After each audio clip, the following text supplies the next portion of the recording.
Humanity's Great Sage, Chapter 250. You are so dead. The Sky Pillar sect was aware of the Great Serpent's existence, but no one had fought against it before. Naturally, they had no idea what abilities it possessed until now. First, the Great Serpent had pretended to be weak and lured its enemies about 100 meters away from their great defensive ward. It was to prevent the cultivators from retreating behind their ward and avoiding its attacks. When the time was right, it launched a series of lightning strikes that destroyed its biggest threat in an instant. The surprise attack hadn't just thrown the spell cultivators into disarray. It also earned the Great Serpent a breather. Next, it opened its mouth and spat a puff of green fog at the spirit artifacts that were flying circles around it. Exclamations of surprise broke out from the cultivators immediately. It was because the combat cultivators and ghost cultivators attacking the Great Serpent discovered that their connection to their spirit artifacts had been severed. The reason a cultivator could manipulate a spirit artifact remotely was because they gained the ability to control spiritual power that was outside their body after they had reached the 7th order. Assuming that the spirit artifacts contained a sufficient amount of spiritual power, they could be manipulated like an extension of the cultivator's body. This was the truth behind a cultivator's telekinesis, at least at the Spirit Creek realm levels. At higher cultivation realms, cultivators would gain a new power called the Divine Ego. For example, Divine Ocean realm cultivators could skip this whole process and directly control their spirit artifacts with their Divine Ego. The long story short was that telekinesis via the Divine Ego was more powerful and flexible than via spiritual power. At the Spirit Creek realm level, the key to manipulating a spiritual artifact remotely was to control the spiritual power within them. However, the green fog spat by the serpent was so corrosive that even the Sky Pillar sect's grand defensive ward couldn't quite withstand it, much less a mere spirit artifact. The second they were caught by the fog, the spiritual power within the spirit artifacts were immediately corroded to almost nothing. Naturally, the connection between the cultivators and their spirit artifacts were severed. For a time, the sound of metal clattering against the ground filled the ears. That one puff had taken out at least 100 flying weapons in one go. A couple more puffs later, and no more flying weapons could be seen in the sky. It wasn't just because the Great Serpent had taken out most of them, but because those lucky enough to avoid being hit had been withdrawn by their cultivators. No one wanted to lose their weapons pointlessly. Everything was happening so fast that the cultivators were unable to react immediately. The spell cultivators were unable to cast a spell, and the combat cultivators and ghost cultivators had lost the ability to use their flying weapons. This meant that the Great Serpent had completely neutralized the Sky Pillar sect's ranged attacks in just a few moments. Zhou felt like something had snapped inside his brain. A chill grew from the sole of his feet all the way up to his skull. The Great Serpent looked down on the puny cultivators with cruelty in its eyes. It curled its body slightly before swinging its massive tail at the wall of body-tempering cultivators. The body-tempering cultivators were ready for this. Vitality churning around their body and their defensive spirit artifacts shining like mini suns, they waited patiently and fearlessly for the attack to hit them. It sounded like a mountain had been sundered when tail clashed against metal and flesh. An entire swathe of spirit artifacts dimmed in an instant, and the weaker ones shattered into a million pieces. A good number of body-tempering cultivators were also flying through the air, spitting blood and deflating like balloons. The only ones who managed to block the violent attack properly were a handful of 9th order body-tempering cultivators, but the impact was so great that they too were pushed uncontrollably to the back. Their bodies did not stop shaking even after they had come to a stop. Humans were not meant to go up against a monster like the Great Serpent. If they weren't as numerous as they were, 9th order or not, that tail flick would have killed them already. The Great Serpent still wasn't done, however.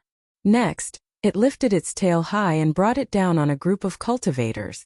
The fast ones managed to escape to safety in time, but the slow ones were flattened like pancakes. It was a terrible way to go, to say the least. Since the Great Serpent began its counterattack, it had crushed the Sky Pillar sect's formation in a scant few attacks. Each time it brought down its tail, someone would depart the world in a most unsightly manner. Perhaps the bloodlust was starting to get to the creature, but it suddenly pounced forward and caught a leaping combat cultivator with its mouth. While the poor bastard was screaming in shock and terror, it bit him in half and spilled blood all over its mouth. To say that it was a visually impactful sight would be an understatement. Countless cultivators lost their nerve there and then. They could accept being electrocuted to a crisp or flattened like a pancake. But eaten alive? That was too much even for people who had fought in countless battlefields. Flee! Flee! Someone lost it completely and screamed. Who said that? Raged Zouqi while spinning toward the source of the voice. If the situation wasn't too chaotic already, he would have dragged the screamer out into the open and executed them. The last thing they needed was for someone to bring down their morale even more than it already was. Anyone who flees will be executed. Spell cultivators. Cast your spells as soon as you've recovered. Combat cultivators and ghost cultivators. Use your spirit talisman papers. Body tempering cultivators.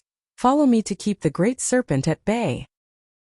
He was supposed to be commanding from the back, but the situation would not allow it anymore. His side was already tethering on the brink of total collapse. It would truly be over if he, the legate, still didn't do something, anything at all to save the day. The great serpent was undeniably powerful, but it was one versus several hundred cultivators. They still had a chance to turn this around. After seeing that Zouqi himself had entered the battlefield, the panicking cultivators slowly but surely regained their cool. The spell cultivators had finally broken free of the lightning strike's interruption and began channeling their spells once more. The combat cultivators and ghost cultivators started using their spirit talisman papers, and the group of body-tempering cultivators led by Zouqi wordlessly withstood the great serpent's fury at the forefront. Looking from a distance, a great number of ant-like cultivators were surrounding the giant serpent and locking it down to a particular area. Further back, more cultivators were launching an endless stream of colorful lights at it. It was an impressive spectacle if nothing else. It had to be said that Zouqi was truly a remarkable cultivator. It took wits and courage to correctly identify when he should step onto the battlefield and actually follow through with the plan, especially considering how hopeless the situation had been.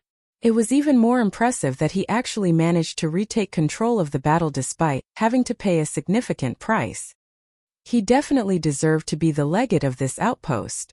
Once the combat cultivators and ghost cultivators had used up their spirit talisman papers, they rushed forth to meet the great serpent in a melee. They attacked fearlessly while the body-tempering cultivators covered for them as best they could. Although a casual flick was all the great serpent needed to crush them to bits, not a single person had backed down from the fight. The great serpent's scales might be as tough as steel, but no defense could withstand the fearless offense of a bunch of furious cultivators. The Sky Pillar sect's casualties were increasing rapidly, but the great serpent was accruing a ton of injuries as well. By now, it was covered from head to toe in wounds, and much of its scales had fallen off to reveal tender, vulnerable flesh.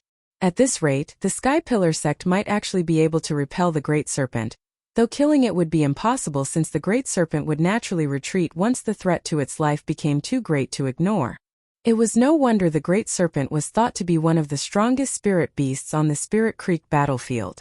It was impressive enough that it was fighting hundreds of cultivators, a good number of them being at 8th or 9th order, to a standstill, but it would have utterly crushed them with humiliating ease had it been at full strength. Not even Grey could have done better. The Sky Pillar sect's morale skyrocketed when they realized they were actually going to repel the great serpent. Alas, it was not meant to be. Right before they could press the attack, a massive ship suddenly appeared from the horizon. It was flying about 100 meters above the ground and moving toward them at a fair speed. Engraved to the bow of the ship was a picture all Sky Pillar sect cultivators were most familiar with, the symbol of the Silverlight Island. As if that wasn't bad enough, they could see Luofu standing on the deck of the ship. The forces of Silverlight Island had finally arrived. On the deck, Luofu channeled spiritual power into his eyes and observed the great battle that was happening outside the Sky Pillar sect's outpost.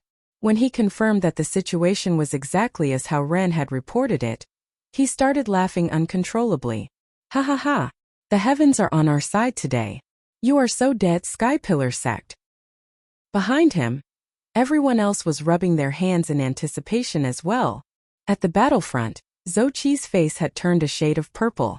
Their outpost was currently being attacked by the Great Serpent, and they had lost a good amount of people up to this point. As if to pour salt on their wound, Their sworn enemy, Silverlight Island, had joined the party at the worst possible moment. The situation literally couldn't get any worse than this. He already thought that it was the Silverlight Island who attacked their Irvain last night, and he would have looked into the situation if the Great Serpent hadn't appeared out of nowhere and attacked them. He had no choice but to deal with the immediate trouble first.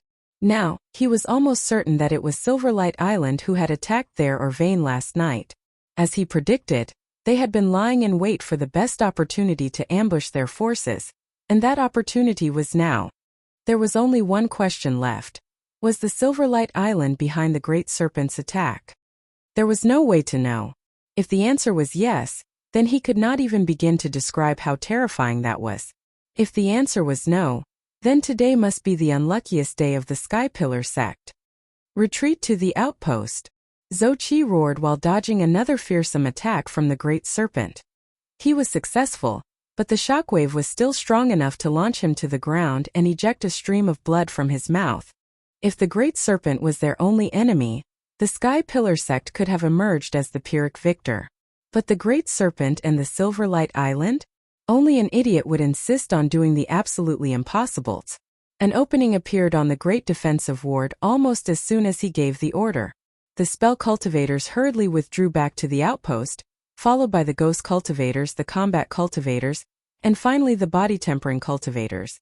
By now, the Great Serpent had gone mad with rage from all the wounds it had suffered. There was no chance it was going to allow the Sky Pillar sect to withdraw peacefully.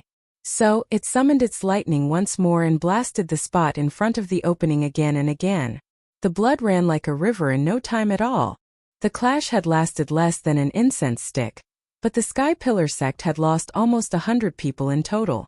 It showed just how fearsome the creature was. That said, the Great Serpent seemed a lot weaker after it fired a series of lightning bolts. Clearly, it wasn't a power that it could use willy-nilly. The Grand Defensive Ward closed right before the Great Serpent could break through. Beyond furious, the serpent hammered the ward so hard that some of its wounds had split open once more. On the other side, the ship carrying Luofu and the cultivators of Silverlight Island brazenly flew past the Sky Pillar sect's outpost before landing on the opposite side of the Great Serpent. It was a despair-inducing sight for the Sky Pillar sect cultivators, to say the least. That despair was only grief when they exited the ship and assembled into an army of hundreds. The Great Serpent was still ramming the Grand Defensive Ward and spitting out green fog from time to time.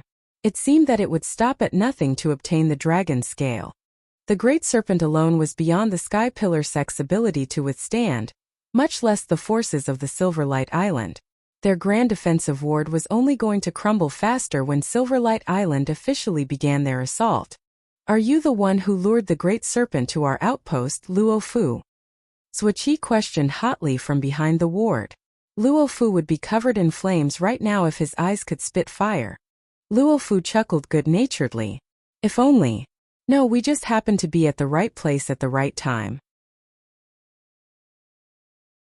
Humanity's Great Sage, Chapter 251. Sealing the Divine Opportunity Column. Behind the Grand Defensive Ward, Zhou Qi stared into Luofu's eyes in an attempt to confirm his nemesis was lying. However, he wasn't able to glean anything from it. Are you going to escape? No. We're coming over then. A smiling Luofu raised his hand before dropping it in front of him. At the same time he declared, "Begin." Lights of all shapes, colors and sizes erupted from behind him. They landed squarely on the Sky Pillar sect's Grand Defensive Ward and disrupted its composition. The Sky Pillar sect had encountered countless big and small crises since the foundation of their sect, but they had never encountered one as hopeless as this. The Great Serpent was attacking their front, and the Silverlight Island their back. They just could not see a way out of this no matter how they tried. "Let's withdraw, Brother Zhou," Yu Hongbao said next to his senior brother. Although the Grand Defensive Ward could hold a while longer, it was only a matter of time before it broke down completely. It would truly be too late if they waited until the ward was gone before they took action. The enemy would be able to destroy them like spearing fish in a barrel. "You say that, but where to?" Zhou Qi said listlessly. Yu Hongbao's lips wriggled, but he could not bring himself to say the words he knew were in his senior brother's mind right now. There was only one path of retreat for them, and that was to teleport back to their headquarters via the Divine Opportunity column. But if they did this, it would be the equivalent of giving up decades of labor and prizes to their enemies. Even if the crime of losing an outpost wasn't death by execution, this still wasn't an unacceptable outcome. How could they continue living with such a taint on their honor? How could they continue calling themselves disciples of the Sky Pillar sect? There might still be a way out of this, Zhou Qi said suddenly. Yu Hongbao was well aware how smart his senior brother was. He immediately looked at him expectantly and asked, "What is your plan, Brother Zhou?" Instead of answering, the legate sent him a message through the battlefield imprint. Yu Hongbao mulled over the contents of the message and thought it was a viable plan. He immediately returned a nod of assent. Zhou Qi turned toward his nemesis and asked, "What do you think is going to happen if rumors that the Silverlight Island can control the Great Serpent were to spread?" Luo Fu. Luo Fu was watching the Great Serpent tackling the Grand Defensive Ward with great interest when Zhou Qi had asked him that sudden question. He instinctively felt a chill as he asked with a frown, "What do you mean?" Zhou Qi grinned. "Take some time to mull over my words. I'm sure you can work it out yourself." Although Luo Fu believed that his nemesis was just trying to sow doubt in him, he could not help but consider his words regardless. Lu Yi of the Crimson Blood sect was the one who lured the Great Serpent to the Sky Pillar sect's outpost. Silverlight Island had nothing to do with it whatsoever. However, the only ones who knew about this were Lu Yi himself, the Hao brother and sister, Qi Shi and himself. Sky Pillar sect had no idea about the truth. Considering the circumstances, it was only natural that they would pin the Great Serpent's unnatural behavior on the Silverlight Island. The Great Serpent was a most formidable creature. Not even a Grand Defensive Ward could withstand its attacks indefinitely. If the other sects were to hear about this incident, Luo Fu's expression suddenly stiffened, and cold sweat began forming on his brow. Before today, every sect on this land shared more or less the same strength. Although conflicts broke out between hostile sects every day, no one was capable of doing true damage to the other party. But what if the Silverlight Island were to make an ally out of the Great Serpent? Who could stay still after hearing such a terrifying rumor? That fear would surely unite the factions of Thousand Demon Ridge against Silverlight Island. The bastards trying to bring us down with them. You would dare slander us, you treacherous bastard? The Great Serpent has absolutely nothing to do with Silverlight Island. If anything, everyone knows it is a spirit beast that dwells in your territory. Luo Fu yelled angrily. He wished that his sect could actually command a powerful spirit beast like the Great Serpent, but even if that was the case, it would actually be bad news for them. What if a cultivator were to come by a great weapon that could cut through anything, but they weren't skilled or influential enough to keep it from their enemies? It would only fuel their enemies' hostility and bring upon their death. It was the same thing here.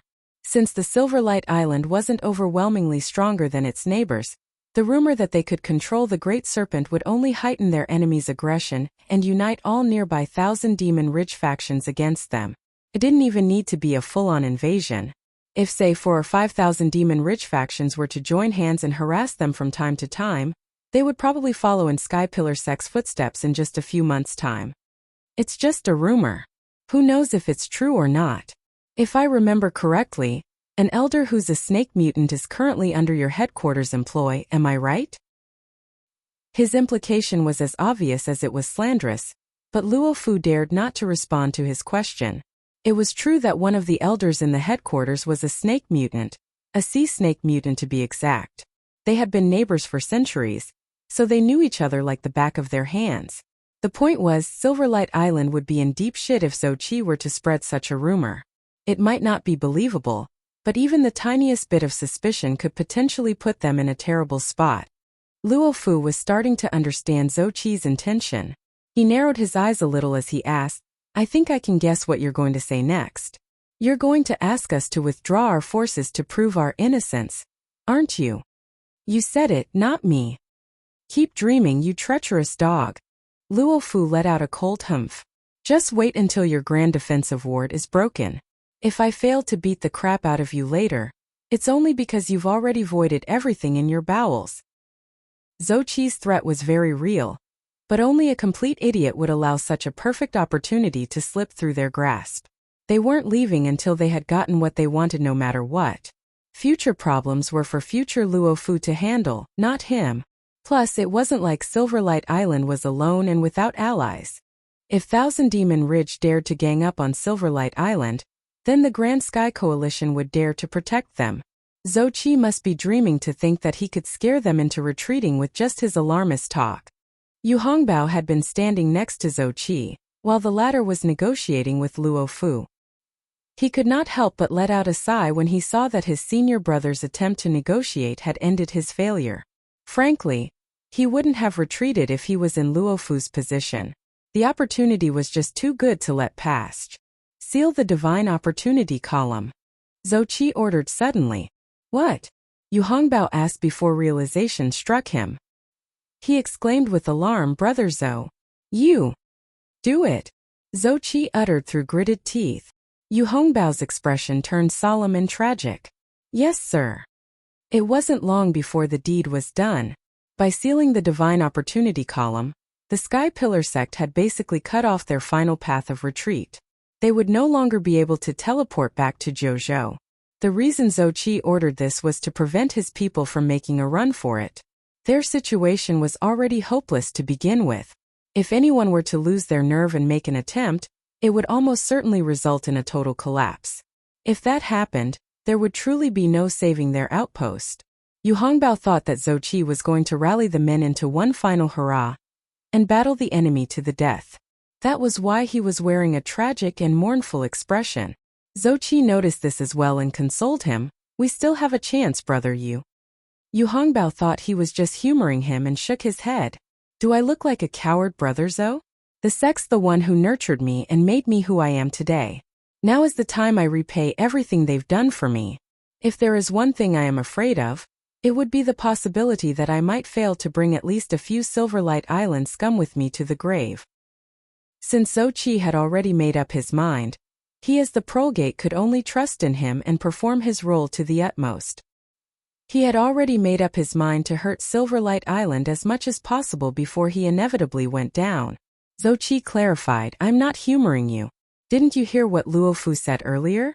They're definitely not the ones who are controlling the Great Serpent. His negotiation attempt with Luo Fu had ended in total failure, but that was fine because that wasn't his real objective. He was well aware that Luo Fu could not be persuaded to retreat with just words. The real reason he spoke with the man was to find out if the Great Serpent really was connected to Silverlight Island, and Luo Fu had unwittingly given him the answer. They were completely unrelated to one another. It really had been a coincidence that they had shown up at the same time and at the same place. Zhou Qi had felt like shit when he confirmed this. They were probably the first sect in the history of Jiuzhou to experience such terrible luck. Not only that, it had been decades, no, a full century since their outpost and the Great Serpent had lived in harmony with each other. He just could not understand why the damned creature had suddenly decided to break the unspoken peace between them.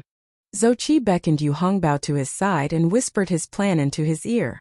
Yu Hongbao was skeptical at first, but his expression quickly turned into awe and confidence when he listened to the end. He quickly sent out a number of messages after that.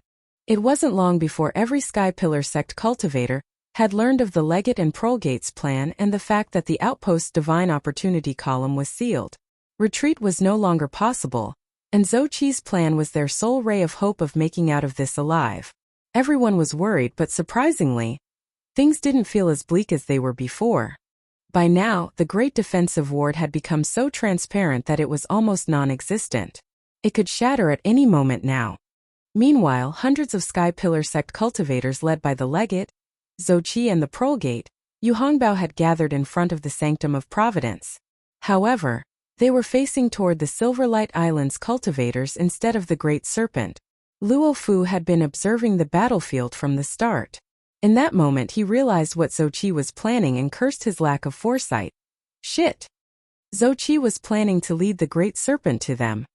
He wasn't going to give up the outpost without making them pay a huge price for it. He immediately messaged Hao Ren to check if Lu Yi could control the Great Serpent. Unfortunately, he was too late. Lower the ward. Zhou Qi let out a tragic yet determined roar. The collapsing screens of light abruptly winked out of existence. Now that the grand defensive ward was gone, nothing was stopping the great serpent from entering the outpost anymore. It immediately slithered toward the cultivators of the Sky Pillar sect like an unstoppable mountain. Kill! Zhou Qi roared again as he and Yu Hongbao rushed toward the cultivators of Silverlight Island. It was a grand sight. The great serpent was charging toward the Sky Pillar sect. The Sky Pillar sect was charging toward Silverlight Island, and Silverlight Island was just staring at the incoming enemies in stupefied shock. Luofu's heart sank all the way to the bottom.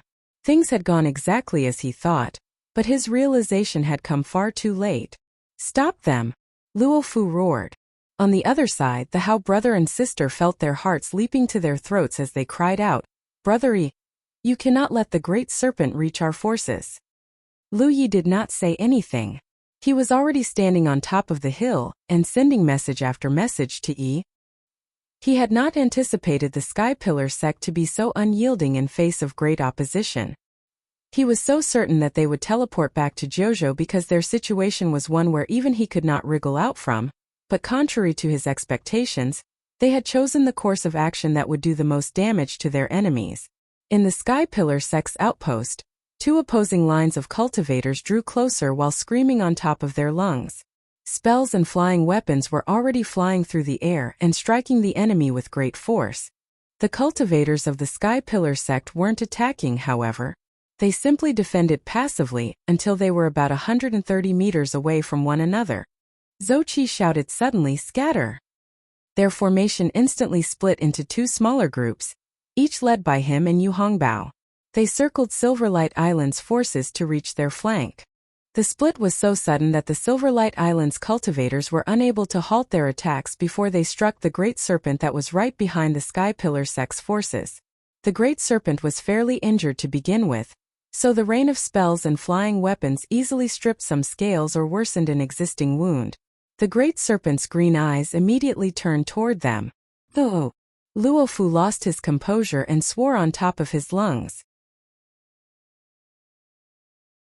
Humanity's Great Sage Chapter 252 Why? Zhou Qi's plan was very simple. The Sky Pillar sect was standing on the line between life and death right now. Since he wasn't willing to slink back to Jojo with his tail between his legs, his only remaining option was to bait the great serpent into attacking Silverlight Island. There was a prerequisite to this plan, however. The great serpent must not be under the Silverlight Island's control, or executing the plan would only be an exercise in futility. After baiting Luofu into revealing that that wasn't the case, he immediately ordered Yu Hongbao to seal off the Divine Opportunity column, drop the grand defensive ward of their own accord, and led the charge against Silverlight Island. When they were about 130 meters away from the enemy's battle line, he ordered them to split up into two smaller groups before resuming their charge. As a result, a good amount of Silverlight Island's spells and flying weapons had struck the great serpent dead on. The creature immediately hissed and stared at the panicking Silverlight Island cultivators with its massive green pupils. As if on cue, the energy surrounding its body grew terribly violent. Luofu was standing at the forefront of his troops, and right now he felt as if his blood was made of ice. Just a minute ago he was at the top of his life. Now he was plummeting toward rock bottom. It was such a thrilling experience he could have a heart attack right now. The great serpent opened its mouth and spat out a puff of green fog, causing a ton of flying weapons to fall from the sky immediately. "It's over." Luofu groaned on the inside. Meanwhile, Zhou Qi looked behind him just in time to see the great serpent spitting out its fog. Joy filled his heart because he knew that his plan had succeeded.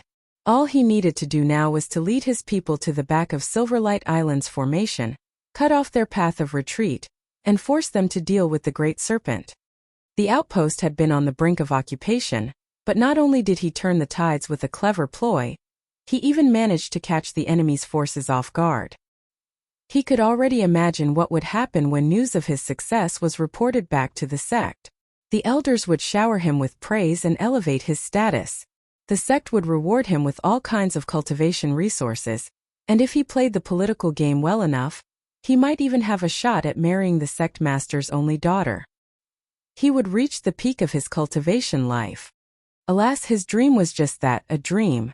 It was because the Great Serpent had not attacked the Silverlight Island cultivators despite being less than 60 meters away from them. Instead, it changed directions and continued chasing after the Sky Pillar sect cultivators. Zhou Qi's face turned green in an instant. Why? Why? Why is it hounding us even though we've never provoked it? Luo Fu had been half a second away from screaming, "Stop it now," when he realized that the Great Serpent had changed directions. As if on cue, he received a message from his battlefield imprint and realized it came from Hao Ran. He finally realized the truth after he checked the message. The reason the Great Serpent had attacked the outpost, the reason it had ignored their accidental provocation, and the reason it was chasing after the Sky Pillar sect right now, it was all because of Lu Yi. The legate pulled out a wine gourd from his storage bag and gulped down a few mouthfuls of wine. These ups and downs were a little too much for his poor heart to endure. After the wine had warmed his belly somewhat, Luo Fu shouted, "Focus on defense. Do not attack unless you absolutely have to." The hundreds of Silverlight Island cultivators immediately withdrew their formation into a tight circle. The body-tempering cultivators stood on the outermost ring, followed by the combat cultivators, the ghost cultivators, and finally the spell cultivators. At first they were all terrified for their lives. It was hard not to when there was a giant serpent wreaking havoc right next to you after all. A few minutes later though, they discovered that the situation was not what it seemed. Some distance away from them, the scattered groups of Sky Pillar sect cultivators had met up once more. Led by Zhou Qi and Yu Hongbao, they were currently running for their lives while being chased by the Great Serpent. What was funny was that the Sky Pillar sect was running circles around Silverlight Island in an attempt to bait the Great Serpent into attacking them, but the creature just kept chasing them like they had murdered its whole family. From time to time, it would spit out a green fog or strike them with a lightning bolt, dishing out much death and destruction. What is happening? They were stupefied as a matter of course. Under any other circumstances, they would have been annoyed to be treated like air. They were a force of several hundred cultivators after all. This situation though? Attention was the last thing they wanted. The Sky Pillar sect would have given them some love if they could, but the Great Serpent was hounding them too closely for that to be possible, and the Great Serpent was too busy smiting the bothersome pest standing between it and its freedom. A moment of observation later, everyone let out a sigh of relief. They weren't safe yet, not even close, but at least they could afford to enjoy the unprecedented spectacle. "I can't believe you called me a treacherous dog, Luo Fu. If you're not the one controlling the Great Serpent, then who is?" Zhou Qi yelled angrily. By now, the legate realized that he had been duped. The Great Serpent absolutely was controlled by their neighbor, or there was no way the Great Serpent would attack them and them only. Even his attempt to cause some collateral damage by running circles around Silverlight Island had ended in failure. "Fuck you!" Luo Fu yelled back just as fiercely. His heart was still thumping from the fright the Great Serpent had given him earlier.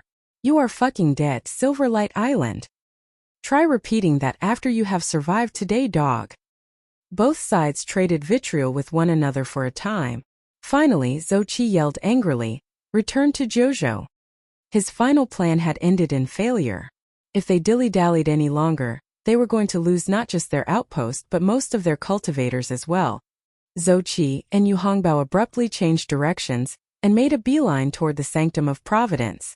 Luo Fu was tempted to intercept them, but in the end he decided against the impulse. There was a good chance they might accidentally injure the Great Serpent and draw its attention. The reward was great but ultimately not greater than the risk. He watched the Sky Pillar sect and the Great Serpent for a while. Their neighbor was currently running toward the Sanctum of Providence as fast they could while the Great Serpent slithered madly behind them. If he didn't know any better, he would have thought that the Sky Pillar sect had slaughtered the Serpent's 9 generations or something. The Sky Pillar sect hadn't completely lost their heads despite their hopeless situation. After arriving at the Sanctum of Providence, they quickly moved into formation so they could buy time for their backline, the spell cultivators and medicine cultivators, to escape. They would be teleporting away in an orderly fashion. And so the Sky Pillar sect clashed against the Great Serpent once more. The sounds of impact seemed like it would never end. However, the Sky Pillar sect had lost a considerable amount of people even before they enacted their final plan. They also incurred a fair amount of casualties during the chase. Not to mention that their forces were actively teleporting back to Jojo. The strength of their defense was decreasing rapidly. In the end it happened. The Great Serpent broke through the body-tempering cultivator's defense line and crashed head first into the Sanctum of Providence. Blood-curdling screams immediately erupted from the building, as the cultivators who failed to teleport back to Jojo were killed.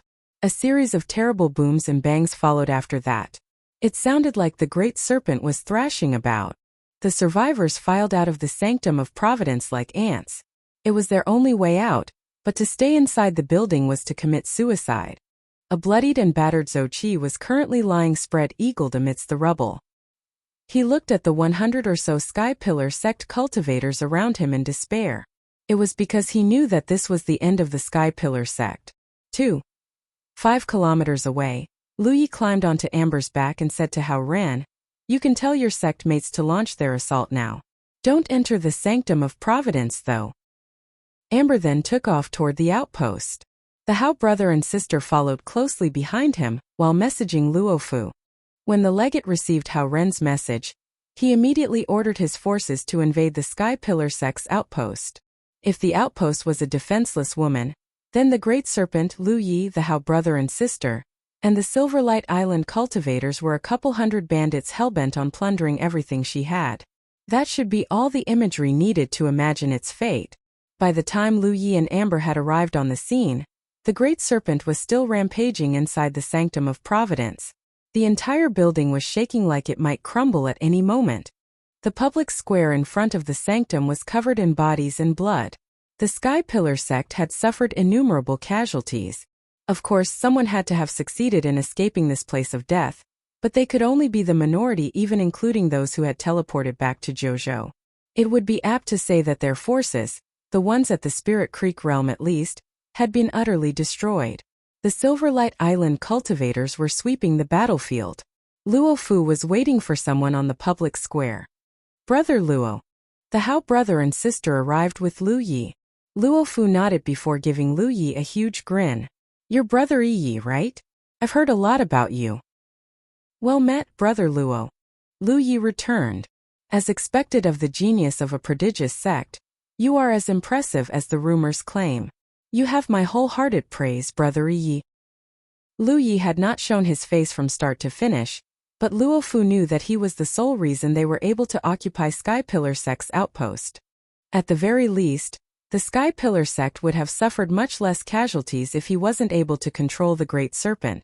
He still didn't know how a 7th Order Spirit Creek Realm Master like Lu Yi was capable of controlling a monster like the Great Serpent, but he wasn't stupid enough to ask the young man about it. It would be a bad idea to spread the news and earn the hostility of their enemies. Now they had occupied the outpost, it was time to plunder the goods. Luofu looked at the still trembling Sanctum of Providence and said seriously, "Brother Yi, we can give up 80% of everything we got out of this expedition to you. What do you think?" As the legate of an outpost, Luofu had a duty to his sect. Although he was very interested in befriending Lu Yi, he could not possibly surrender everything in the outpost to him. He had pulled several hundred of his brethren into this battle after all. It would be remiss of him not to reward their hard work. Yes, Lu Yez had done most of the hard work in this occupation, but it wasn't like Silverlight Island's presence was completely useless. If it wasn't for them, Sky Pillar sect probably could have repelled the Great Serpent. To Lu Yi, his original goal was just to deal a bit of damage to the Sky Pillar sect. Silverlight Island's opportune arrival had been most welcomed. One could even say that they were the straw that broke the Sky Pillar sect's back. To be perfectly honest, they deserved at least 30 to 40% of the loot. The reason Luofu offered to claim just 20% of the loot was because he wanted to befriend Lu Yi. Lu Yi shook his head immediately. "I'm fine with half-half." Luofu immediately turned embarrassed. "Half-half? That's too much. Too much." "It's okay, Brother Luo. I'm the one who has a favor to ask of you after all. You'd actually be putting me in a bad spot if you reject this." Lu Yi was planning to form an alliance with Silverlight Island because they were the closest inner circle sect to the Crimson Blood sect's outpost. If everything worked out, then his sect members would be able to cultivate here in the future. By offering Silverlight Island a generous reward, He was really securing their favor and protection for his sect mates. As someone who only managed to come this far thanks to them, he knew just how important and valuable they were. Humanity's Great Sage. Chapter 253. Sharing the Booty. A few months ago, when Lu Ye's identity was exposed, and Thousand Demon Ridge had tried to hunt him down, it was the cultivators of Grand Sky Coalition who had escorted and protected him. Without the aid of these cultivators, some whose name and origin still eluded him to this day, he would have died on the road a long time ago. That was why he was willing to offer Silverlight Island more than that was fair, even though they weren't affiliated with one another until recently. It was simply because they both belonged to Grand Sky Coalition. Grand Sky Coalition and Thousand Demon Ridge had been locked in conflict since forever. They would have been consumed by the other faction long ago if they were any less united than they were. Luo Fu did not know what Lu Yi would like to ask from him, but he could make a guess or two.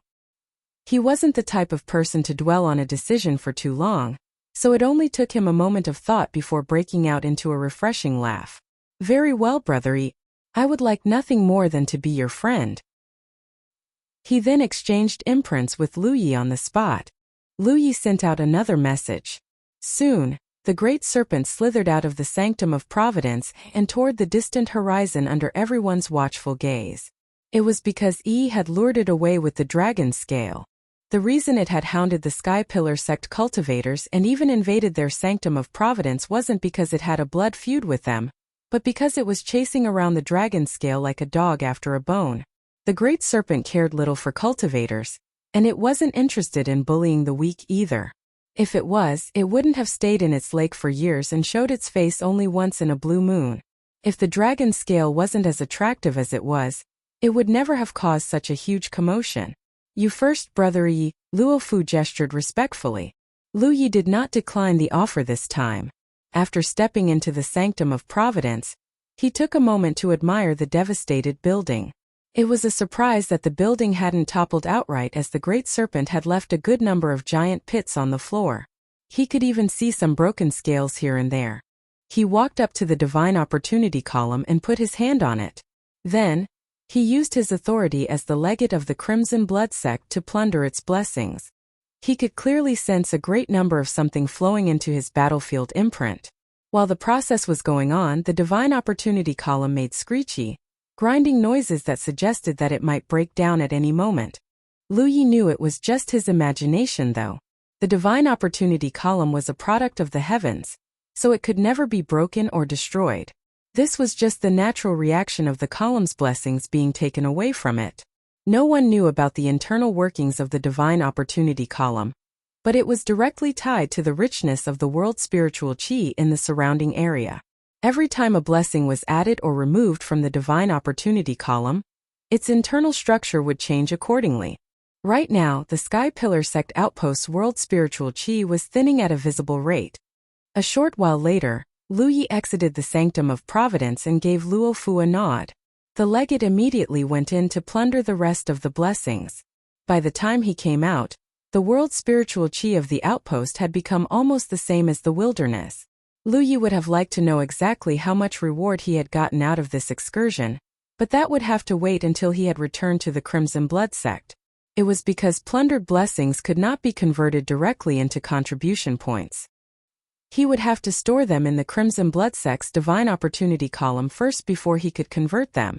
It was a shame that much of the blessings were lost during the plundering process, or their booty would only be greater. Silverlight Island's cultivators still weren't done looting the outpost.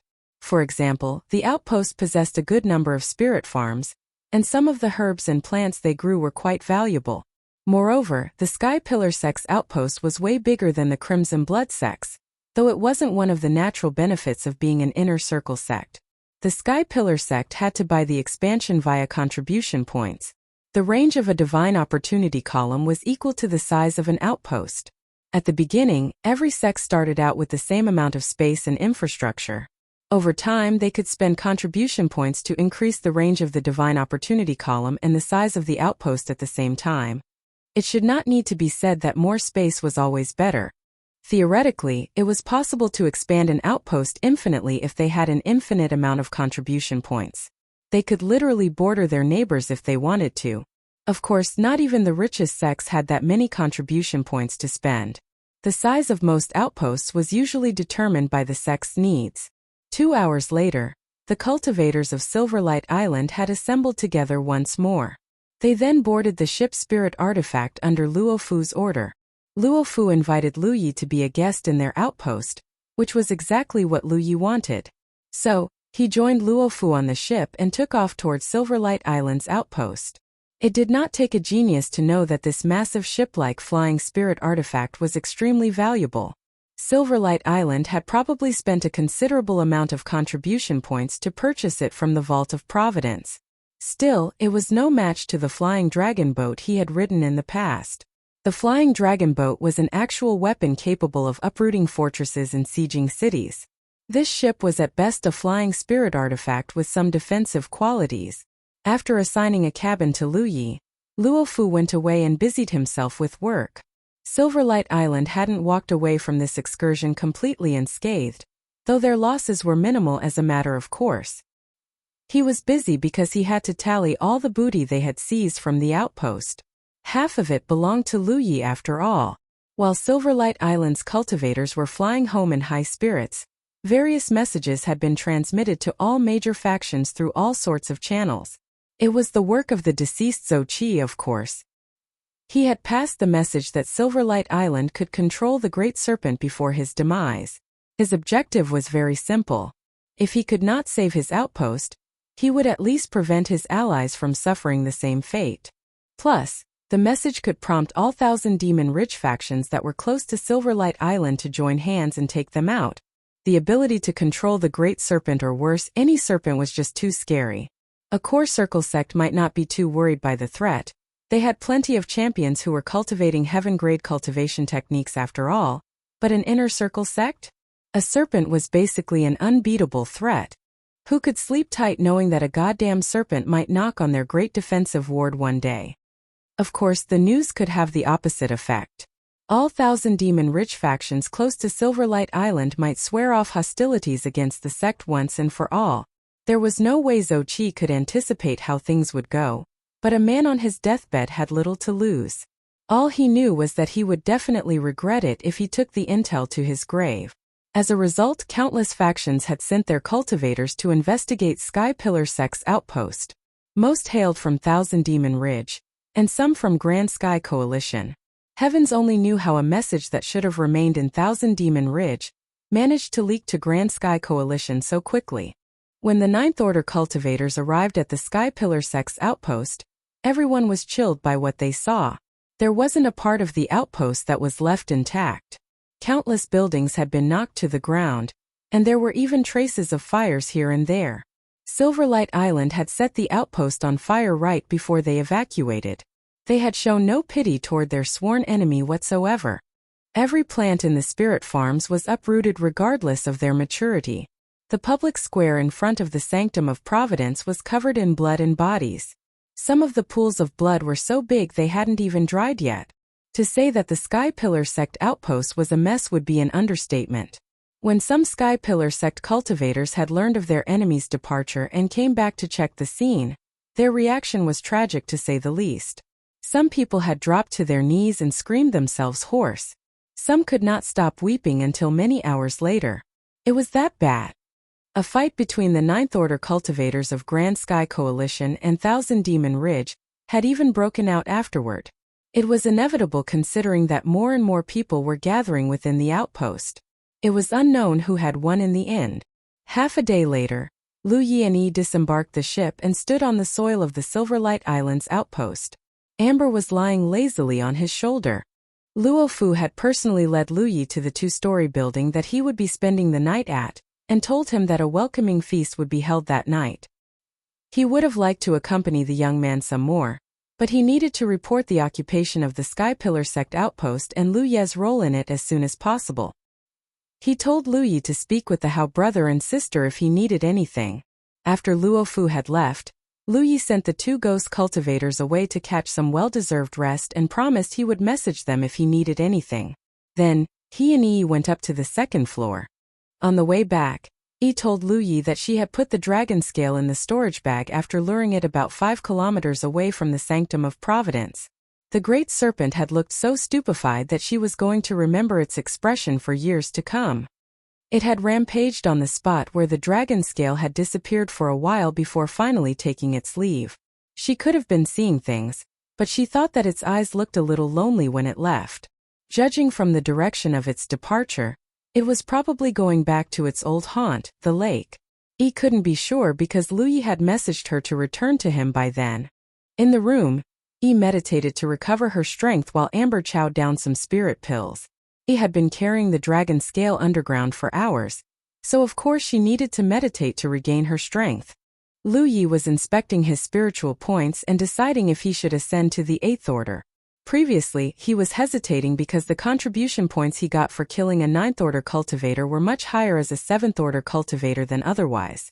However, while he absolutely possessed the power to kill enemies who were 2 minor levels above him, he discovered that the effort wasn't quite worth the reward. In the end, he decided that he was better off ascending to the 8th order. Also, the contribution points he got for occupying an outpost were way higher than what he got for killing an enemy cultivator. In fact, most of his contribution points had been obtained that way. Only a small fraction had come from killing an enemy cultivator. Ascending to the 8th order was the best choice here. If nothing else, greater cultivation level equaled greater safety. "Brother Yi," a cry came from outside. Lu Yi looked out of the window and saw a young man in blue clothes looking up at him from the ground. As if sensing his gaze, the young man looked up and smiled at him. "I hope I'm not bothering you. May we speak? Give me a moment." Lu Yi moved back into his room and went downstairs. After he opened the door, he saw that the young man was accompanied by the Hao brother and sister. They were both carrying a large amount of storage bags. Lu Yi figured out what was going on immediately. Silverlight Island had come to give him his share of the booty. He liked how efficient they were. "I am the Prolgate of Silverlight Island, Qishur. I am very happy to make your acquaintance, Brother Yi." "You are too kind, Brother Qi. Please come in." The building he was assigned was probably built for guest reception. The second floor was the resting place, and the first floor the lounge area. After Qishur and the Hao brother and sister had entered the building, the Prolgate said, "As per your agreement with Brother Luo, this is half of everything we got from Sky Pillar Sect. Where should we place them?" At first glance, they were carrying at least 100 or 200 storage bags in their arms. "Please take them upstairs." The Hao brother and sister followed Yi upstairs and set down the storage bags at the place she pointed. Then they bade their goodbye and left Qishur to speak with Lu Yi. Qishur would have left too, but Lu Yi wanted to learn more about outpost management. Since Qishur was a Prolgate, he was sure he could learn from his knowledge and experience. Beside him, Yi brewed tea while listening to their conversation. Sometimes, Lu Yi would shoot her a look of astonishment. He didn't know that Yi was versed in the art of tea brewing until now. Humanity's Great Sage, Chapter 254, Celebratory Feast. Since we achieved total victory this time, the sect is sure to reward us handsomely. Brother Luo intends to hold a celebratory feast that will serve as a welcoming feast for you as well, Qishur said. Before he left, he asked me to ask you if you are okay with showing your face. After all, you are the reason this battle has gone as well as it did. Lu Yi figured out his meaning immediately. Most Silverlight Island cultivators were unaware of Lu Ye's role in the outpost's occupation. They thought that Sky Pillar Sect was just unlucky enough to catch the Great Serpent's ire. However, those who knew the truth knew that Lu Yi was the one who lured the Great Serpent to the Sky Pillar Sect's outpost. He was also the reason why the creature had only attacked the Sky Pillar Sect's forces during the final stage of the battle. One could almost say that Lu Yi had single-handedly taken down the outpost. Out of everyone present, he was the one who deserved to attend the celebratory feast the most. However, revealing his role in the occupation would also expose the fact that Lu Yi was the one who, to a certain extent, controlled the Great Serpent. Lu Yi of the Crimson Blood Sect was already an infamous name in the Thousand Demon Ridge. Revealing the truth would surely inconvenience him. Luo Fu and Qishur did not want to take his credit. In fact, they had already reported the whole truth to the headquarters. On the other hand, They had to respect Lu Ye's own wishes. It showed that they had given much thought to the matter. Lu Ye did not think that Luo Fu was capable of such high-level thinking. He didn't have the right personality for it, so the consideration had probably come from Qi Shi. This was the reason he had paid him a visit. The combined efforts of the Silverlight Island and the fortuitous attack of the Great Serpent is the reason Sky Pillar sect has fallen. My role in this matter really isn't as profound as it seems. Qi Shi nodded knowingly. Your wish is my command. The Prolgate left after chatting with Lu Yi a while longer. He closed the door and ran upstairs excitedly. She had wanted to tally their rewards since they were brought in. Even with Lu Ye's speed, it was going to take him at least 2 to 3 days to fully unlock the 200 storage bags he had received from Silverlight Island. Some of the storage bags weren't locked though. They were filled with all sorts of strange plants and spirit artifacts. He had no doubt that the plants had been plundered from the Sky Pillar sect's outpost. As for the spirit artifacts, they became ownerless after their original owners were dead, so it was up to the finders to do whatever they wanted with them. Lu Yi only needed once glance to know that Luo Fu had split the booty exactly as he said he would. We're rich. He chirped excitedly. She had never seen so many storage bags in one place. Lu Yi grabbed one of them and began opening their restriction locks. Every time he opened one, he would tally its contents and store them in separate storage bags according to their categories. Some of the storage bags contained unimaginable riches, and some had more dust than there were items. Overall, they added up to a sizable amount of wealth. As the sun fell, the clamor outside their building grew louder and louder. It sounded like a ton of cultivators had gathered in one place. When Yi poked her head out of the window, she saw that a lot of Silverlight cultivators were gathering at the Sanctum of Providence and setting down tables and chairs. The place had also been decorated with so many lights that it looked as bright as day. A while later, the fragrant scent of food came through the window. It was the Silverlight Island cultivators preparing their celebratory feast. They had been enemies with the Sky Pillar sect for over a century, but never had they won such a crushing victory until now. Their excitement was more than understandable. The smell of food jolted Amber awake from its slumber. It stared at Lu Yi with a hungry look on its face. It was at this moment the Hao brother and sister came over with a group of people. They set up a table on the first floor and filled it with all kinds of delicious food. They even brought in a huge chunk of freshly hunted meat for Amber. A moment later, Luo Fu's elated voice boomed all the way from the Sanctum of Providence. The man was giving a speech, and the gist of it was that everyone had done well today, that they had lived up the sect's expectations, that they should work hard to replicate this victory, and so on and so forth. After several rounds of applause and cheers, the celebratory feast officially began. A while later, Luo Fu and Qi Shi showed up at Lu Ye's place. I'm so sorry, Brother Yi. Luo Fu had apologized the second he met Lu Yi. The young man was the biggest contributor of the occupation, and yet he couldn't even participate in their celebratory feast openly. He felt quite ashamed, to put it mildly. Of course, he felt a tad better after listening to Qi Shi's analysis and learning of Lu Ye's decision. He also realized that he hadn't thought things as deeply as he should. Although it seemed like they weren't giving Lu Yi the credit he deserved, it was the best option available to them.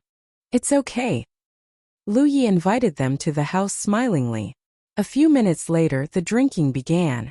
Yi was watching Lu Yi worriedly because the young man had not had a drop of alcohol until now. Courtesy to Li Baxian, alcohol was strictly forbidden within the sect by Shui Yuan. Even the sect master had to indulge in his vice in secret when he could not hold it any longer. Naturally, Yi had no idea if Lu Yi could hold his alcohol. The good news was that Lu Yi looked perfectly fine after a few rounds. He was a 7th-order cultivator after all. It would be embarrassing if he went under the table so quickly. While they were eating, Luo Fu mentioned that he would like to form an alliance with the Crimson Blood sect of his own accord. Naturally, Lu Yi was more than happy to accept it. It was the main reason he had come to their outpost. Since they were both legates, they had formed the contract on the spot. Now, Crimson Blood sect disciples could visit Silverlight Island's outpost to train, and even pay some contribution points to teleport back to the Crimson Blood sect's outpost directly. Brother Lu, I heard a rumor saying that the 2,000 Demon Ridge forces bordering your outpost have already been broken. Is it true? The incident was extremely well known in the outer circle, but the Silverlight Island was both an inner circle sect and a little too far away from the Crimson Blood sect's outpost. Therefore, Luo Fu and the others had heard of the news but did not put much stock in it. In fact, inner circle sects normally paid little attention to outer circle business, just like how core circle sects paid little attention to inner circle business.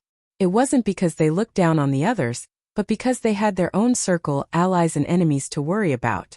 Few people had the time and energy to constantly look beyond their circles. It is true. Is it because of the insectoid attack? A sect called the Redoubt of Wrath failed to handle their insectoid attack properly and caused an outbreak. It was so bad that it even affected their ally Clan Feng. So we took the opportunity to ambush and slay many of our enemies. I see. Luo Fu nodded. Does that mean that the Crimson Blood sect is a very safe space right now? It sounds like you have a request to make, Brother Luo. Lu Yi shot him a look. Luo Fu sighed. It's like this. A daughter of our esteemed elder has been cultivating in our outpost for a while. She is now a third-order cultivator. As you're aware, cultivating in the inner circle ensures a speedy progress, but that also means she is sorely lacking in worldly experience. A cultivator who hasn't seen blood is not a cultivator after all. Now, I'm not saying that my junior sister is unwilling to venture into the outer circle. In fact, she's been harassing me day and night to let her go. So much so that the mere sight of her is enough to give me a headache these days. You might ask me why I didn't just send her away. That's because my elder is a doting parent. He is terrified for his daughter's safety and would strangle me if I sent her away, and something bad were to happen to her. But now an opportunity has presented itself. Do you think it's okay if I send my junior sister to the Crimson Blood sect? It should be pretty safe right now, right? Yes. I don't think anyone would dare to attack our outposts for the foreseeable future. In fact, only a suicidal person would try to attack the outpost. Gray, a spirit beast on the same level as the Great Serpent, is guarding it. The Great Serpent had nearly breached the Sky Pillar sect's grand defensive ward single-handedly, and Gray was in no way inferior to it. That's wonderful. I will speak with my elder and see if he's amenable.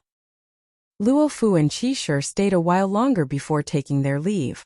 They were the legate and the prolgate after all. Since they had drunk the wine, sated their appetite, and settled both casual and serious business, it was time to return to the celebratory feast. It would be remiss of them to spend all their time with Lu Yi, and neglect their own junior brothers and sisters. Lu Yi looked thoughtful as he saw Luo Fu and Qi Shi off. A while later he shook his head with a wry smile on his face. What's amusing you?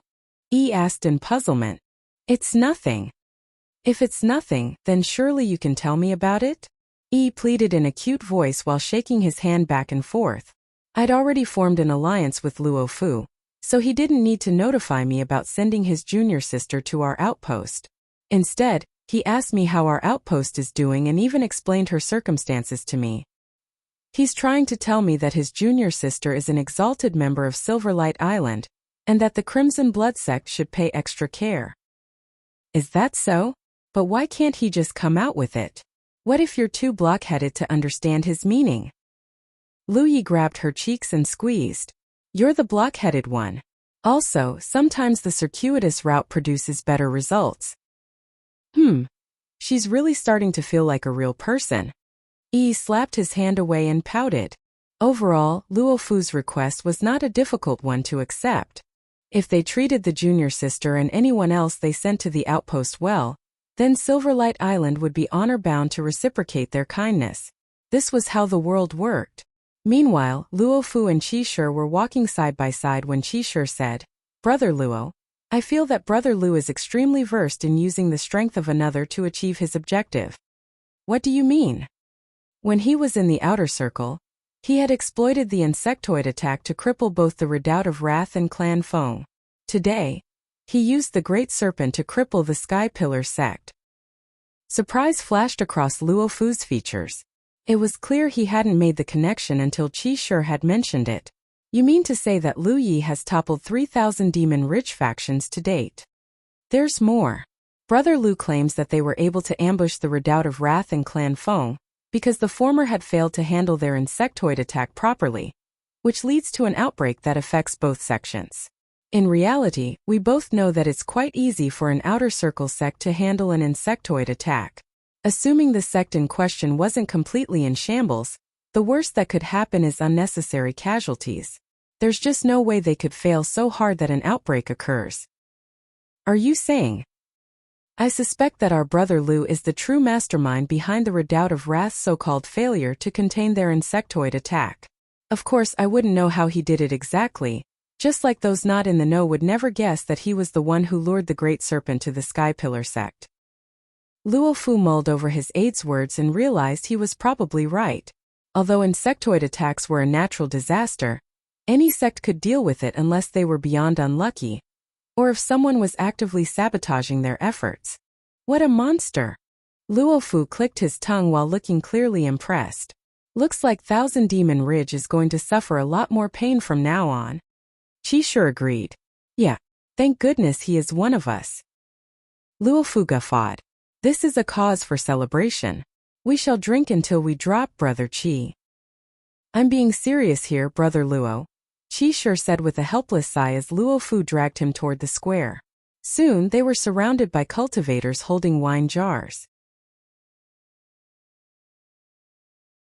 Humanity's Great Sage, Chapter 255, Spirit Creek Realm 8th Order. 3 days had passed since the Sky Pillar sect's outpost was conquered. Luo Fu was receiving a few cultivators in the guest hall of the Silverlight Island outpost. They were all 9th Order cultivators. Every man or woman was either a legate or a prolgate whose outpost was located close to the Silverlight Island. He knew why they were here since Qi Shi had warned him about this. As expected, they were all here to ask about the Great Serpent and to express their desire in conquering another enemy outpost. They offered to give up 60% of the loot if Silverlight Island would agree to lend their support. Zhou Qi's dying message was an effective one. Not only were all nearby Thousand Demon Ridge factions wary of them, even the Grand Sky Coalition factions believed that they were actually capable of controlling the Great Serpent. That was why they had come to discuss business with Luo Fu today. Unfortunately, Luo Fu could not fulfill their wishes. If he was actually capable of controlling the Great Serpent, then this meeting would end in 10 minutes at most. He would happily cooperate with these Grand Sky Coalition factions to take out all nearby Thousand Demon Ridge outposts and drown in the spoils of war. The problem was that they were not the controller of the Great Serpent, but they could not reveal the truth either because they would be breaking their promise with Lu Yi. In the end, he had to swear a heavenly oath declaring that it was pure luck that the Silverlight Island was able to conquer the Sky Pillar sect's outpost, and that they had nothing to do with the Great Serpent whatsoever. Knowing that Luo Fu was telling the truth, the legates and prolgates had no choice but to withdraw in disappointment. After he had seen off his peers, Luo Fu shot the training chambers a glance and asked, "Did Brother Yi express his wishes to train in our outpost, Brother Qi?" "Unfortunately, no." Qi Shi shook his head. "That is truly unfortunate. It could only be good news if Lu Yi was willing to stay in Silverlight Island. Forget the Great Serpent. His personal strength alone was worthy of their attention. Since Lu Yi had not mentioned anything like this, it most likely meant that he was going to leave in the near future. Could not be helped. It wasn't like they could force him to stay with them. Remind me to ask him if he's willing to lend us his aid again. If he truly can control the Great Serpent, then our next target would be the Cloud Smoke sect. I've been wanting to crush those preachy weirdos for a long time." The Cloud Smoke sect was another Thousand Demon Ridge faction that neighbored the Silverlight Island. Although their feud wasn't quite as bad as the one they shared with the Sky Pillar sect, it wasn't a pleasant relationship by any means. If they could take out both the Sky Pillar sect and the Cloud Smoke sect, then there wouldn't be anyone left within a few thousand kilometers who could challenge them. They would be able to do whatever they wanted in these lands. Meanwhile, Lu Yi was making a breakthrough inside a training chamber. He was channeling his spiritual power and breaking down the barrier surrounding his spiritual points little by little. There was a soft pop, and the barrier blocking his 144th spiritual point was breached. Streams of spiritual power immediately flowed into it. A cultivator was considered an 8th Order Spirit Creek Realm Master when they had unlocked 144 spiritual points. Lu Yi proceeded to fill up the spiritual point with spiritual power until it had formed a microcosmic orbit. He officially entered the 8th order when a gust of energy spread out of his body. It had taken him between 50 to 60 days to ascend to the 8th order, which was pretty slow if he were to be honest with himself. It was because he had to spend half a day studying the way of glyphs with Lady Yun every day when he was still at the Crimson Blood sect. It was fine though. If he moved up the cultivation realms too quickly, he would not have the time to solidify his skills. Over time, he would become a cultivator whose strength did not match his cultivation realm. It was why Li Baxian had advised him to solidify his skills in between his cultivation. Plus, his progress was slow only if he compared to himself. To most cultivators, ascending from 7th order to 8th order was pretty quick all things considered. Moreover, he had accumulated plenty of battle experience including his time in the Rift of Illusions. The Rift of Illusions was a hyper-realistic battlefield where everything he experienced including the sensation of death, felt as real as it could be. The combat experience and skill he had accumulated by dying repeatedly wasn't something that could be replicated in a normal setting.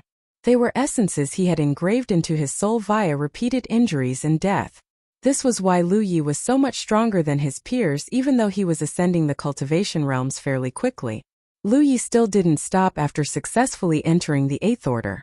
He consumed a spirit pill and started cultivating because he wanted to know how many spirit pills it would take to unlock a single spiritual point at his current level. A quarter of a day passed, and he concluded that he needed around 35 spirit pills to unlock a single spiritual point. It was a terrifying number to say the least. Back when he was a 3rd or 4th order cultivator, it had only taken him a dozen or so spirit pills to unlock a spiritual point. He had thought his consumption rate was crazy back then, but it was nothing compared to his current consumption rate. The higher one's cultivation realm, the more spiritual power it took to unlock a spiritual point. If he wished to ascend to the 9th order, he would have to unlock another 36 spiritual points. Assuming that he cultivated using spirit pills only, it would cost him over 1,200 spirit pills. Of course, consuming spirit pills wasn't his only method of cultivation. His actual consumption rate would probably be half of that, if not lower. Suddenly, Yi jolted and let out a muffled groan beside him. Her complexion also looked paler than normal. It was because she had just awoken from the Rift of Illusions. Yi had contribution points since the sect master had bestowed Yi a battlefield imprint and made her a disciple of the Crimson Blood sect. She could also earn contribution points by slaying enemies. However, most of her contribution points were made up of the monthly wages Wuxia had given her a while ago. She only had less than 1,000 contribution points including the one she earned via killing enemies. It wasn't much. Since she didn't have much use for her contribution points right now, Lu Yi decided to put her through the Rift of Illusions. They had a long, tumultuous journey ahead of them, and the Rift of Illusions would prepare her adequately for those trials. Was it fun? Not in the slightest. Yi grumbled loudly. Clearly, she had been taught a painful lesson by the insectoids of the Rift of Illusions. It's fine. Just take it one step at a time. Yi responded unhappily before assuming a meditative position, and began recovering her strength. Lu Yi grabbed a spirit artifact from his storage bag. It was the flying spirit artifact belonging to the 9th order cultivator Yuan Guang, and he was planning to refine it for himself. The 7th order was considered a dividing line for Spirit Creek realm cultivators. It was because it was the level where a cultivator could start using controlling spirit artifacts via telekinesis to attack their enemies. Technically, the 8th order was also a dividing line of its own. It was the minor realm where a cultivator was powerful enough to fly on a spirit artifact. However, most 8th order cultivators refrained from doing so not only because it cost too much spiritual power, but also because they generally could not fly fast and are high enough to be useful in battle. If anything, it was fairly easy to target such a cultivator in the open. Defeat was almost a certainty if they were to be struck down from the sky. This was less of a problem only after a cultivator had reached the 9th order. That was why most cultivators who dared to fly in the open were 9th order cultivators. Technically, Lu Yi could already fly without a flying spirit artifact. However, wings only had a lifespan of 6 hours. Lu Yi had used it as sparingly as he could since he obtained the tattoo-type glyph, but it was only a matter of time before it ran out completely. That was why he needed to master an actual flight ability as soon as possible. The good news was that he was now qualified to attempt flying on a spirit artifact. A day later, Lu Yi exited his training chamber with Yi right behind him. Luo Fu visited him immediately after he heard the news. It wasn't long before they took their seats in the guest hall. Brother Yi, I'm not the type to beat around the bush, so I'm just going to give it to you straight. Okay? They had known each other long enough to skip the pleasantries. A few days ago, I was visited by several Grand Sky Coalition legates and prolegates. The long story short is that they wanted our help to attack 1,000 Demon Ridge outpost or two. Lu Yi nodded. It was perfectly normal to ask for a nearby ally's help to attack an enemy. For example, he had contacted the Athenaeum of Finality when he was attacking Clan Feng. As you're aware, it's incredibly difficult to breach an outpost's grand defensive ward. In fact, two sects can work together and still not destroy the ward unless they possess a specific trump card. In this case, they would like to borrow the strength of the Great Serpent. It was clear what Luo Fu was trying to say. That is why I'd like to know if you can still control the Great Serpent. If you can, then I would like us to pull off another big one. You misunderstand, Brother Luo. I am incapable of controlling the Great Serpent. At best, I can lure it in a certain direction. I have no control over its actions whatsoever. That's enough. If you can lure it to an outpost, there's a good chance they would break without much resistance considering what had happened to the Sky Pillar sect. With luck, they might even back off without needing us to fire a single spell. It's a high-reward, low-risk attempt, don't you think? Luo Fu said while rubbing his palms in excitement. Lu Yi gave it some thought before nodding. There's no harm in giving it a try, I suppose. Oh. Delight immediately bloomed across Luo Fu's face. We are in agreement then. Yes, but please don't contact our allies yet. It would be highly disappointing for everyone if it turned out that I couldn't lure the Great Serpent after all. I'll contact you once I'm certain about our chances. That would be for the best. Luo Fu walked Lu Yi out of the guest hall. A short while later, the young man was already riding across the wilderness on Amber's back. The legate would have sent the Hao brother and sister with him, but Lu Yi had turned down his offer. Lu Yi was willing to give it a try, but frankly, he did not think well of his chances. That was why he had given Luo Fu no promises. The Great Serpent was powerful enough to be quite intelligent. That was why he wasn't sure that it would fall for the same trick twice. After moving about 5 kilometers away from the Silverlight Island's outpost, Lu Yi climbed off Amber's back and produced an item from his storage bag. He filled it with spiritual power and tossed it into the air. The item immediately transformed into a small boat about 3 meters long and 1 meter wide. There were beautiful engravings all over its surface. It was none other than Yuan Guang's flying spirit artifact. There were several recesses on the bow and the stern of the boat. They were meant to fit spirit stones. A cultivator's spiritual power did not necessarily have to be the only source of power of a flying spirit artifact. Some could be installed with spirit stones to decrease the strain on the cultivator's reserves. Obviously, the better the quality of the flying spirit artifact, the lesser the strain on the cultivator. Yuan Guang's boat, for example, was a high-quality flying spirit artifact. The boat was only big enough to fit 2 or 3 people at best, but since Lu Yi was alone, it wasn't a problem whatsoever. Lu Yi was extremely careful when he planted his first step on the flying boat. He could still remember the disastrous experience when he attempted to fly with wings for the first time as clear as yesterday. It wasn't until he was standing steadily on the boat that he beckoned Amber to get on. The tiger immediately transformed into its cat form and leaped onto his shoulder. As for Yi, she had slipped inside Amber's body a while ago. Lu Yi channeled his spiritual power after everyone was ready. At first, it looked like things would go smoothly even though the boat was shaking quite badly as it took flight. However, it soon fell from the sky at an odd angle. Humanity's Great Sage. Chapter 256. Moving forward. An incense stick later, a boat-shaped spirit artifact flew in the sky 130 meters above ground level. Thanks to his experience with wings and the fact that his control over his spiritual power was nothing like what it used to be, it took Lu Yi only a short time to grasp the key to flying on a spirit artifact. He was moving faster than Amber was running at full speed, but that was perfectly natural. Flying was always going to be faster than running. That said, riding amber wouldn't cost him any spiritual power, while flying steadily ate away at his reserves.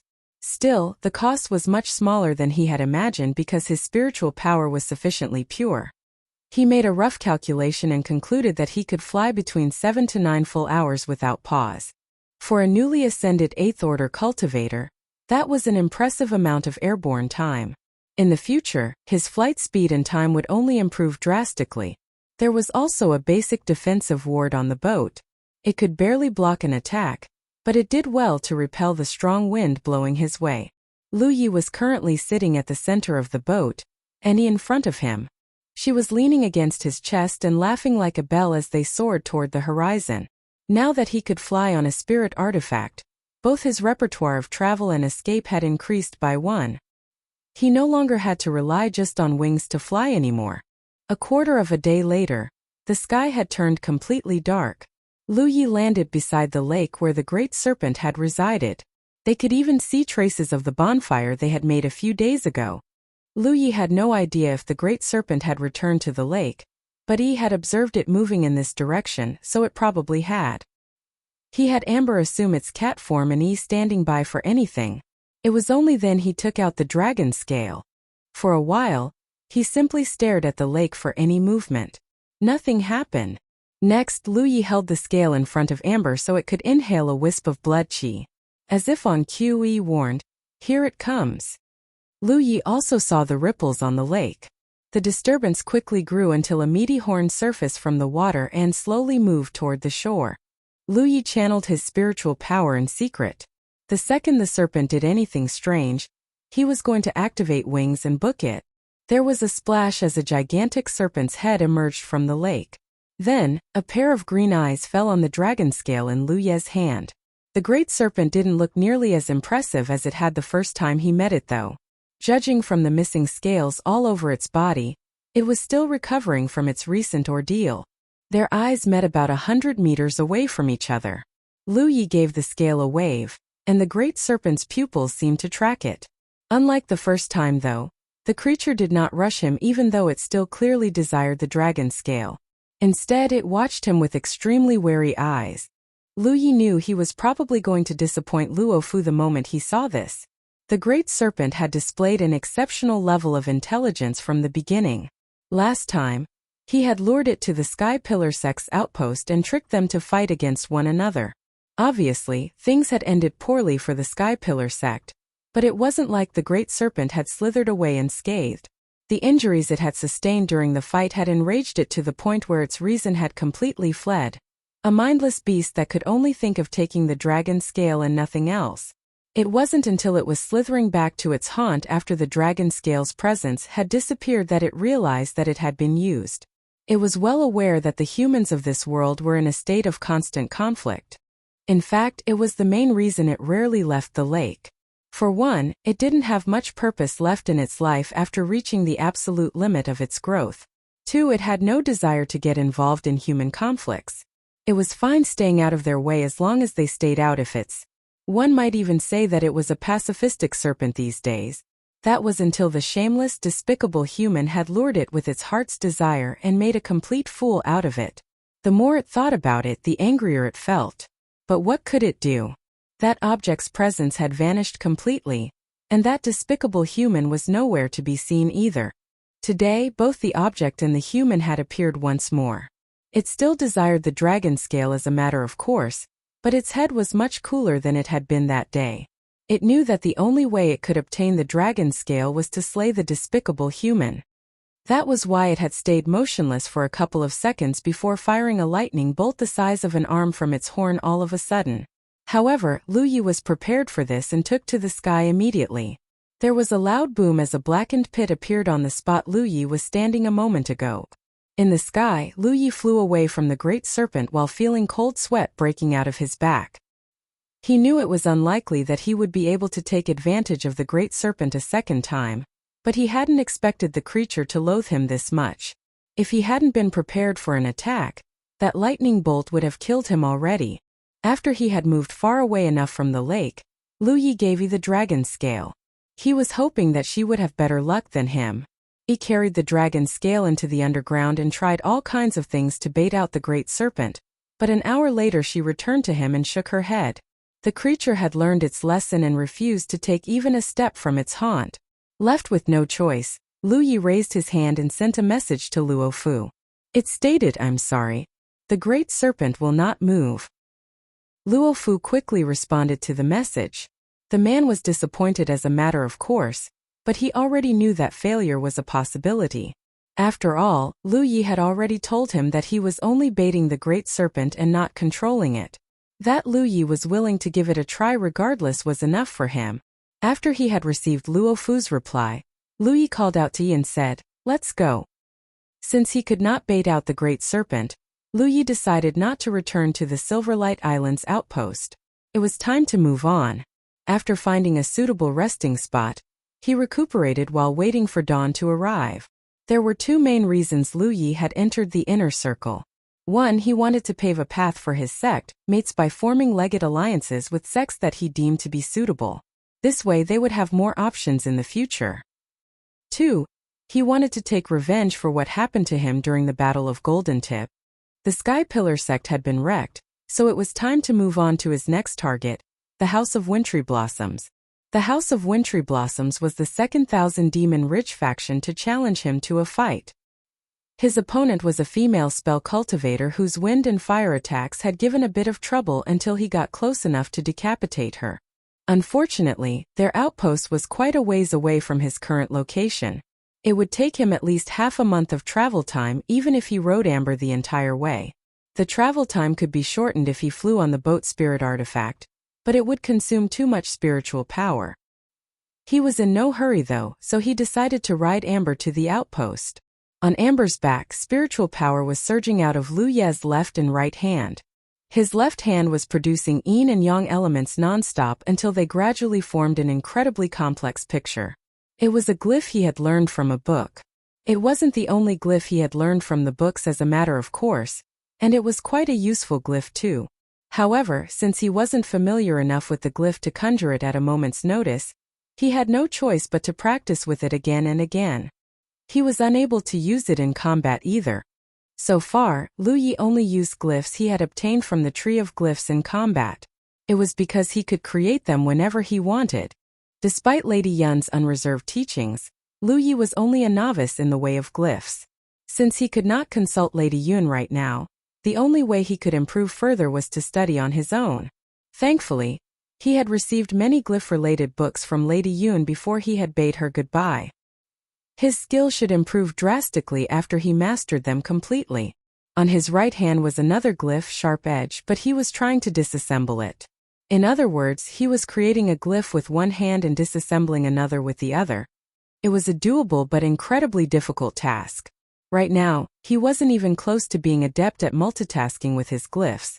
Still, this method of practice would improve his mastery and further hone his control over his spiritual power. Now that he was an 8th order cultivator, he could control another 1 or even 2 flying weapons if he wanted to. He didn't do so though. Adding another flying weapon or 2 to his repertoire wouldn't increase his combat capabilities by a significant amount, not to mention that the best way to improve the lethality of his flying weapons was still to create a glyph on them. It wasn't an easy task, and Lu Yi had no idea how to even begin. That was why he was studying the way of glyphs right now. Eventually, he would reach the level where he could construct glyphs on his flying weapons at a moment's thought. If he was traveling alone, he would never have dared to split his focus like this. But since he was traveling with Yi, he trusted her enough to watch his back. And so Lu Yi practiced creating and disassembling glyphs at the same time during the day, and studied the books Lady Yun gave him during the night. If he felt like getting into a fight, then he would enter the Rift of Illusions for some fun. The insectoid stages were gone after he entered the 8th order. All his battles began with an 8th order cultivator now. He wasn't sure why, but he certainly wasn't going to complain about it. 8th order cultivators were no match for him as a matter of course. Even 9th order cultivators couldn't last long against his saber.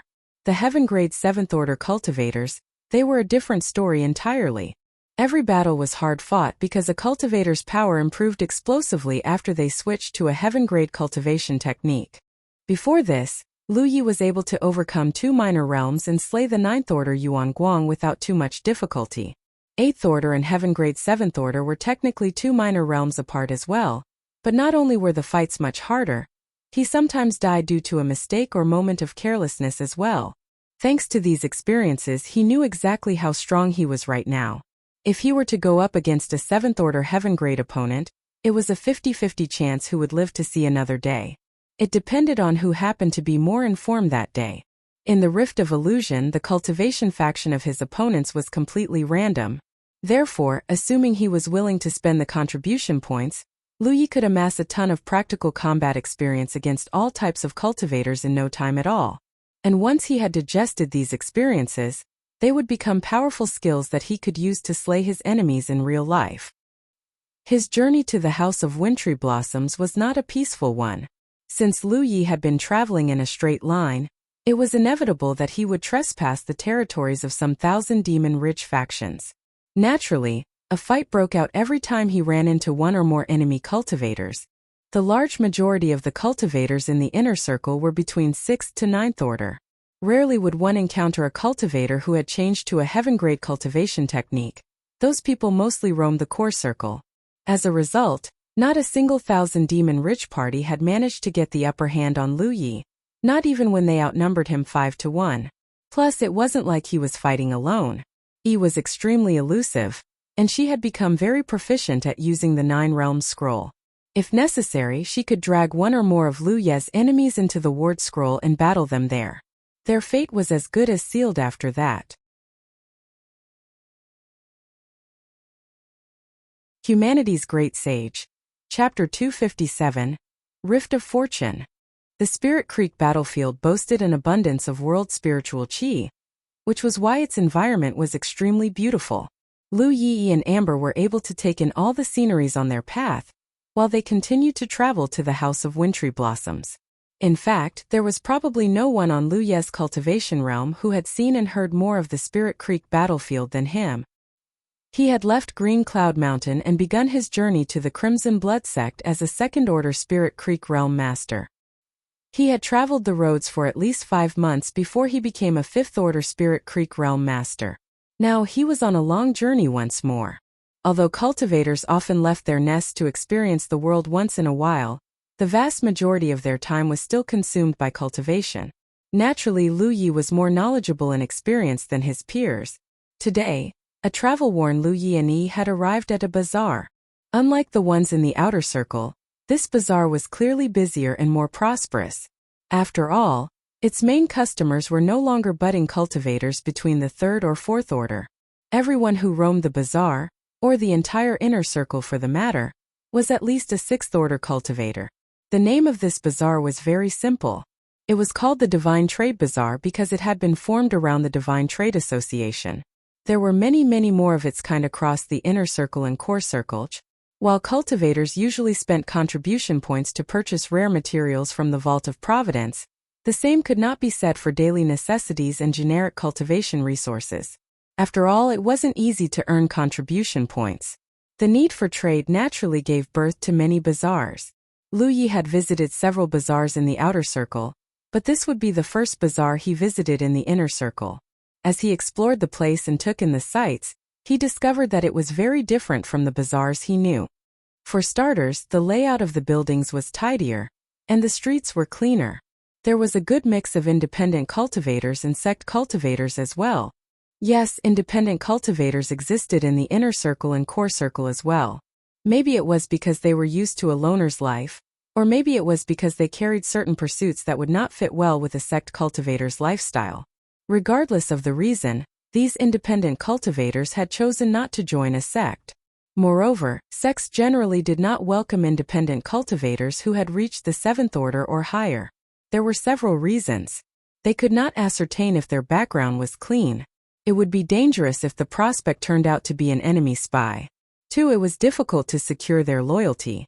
At their level, they might not be able to adapt to a lifestyle where they must answer to a sect's beck and call.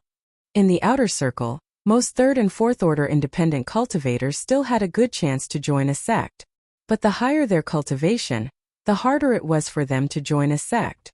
The existence of independent cultivators wasn't unique to Spirit Creek Realm either. There were Cloud River Realm, True Lake Realm, and even Divine Ocean Realm independent cultivators. The vast majority of independent cultivators would choose to become the associate of a sex outpost to enjoy their rich world spiritual chi. However, there was a small minority that chose to be completely independent because a chi-rich environment was the only benefit of becoming an associate. Not only that, they would have to answer to the sex summons if the latter had need of their services. Since they weren't willing to subordinate themselves to a sect in any way, they had to find another way to earn their cultivation resources. Hence the Divine Trade Bazaar. Barring a very small minority, the vast majority of independent cultivators were highly dependent on the Divine Trade Bazaars to make a living. An independent cultivator's life was full of poverty and hardships, but it could not be denied that they also enjoyed the greatest degree of freedom. The main reason Lu Yi had come to this Divine Trade Bazaar was to catch a good night's rest. He also wanted to update his 10-point map. It had been nearly a year since he had spent an obscene amount of money to purchase this map. He was sure that some of the details were no longer accurate. Besides that, this was a good opportunity to process all the useless loot in his storage bag, such as his share of the booty he had received from Silverlight Island. Although he had sold most of it to the Vault of Providence, there was still some that was taking up space in his storage bag. That was why he wanted to exchange it for cultivation resources. As he entered the Divine Trade Association, he noted that the layout was exactly the same as the one he visited in the past. A manager led Lu Yi to a private room and listened attentively to his requests. Then, he took the items he gave him and left to process the request. Lu Yi poured a cup of spirit tea for himself while he waited. It immediately brought back some memories. Back then, he made sure to drink until his stomach was full every time he entered the Divine Trade Association because the spirit tea contained a bit of spiritual power that he could use to improve his cultivation.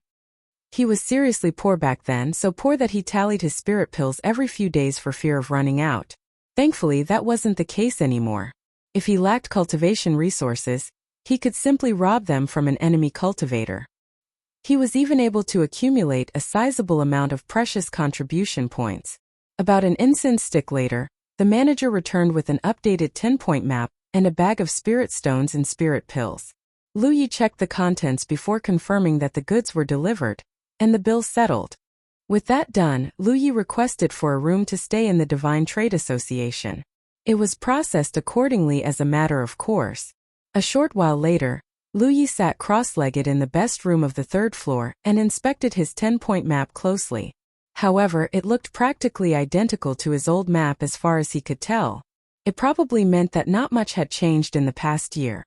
Anyway, the map informed him that he was only half a day away from the House of Wintry Blossoms' territory. Thanks to his earlier experience, he decided to head straight for there or Vane. He had opted for a more conservative approach with the Sky Pillar sect at the beginning because he was only a 7th-order cultivator and a newcomer of the inner circle back then.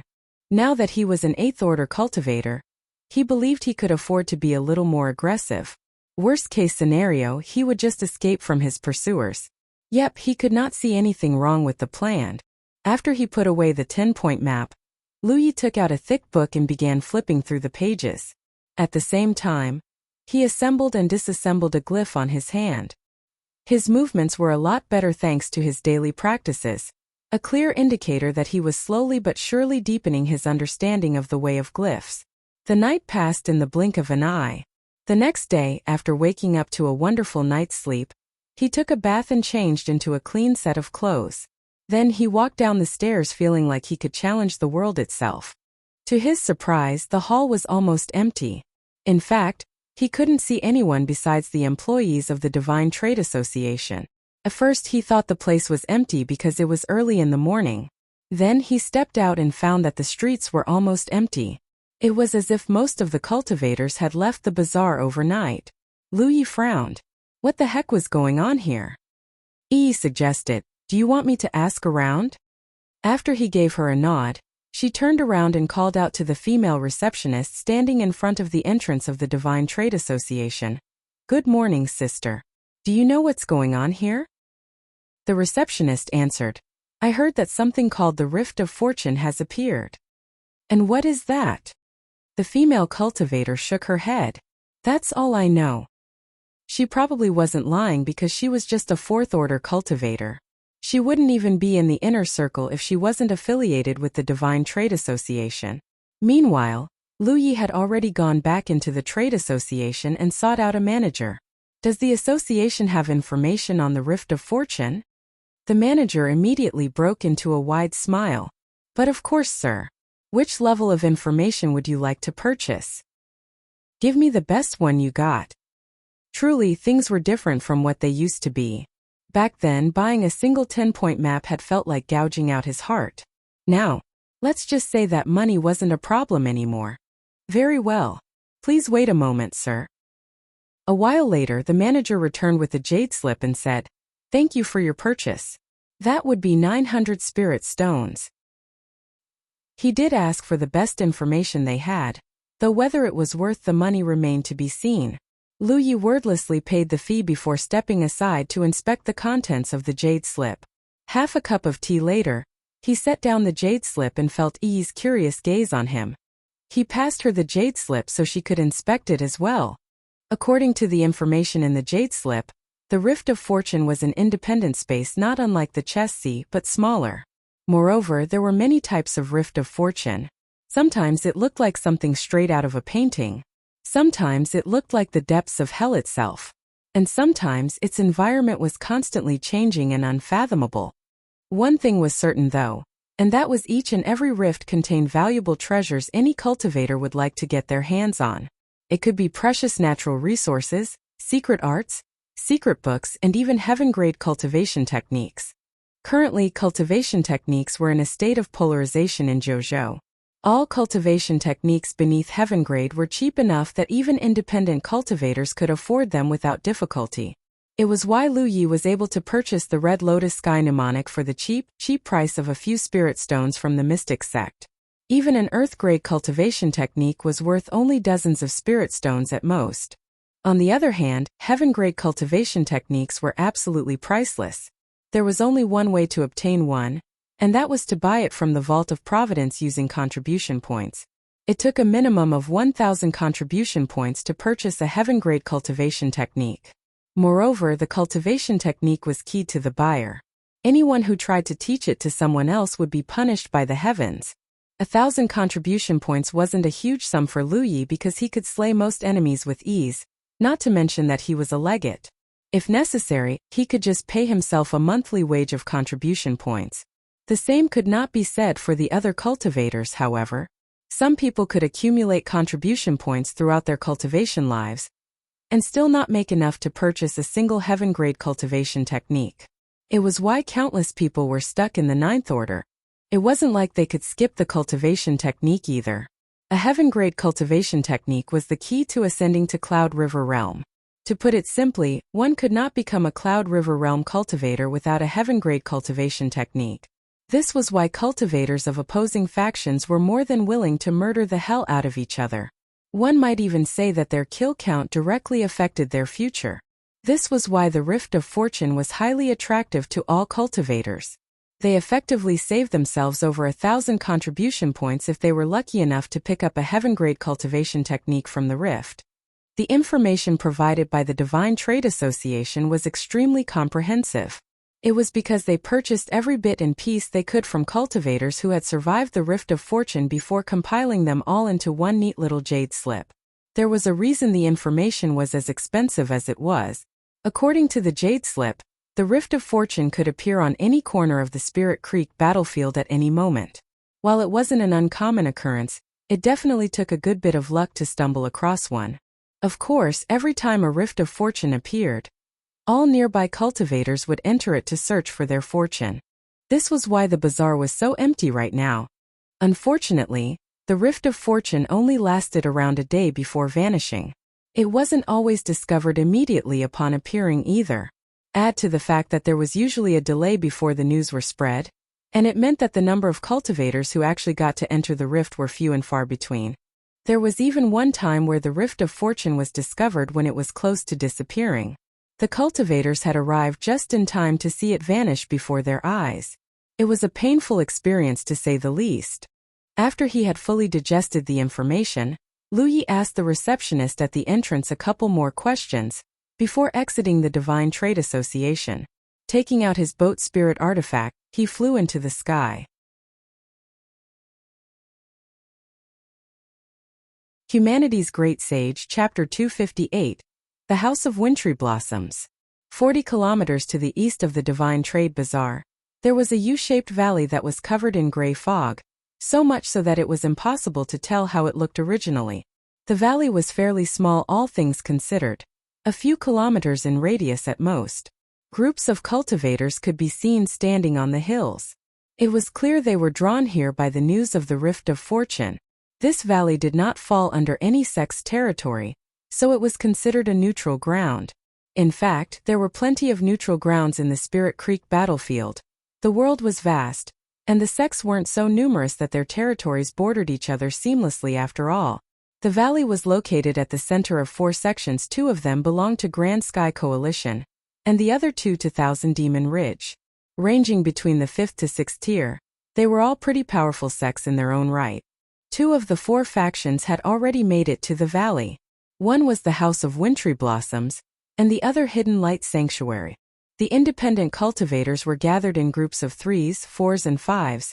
Both the 2 sects had brought at least 100 cultivators with them. It showed just how much they valued the Rift of Fortune. The reason they were able to arrive faster than the other 2 sects was because the valley was closer to their outposts, and they had received word in a timely fashion. The other 2 sects were not so lucky. It would take them a while to get here even if they caught wind of the news early. Currently, both the House of Wintry Blossoms and the Hidden Light Sanctuary were attempting to recruit the aid of the independent cultivators. Unfortunately, neither of them were having much success. The independent cultivators of the inner circle were more independent than their outer circle counterparts. They were also less likely to be fooled by a sect's empty promises. There was a reason they made it this far after all. Moreover, safety in numbers wasn't always a good thing when exploring a rift like this. For starters, joining a sect meant that they were obligated to participate in large-scale battles against the opposing faction, something that was guaranteed to happen more than once in a small space like the Rift of Fortune. They would also be putting their fate in their acting superior's hands. If the superior was incompetent or plotting to use them as sacrificial pawns, well, long story short, it wasn't necessarily less safe to stay with their fellow independent cultivators. Plus, those who wanted to join a sect would have done so a long time ago. They would not have waited until now to join one. That was why the independent cultivators at the valley were more willing to team up with their peers. By the time Lu Yi showed up on his flying spirit artifact, several hundred cultivators had already gathered at the valley. Things looked pretty messy from what he could see. The first thing he noticed was that 2 100-man groups were standing on opposing sides of the valley. They were clearly hostile toward one another. One group had far more female cultivators than male cultivators, and they were all fairly beautiful in their own right. They also wore provocative clothes that showed off their legs, their waists and more. Flying behind them was a huge banner with petals on it. In fact, the fabric itself smelled faintly of flowers. Lu Yi immediately identified it as the banner of the House of Wintry Blossoms. Technically speaking, he had never seen their banner before. However, he had seen their symbol on his 10-point map. The symbol of every sect was displayed behind their name. For example, the Crimson Blood sect symbol was a golden flame with a red background. Lu Yi did not recognize the other group, but a quick check of his map told him that they belonged to the Hidden Light Sanctuary. This meant that 2 of the 4 nearby factions had already arrived at the valley. The 2 factions who hadn't shown up yet were the Lofty Plume Court of Grand Sky Coalition and Sunlit Mountain of Thousand Demon Ridge respectively. They were probably still on the road since their outposts were farther away from the valley. Lu Yi landed on the side belonging to Hidden Light Sanctuary. Then, he looked into the valley curiously. The reason he paid 900 spirit stones for the best info on the Rift of Fortune and rushed over as quickly as he could was because the word rift had tickled his mind. It so happened that he had a mystic fruit that transported his mind to a rift of illusions, so he could battle against all kinds of enemies and strengthen his skills. What if this Rift of Fortune was somehow connected to it? He could be completely wrong as a matter of course, but there was certainly no harm in checking it out. So far, he was inclined to believe that his suspicions were right. It was because the rolling gray fog in the valley looked exactly the same as the one in the Rift of Illusions. Are they really connected to one another? That said, it was a bit presumptuous to make that deduction now.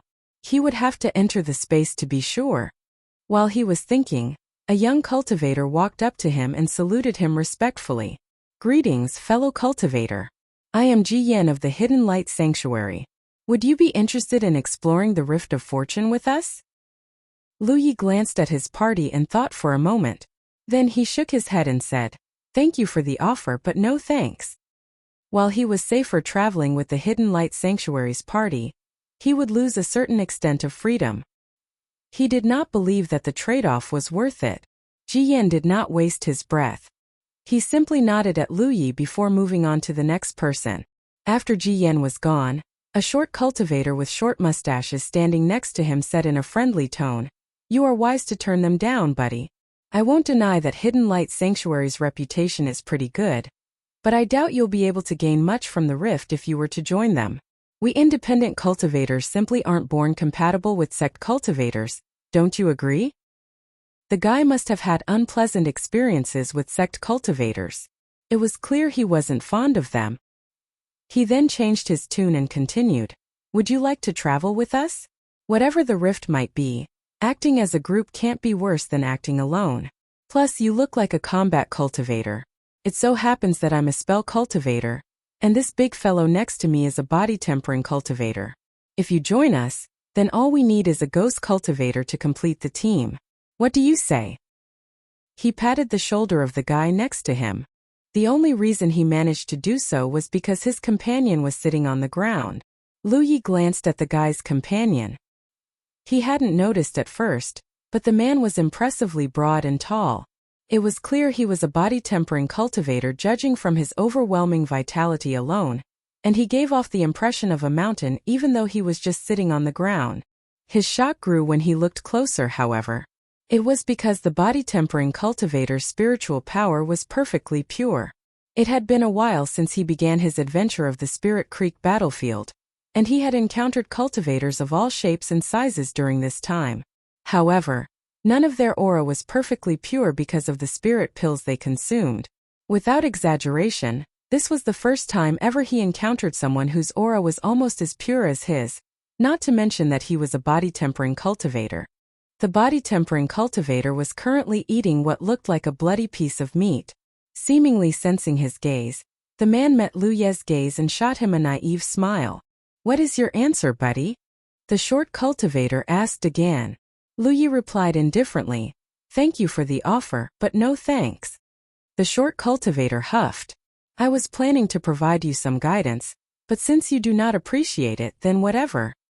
Technically speaking, it wasn't a boast. Both him and his companion were ninth-order cultivators after all. The guy then walked toward another lone independent cultivator.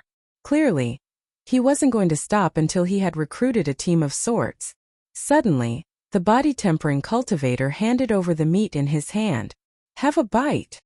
Lu Yi was going to reject the offer when Amber leaped off his shoulder and landed on the body-tempering cultivator's legs. It then consumed the meat ravenous. The naive-looking body-tempering cultivator smiled at the sight of this. He raised his ridiculously massive hand and stroked Amber's smooth fur. Interesting, Lu Yi thought to himself while watching this. The number of people who could approach Amber since he brought it back to the Crimson Blood sect could be counted on one hand. Not even Yi's closest friend, Ruan Lingyu, was an exception. One time, Ruan Lingyu wanted to ride Amber but was rejected no matter what she tried. The tiger simply refused to get up from its sunbathing spot until Yi had given it a direct order. It carried Lingyu around the summit of Fortitude once but never again after that. As for feeding, Amber had never eaten anything that didn't come from Lu Yi or Yi. Not even his senior sister, Shui Yuan, was able to convince it otherwise, much less a complete stranger. Naturally, he was quite surprised with Amber's current behavior. It wasn't like he could ask Yi what was going on either, since the girl was currently hiding inside Amber's body. Amber was capable of seeing through the heart. The fact that it was being so affectionate with the body-tempering cultivator seemed to indicate that he possessed certain qualities that were attractive to Amber. Could it be that simple-minded people were naturally pure in heart? Time passed quickly. More and more cultivators heard the news of the Rift of Fortune and showed up, though none had shown up in a large group. Meanwhile, the fog in the valley grew thicker and thicker. On the other side of the valley, a tall and slim female cultivator wearing a short shirt that revealed her waist was listening attentively to a male cultivator's report. She was the progate of the House of Wintry Blossoms, Chi Ching. The Rift of Fortune was a place of untold opportunities and riches. Naturally, the leader of the exploration party had to be a legate or progate at the very least. Sunlit Mountain is almost here. They should make it before the rift opens, the guy reported while moving closer to Chu Qing. Her flowery scent was causing sparks to explode inside his head. Chu Qing nodded. Good. What about Lofty Plume Court? I haven't heard anything about them yet. Well, don't just stand here and do nothing. Go investigate them now. Right away, the guy responded before retreating to the back. The House of Wintry Blossoms was a very special faction in the sense that women enjoyed better status and treatment in this sect. In fact, the sect used to have no male cultivators at all. The founder of the sect was a divine ocean realm cultivator. It was said that she was tricked and betrayed by her lover in the past because she came to believe that all men in the world were disgusting, repulsive, and death-deserving creatures. That was why she wanted to found a sect with female cultivators only. Unfortunately, dreams did not usually mesh well with reality. The restrictions severely restricted their growth, not to mention that they were a body-tempering cultivation faction. Most women would prefer to be slim, beautiful, and perfect, not massive hunks of meat whose very responsibility was to get hurt and ugly in battle. That was why the sect changed their policies as soon as their founder had passed away. They began accepting male disciples into their ranks, although 70 to 80% of their members were still female. Moreover, most of their male cultivators were body-tempering cultivators. Long story short, it was their job to brave all the dangers and endure all the hurt. Despite this, the House of Wintry Blossoms remained incredibly popular within Thousand Demon Ridge. After all, who doesn't like a sweet, gentle beauty? And the House of Wintry Blossoms was overflowing with them. Humanity's Great Sage, Chapter 259, The Lost City of Xianyuan. Chu Qing looked over to the other side of the valley where Hidden Light Sanctuary was. Their legate, Gu Kanyang, was watching her with a cold look, and vice versa. Hidden Light Sanctuary and the House of Wintry Blossoms were neighbors, so of course they hated each other's guts. Moreover, they were competing for the fortunes within the Rift of Fortune this time. They were absolutely going to destroy one another when they went inside and the opportunity presented itself. The reason no one was making a move was because the Rift of Fortune still wasn't open. There was no need to start a quarrel just yet. Chu Qing glanced left and right in search of any cultivator that might deserve her attention. It wasn't long before she saw a large man wearing a tattered hemp shirt that bared half of his chest. Her pupils contracted. If she wasn't mistaken, the independent cultivator was none other than the famous Zhu Jia. Zhu Jia was quite famous among the independent cultivators, so much so that all nearby sects were made aware of his name. In fact, Hidden Light Sanctuary and Lofty Plume Court had tried to recruit him before.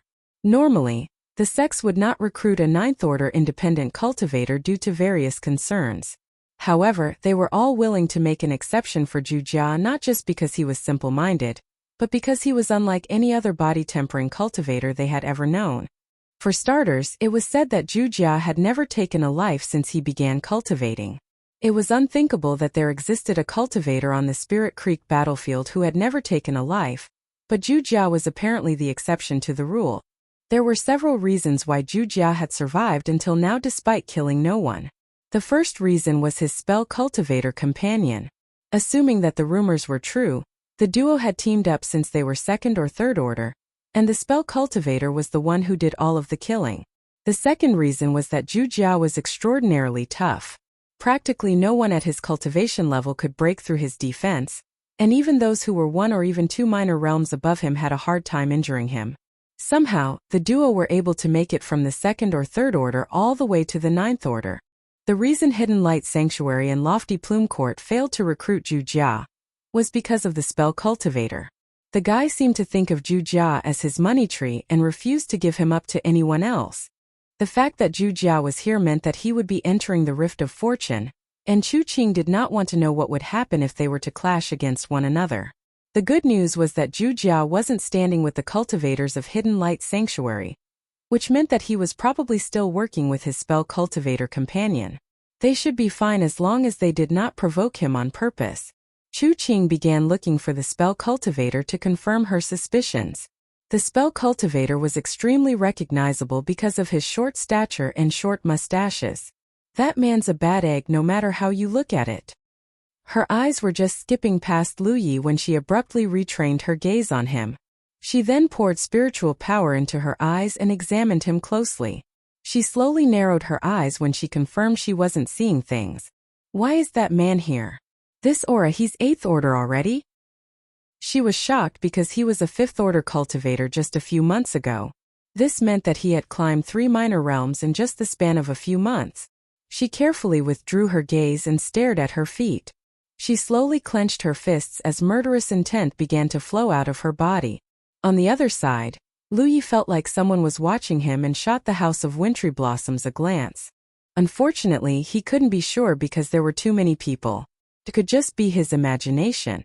It was around this time Amber finished eating the meat it was given and leaped back to Lu Ye's shoulder. Seemingly reluctant to let Amber go, the body-tempering cultivator asked in a low, muffled voice, "What is its name?" "Amber." The body-tempering cultivator nodded. "Zhu Jia." It was probably his name. It was at this moment a massive ship appeared from the horizon and flew toward the valley at high speed. The cultivators of the House of Wintry Blossoms perked up when they saw it because it belonged to none other than their allied sect, Sunlit Mountain. A while later, the massive flying spirit artifact landed on a flat ground on the other side of the valley. Then, a group of 100 cultivators led by a handsome young man stepped off the ship and met up with the House of Wintry Blossoms right away. For a time, the atmosphere grew warm and cheery as both sides engaged each other in a pleasant conversation. It was obvious that the two sects shared a close relationship. On the other hand, the cultivators of Hidden Light Sanctuary wore grim expressions on their faces. Ji Yuan, the same guy who had attempted recruit Lu Yi earlier, walked up to a man with bronze skin and asked in a low voice, "How much longer until Lofty Plume Court arrives, senior brother?" The man with bronze skin was the leader of this Hidden Light Sanctuary group. He was also the legate of their outpost, Gu Kanyang. "I don't think they'll arrive in time," Gu Kanyang replied. "Last I checked, they're still 4 to 6 hours away from our location, and it looks like the Rift of Fortune could open at any moment." Ji Yan looked deeply worried. "What do we do then? We'll be fighting 1 against 2 if we head in right now. Should we withdraw?" Gu Kanyang shook his head. "What do you think will happen if we retreat without even putting up a fight? Our sect will become a laughingstock for months to come. Don't worry, the situation might not necessarily be disadvantageous to us. With luck, the Rift of Fortune this time could be one where superior numbers do not provide an advantage." It was at this moment the fog in the valley began moving rapidly. "It's about to open!" someone shouted. The entire valley fell silent as if a silencing spell had been cast over everyone's mouth. They were all staring at the fog in front of them. The fog continued to churn and converge in multiple locations. Soon, many vortices of varying sizes appeared across the valley. It didn't take long before the churning fog abruptly turned still once more. However, the vortices were still present and leaking some sort of unspeakable aura. "Senior brother," Ji Yan called out. Gu Kanyang raised his hand and sliced the air in front of him. "Forward!" Since he had decided to enter the Rift of Fortune, he wasn't going to quit at the last possible moment. As if to prove his resolve to his sect mates, he walked toward the closest vortex and jumped straight into it, vanishing immediately. Behind him, the cultivators of Hidden Light Sanctuary followed closely. On the other side of the valley, the House of Wintry Blossoms and Sunlit Mountain were doing the same thing. They were all entering the mysterious vortices that led them to God knows where. Same thing with the independent cultivators. The spell cultivator had returned to Zhu Jia's side. Unfortunately, he wasn't able to recruit a single person. In his head he grumbled how the times had changed, and people were far more heartless than they used to be. So much so that he couldn't even recruit a single helper. When he saw that Zhu Jia was still eating his food like nothing was going on, He became so frustrated that he kicked the body-tempering cultivator once before barking, "Get up! It's time to go!" Okay. Jujia shoved all the meat in his hands into his mouth, filling up his cheeks like a balloon. Then, he followed the short cultivator into a vortex. Lu Yi had leaped into the vortex next to theirs. He was hoping that he could peer through the vortex somehow, but unfortunately there was no such luck. As he passed through the vortex and entered a foggy world, he suddenly felt an invisible energy wrapping around his entire body and holding him in the air. There were noises all around him. When he looked around, he saw that all the cultivators who entered the vortices ahead of him were frozen in midair as well. He looked behind himself. There were many holes in the grayish sky, and cultivators kept pouring in through them. He tried to channel his spiritual power but found that he was unable to muster even the slightest bit of energy. "Fuck! It's the motherfucking lost city of Xianyu!" Someone shouted. The shout was like a bomb in a pond. Countless people began shouting obscenities on top of their lungs. Lu Yi looked beneath his feet. He saw a massive city with incredibly impressive structures sprawling across a vast land. However, it was also in tatters as if it had just been ravaged by war. Even its humongous walls, some as tall as several hundred meters, were collapsed in several sections. Not only that, he spotted massive claw marks on some parts of the walls.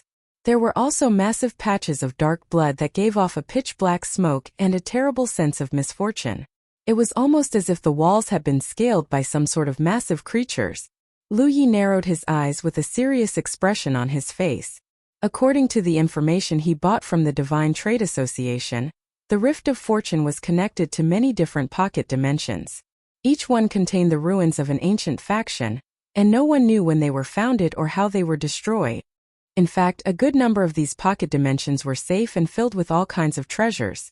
They were probably the valuables left behind by the vanquished factions, and a good number of them had entered the pockets of the cultivators throughout the years. Some people had discovered an ancient herb garden in the Rift of Fortune, and every herb it contained was valuable beyond imagination. Some people had found a spirit treasure and become powerful overnight, and some people had even received the inheritance of a peak champion. This was why the Rift of Fortune was so attractive to the cultivators. Every time it appeared, they would swarm to it like bees to honeys. However, some ruins were more dangerous than the others, and the lost city of Xianyuan was among the most dangerous a cultivator could enter. It was because some of the dangers in this city were practically irresistible as a mere Spirit Creek realm cultivator. Death was almost a certainty if one came across these dangers. Not only that, the lost city of Xianyuan was overflowing with apparitions. These apparitions seemed to be Xianyuan city cultivators who died in the past and, for whatever reason, were turned into apparitions and trapped here. Most of these apparitions were mindless creatures who could only act as their instincts dictated, although there were some unique apparitions who still had their minds. Therefore, enemy cultivators weren't the only dangers in this place. The city itself was one giant death trap. Lu Yi recalled everything he knew about the lost city of Xianyuan, while looking at a massive palace at the center of the city. He vowed to himself to never set foot in that place because it was the residence of the city lord. In other words, the apparition of the city lord himself was inside that building. Meanwhile, the shouts and curses of his fellow cultivators had gotten louder. They would never have entered this Rift of Fortune if they knew it was connected to the lost city of Xianyuan. Everyone loved valuables, but what was the point if they wouldn't live to use them? Lu Yi didn't lower himself to their level, but he was a bit disappointed with this outcome. There was a pocket dimension containing a vast number of valuable ancient scriptures called the Great Brahmin Library. Although the scriptures themselves could not be carried out of the rift for whatever reason, it was overflowing with all kinds of inheritances including that of glyph weavers. Of all the pocket dimensions, the Great Brahmin Library was the most desired because of its low-risk, high-reward nature.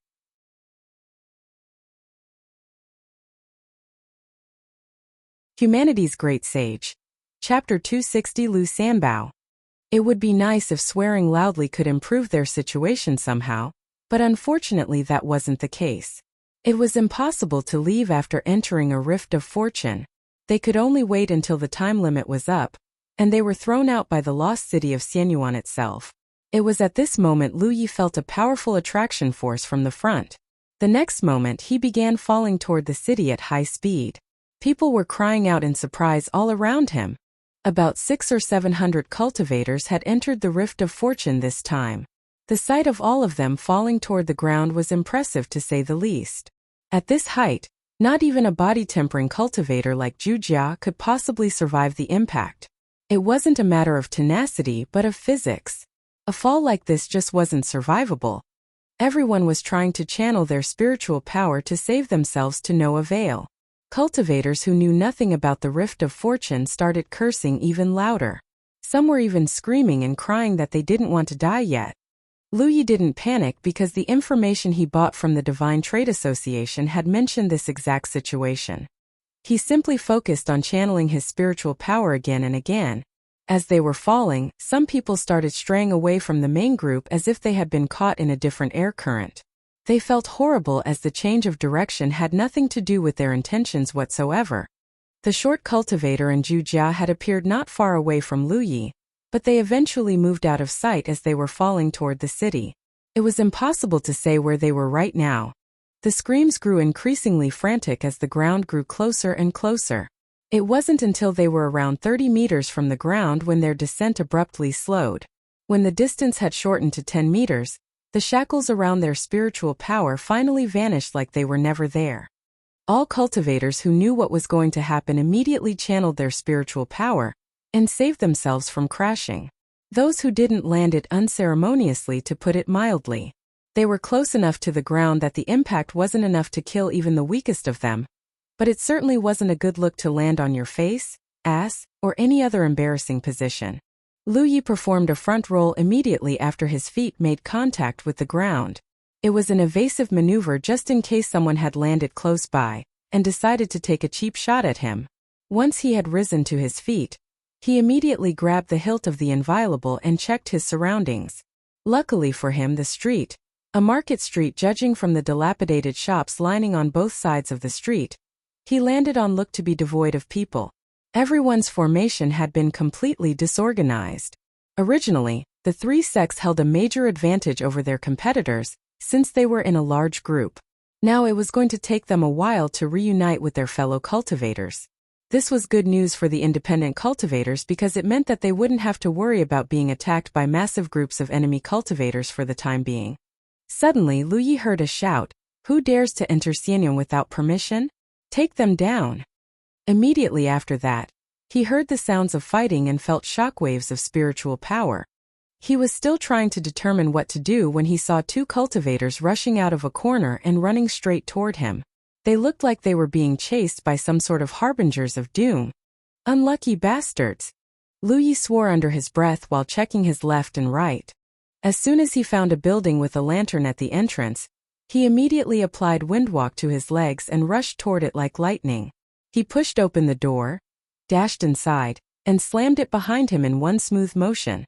After breathing a sigh of relief, he peered through the gap between the door to look outside. The two cultivators had barely run a couple of steps when a shining rope lashed toward them from behind. Judging from its appearance, it was less of a spirit artifact and more like a shackling spell. In fact, it looked pretty similar to the rumored spirit shackling rope.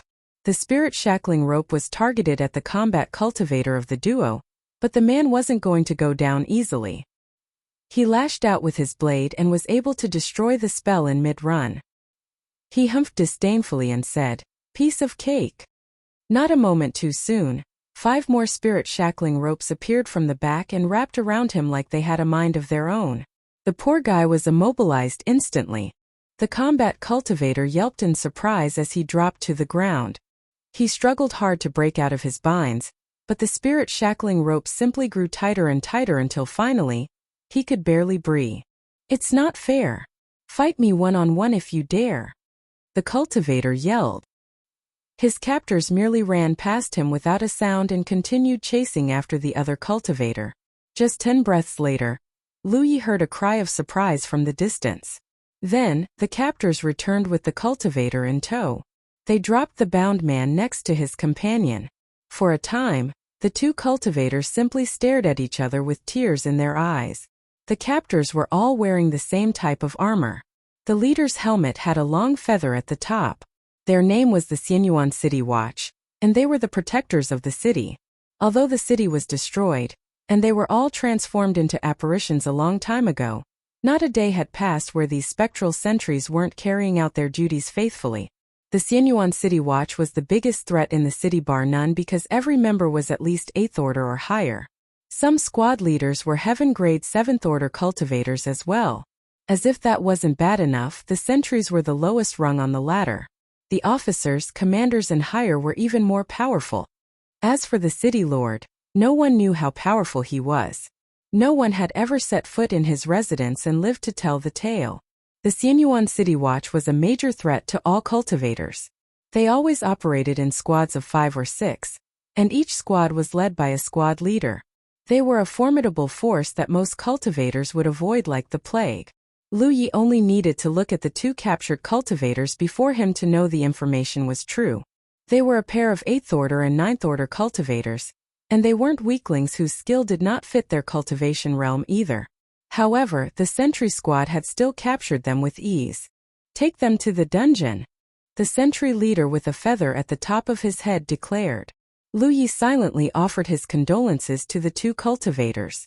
They were all here to search for their fortune, but it took a kind of bad luck to be caught by the Xianyuan City Watch at the very beginning, much less imprisoned behind bars. Although it didn't look like their lives were in danger, the sentry leader would have just executed them if that was the plan. Heavens only know what kind of fate awaited them in the dungeon. It was said that those who were thrown into the dungeon were tortured horribly. The tough ones might be able to survive until they were ejected from the city, but otherwise death was the most likely outcome. The sentry leader wasn't done though. He strode to the shop where Lu Yi was hiding next and pressed an eye against the gap between the door, staring him directly in the eye. He then declared in a malicious tone, "This is what happens to all those who dare to break the law in Xianyun. Do not forget this." It was only then he finally left with his squad and his prisoners. Lu Yi kept watching until the spectral sentries were completely out of sight. Even then, he never let go of the inviolable. At the same time, he thanked his past self for spending 900 spirit stones to purchase the best information available in the Divine Trade Association, because he would have had no idea how to deal with this situation otherwise. He would have clashed against the squad already if he was stingy, and heavens only know what might have happened then. According to the info in the Jade Slip, all buildings with a lantern at the entrance seemed to be protected by some kind of strange power. Barring exceptional circumstances, the Xianyuan City Watch would not enter these buildings. That was why Lu Yi had made a beeline for this shop. A ton of cultivators should be roaming the streets of Xianyuan and engaging the Xianyuan City Watch in a deadly cat-and-mouse chase right now. After some thought, he decided that it would be safer to hide in this shop and wait until the situation stabilized than to explore blindly. I wonder how many people were caught by the sentries already. Lu Yi turned around and stared wordlessly at a corner of the room. 3 meters away, a fat middle-aged man wearing a landlord's outfit was rubbing his palms and smiling kindly at Lu Yi. What terrible luck! Most of the buildings with a lantern at the entrance did not have an owner, but sometimes they housed an apparition or 2. Moreover, these long-dead apparitions would often make all kinds of strange requests to the cultivators who paid them a visit. If they were able to fulfill the apparition's request, then they would be able to leave the place unscathed. Otherwise, they would have to pay a terrible price, their lives included. Long story short, the lost city of Xianyuan was a bizarre place. It seems that fate has brought us together, my young friend. Would you like to gamble with me? This guy had to be a gambler when he was still alive. Lu Ye's gaze lingered at the apparition's neck for a second. He was wondering if he could kill the guy in one hit. Unfortunately, his aura was that of a heaven-grade 7th order cultivator, so chances were he was going to fail horribly. So, he suppressed his killing intent and went with the apparition's wishes for now. It wasn't the time to cause a huge commotion anyway. Sure. The apparition's expression grew even friendlier as he beckoned Lu Yi to follow him. Follow me. Lu Yi kept a hand on his saber as he followed the apparition into another room. When he saw the gambling table at the center, he immediately figured that his theory was right. The apparition was a gambler in the past. The apparition sat down at the head of the table and gestured. Sit. Lu Yi did as he said and sat down on the opposite chair. My name is Lu Sanbao. What is yours, my young friend? Lu Yi. Lu Sanbao chuckled when he heard this. Fate truly has brought us together. Even our names match one another's. That said, you do not look like a skilled gambler, so let's play a simpler game, shall we? How about dice? Your house, your rules, Lu Yi replied unconcerned. We are in agreement then. The apparition rolled up his sleeves as if he was going to give it his best shot. He flipped his palm and pulled out a dice cup seemingly out of thin air. A melodious sound rang when he threw 3 dice into the cup. Lu Yi shot the cup a glance but said nothing. Lu Sanbao covered up the cup and shook it a little. Then he slammed it on the table and declared, place your bet on the left if you think the dice total is big, or right if you think it's small. You may begin now. He looked very excited. It was clear it had been a long time since he got to gamble with anyone. What can I bet? Anything. Literally anything. Even a strand of hair is acceptable. So Lu Yi grabbed a spirit stone from his bag and tossed it to the right side of the table. The bet is decided and the outcome is... Lu Sanbao yelled in excitement before removing the cup. He guffawed as he continued, for 5 and 6, a big total. You've lost, my young friend. Lu Sanbao immediately grabbed the spirit stone and tossed it into his sleeves. He then scooped up the dice with the cup, covered it up and shook it once more. He said again, bet left if you think it's big, and right if it's small. Lu Yi wordlessly tossed another spirit stone to the right.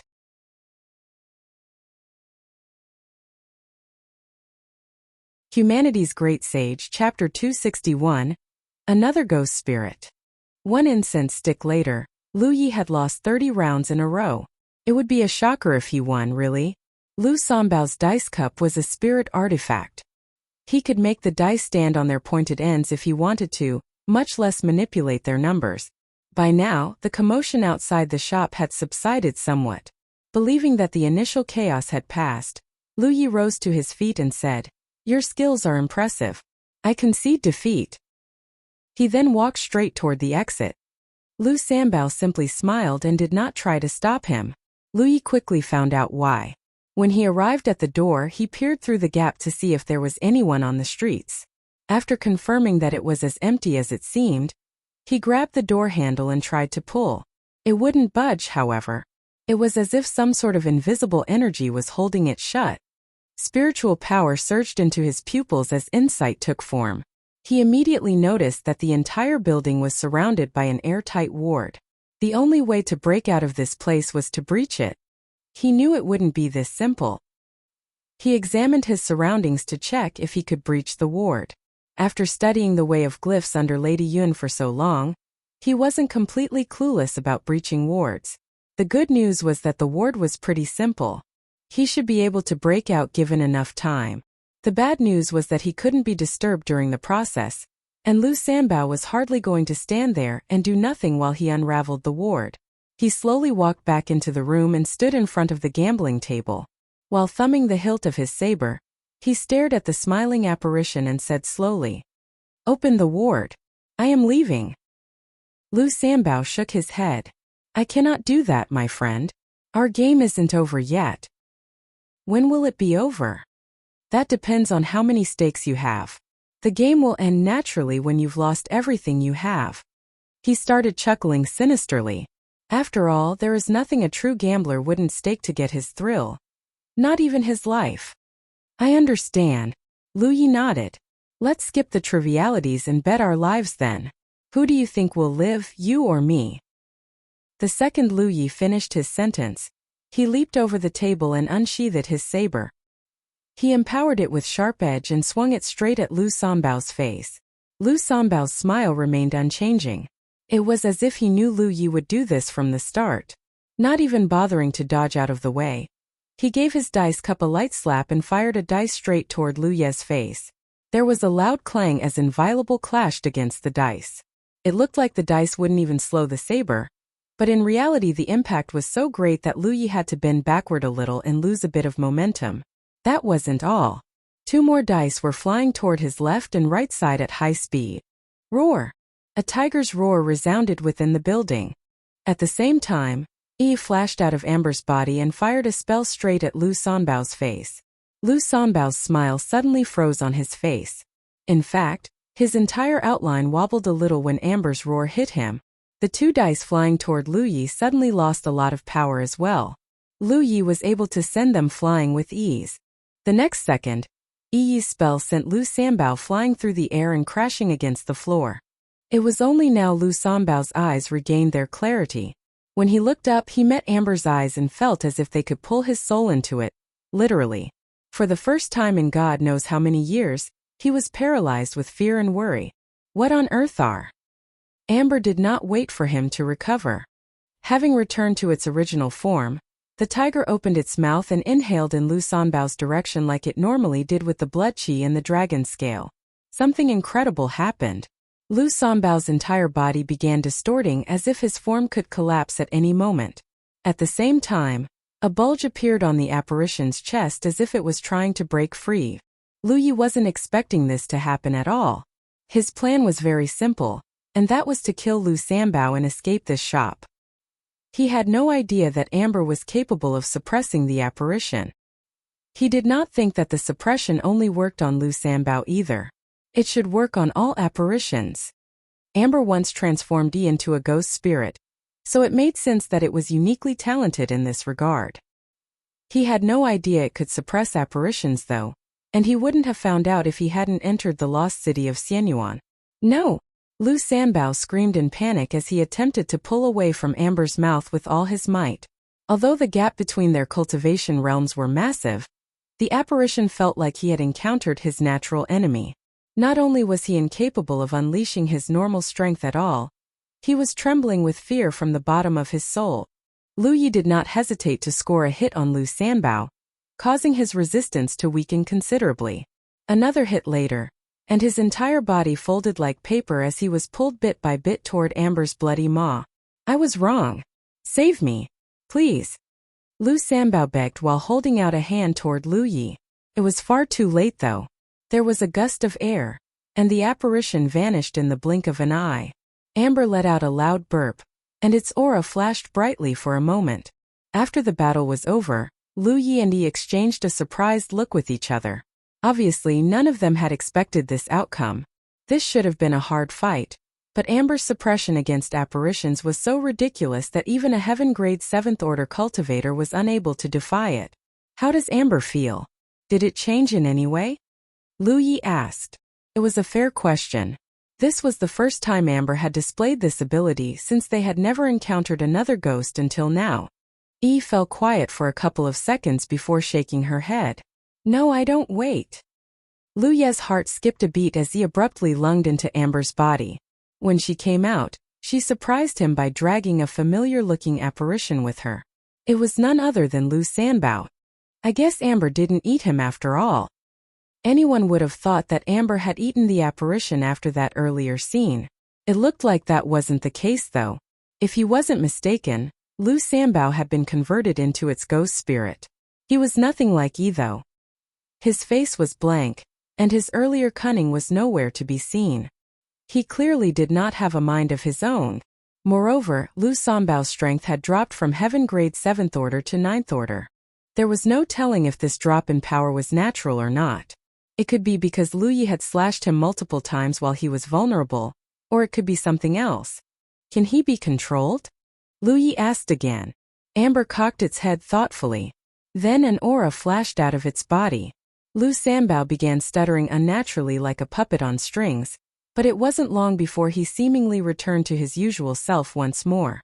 He picked up the dice cup he had dropped on the ground, ran to the gambling table and yelled, "Place your bet on the left if you think the dice total is big, or right if you think it's small." Yi slapped Amber's head immediately. "That's not something you should learn." Amber immediately whined in protest.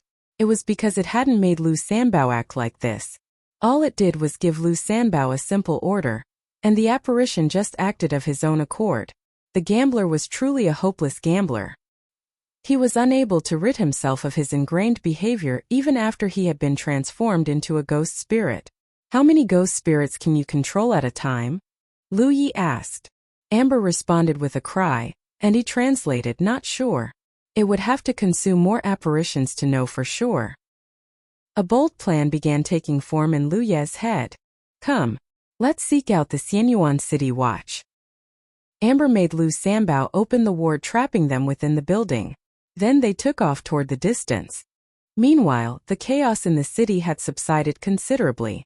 It had been total chaos when hundreds of cultivators had descended from the sky.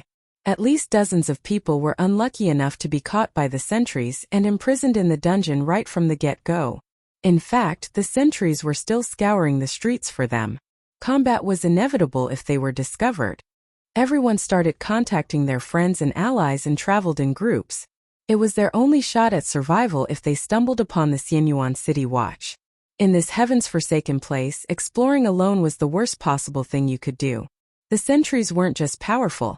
They were also capable of annoying spells such as the spirit shackling rope. If someone was snared by a spirit shackling rope, 3 or more were sure to follow. When that happened, not even the strongest Spirit Creek Realm cultivator could break out of their binds. In fact, the Xianyuan City Watch was so oppressive that the cultivators actually stopped their infighting for the moment. If they ran into a cultivator from the opposing faction, they would simply bow their heads and go their respective ways. It was because there was simply no benefit to fighting each other right now. Worst case scenario, they might all be captured by the Xianyuan City Watch. The fighting could happen after they had met up with their friends and allies. Speaking of which, the lost city of Xianyuan did not have any valuable herbs or plants that could be harvested. What it did have was buildings that potentially contained valuable treasures.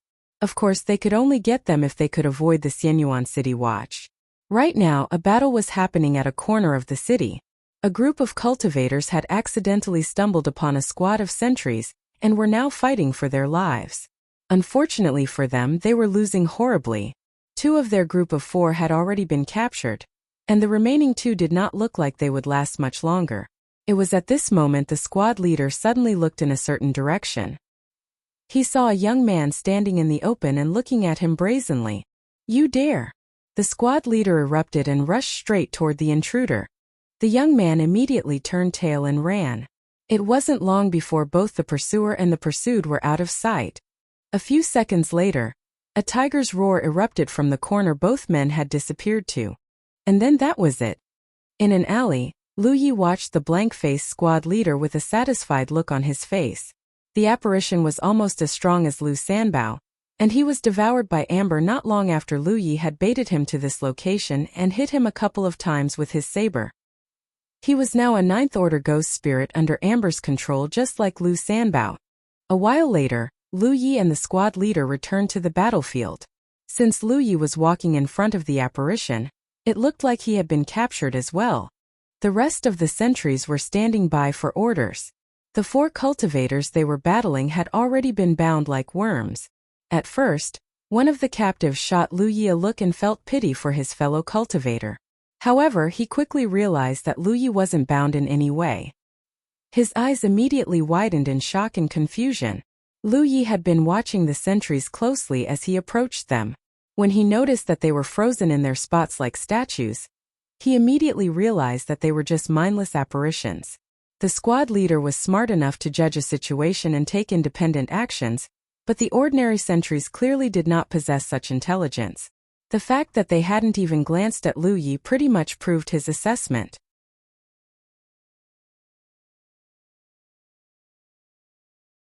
Humanity's Great Sage, Chapter 262, Growing the Squad.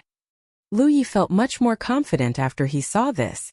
Next, he turned toward the bound cultivators and raised his hand silently. The battlefield imprint immediately shone and revealed his affiliation. Everyone's expression changed when they saw this. One of the cultivators forced a smile and said, "We're from Grand Sky Coalition too, buddy. Please help us." The response he got was a flying weapon to his brain. Everyone else died the same way. One of the cultivators had shouted angrily before he died, "You will die for this." Lu Yi couldn't say he was wrong. No one could predict the future after all, but one thing was for certain: the guy wasn't going to live to see it. If these cultivators belonged to Grand Sky Coalition, they would have shown him their battlefield imprints when he showed off his. Since they had refrained from doing so, They could only belong to Thousand Demon Ridge. Naturally, he wasn't going to let them live, much less release them from their bindings. The 4 sentries had not moved a muscle when he killed the cultivators. It was like they couldn't see what had happened at all. With that done, Lu Yi called Amber over and gestured at one of the sentries. The tiger immediately began inhaling the apparition into its stomach. As it turned out, the sentries weren't so far gone that they lacked even self-preservation instincts. He struggled a little, but his resistance was futile as a matter of course. Soon, the entire squad was remade into Amber's ghost spirits.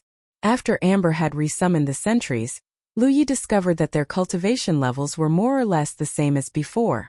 This meant that Lu Sanbao and the sentry leader were weaker, probably because he had attacked them, or because the tiger could not create a ghost spirit that was too powerful. Amber itself wasn't particularly strong after all.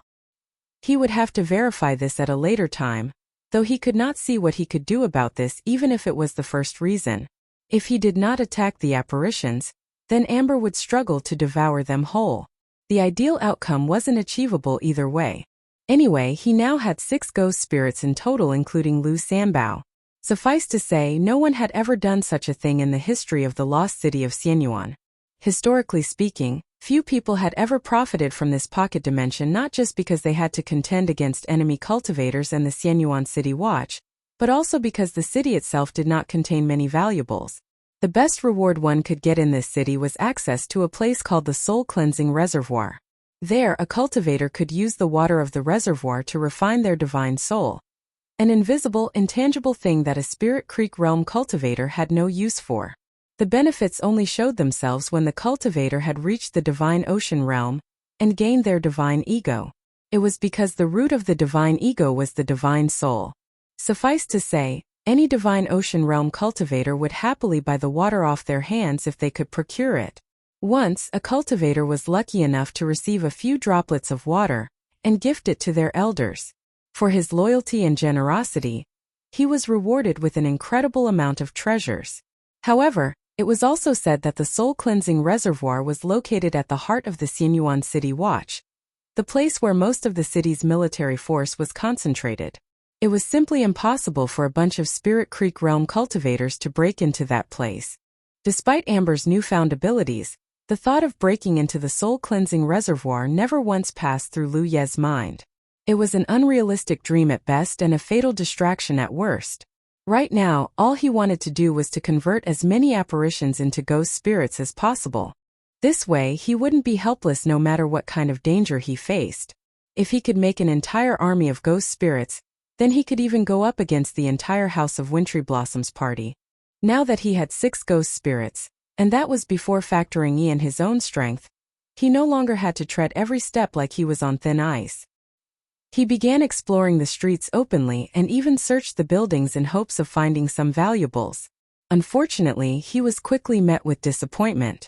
While there were a ton of buildings in the city, he could not find anything that was even remotely useful. Soon he gave up trying to search the buildings altogether. The information was right after all.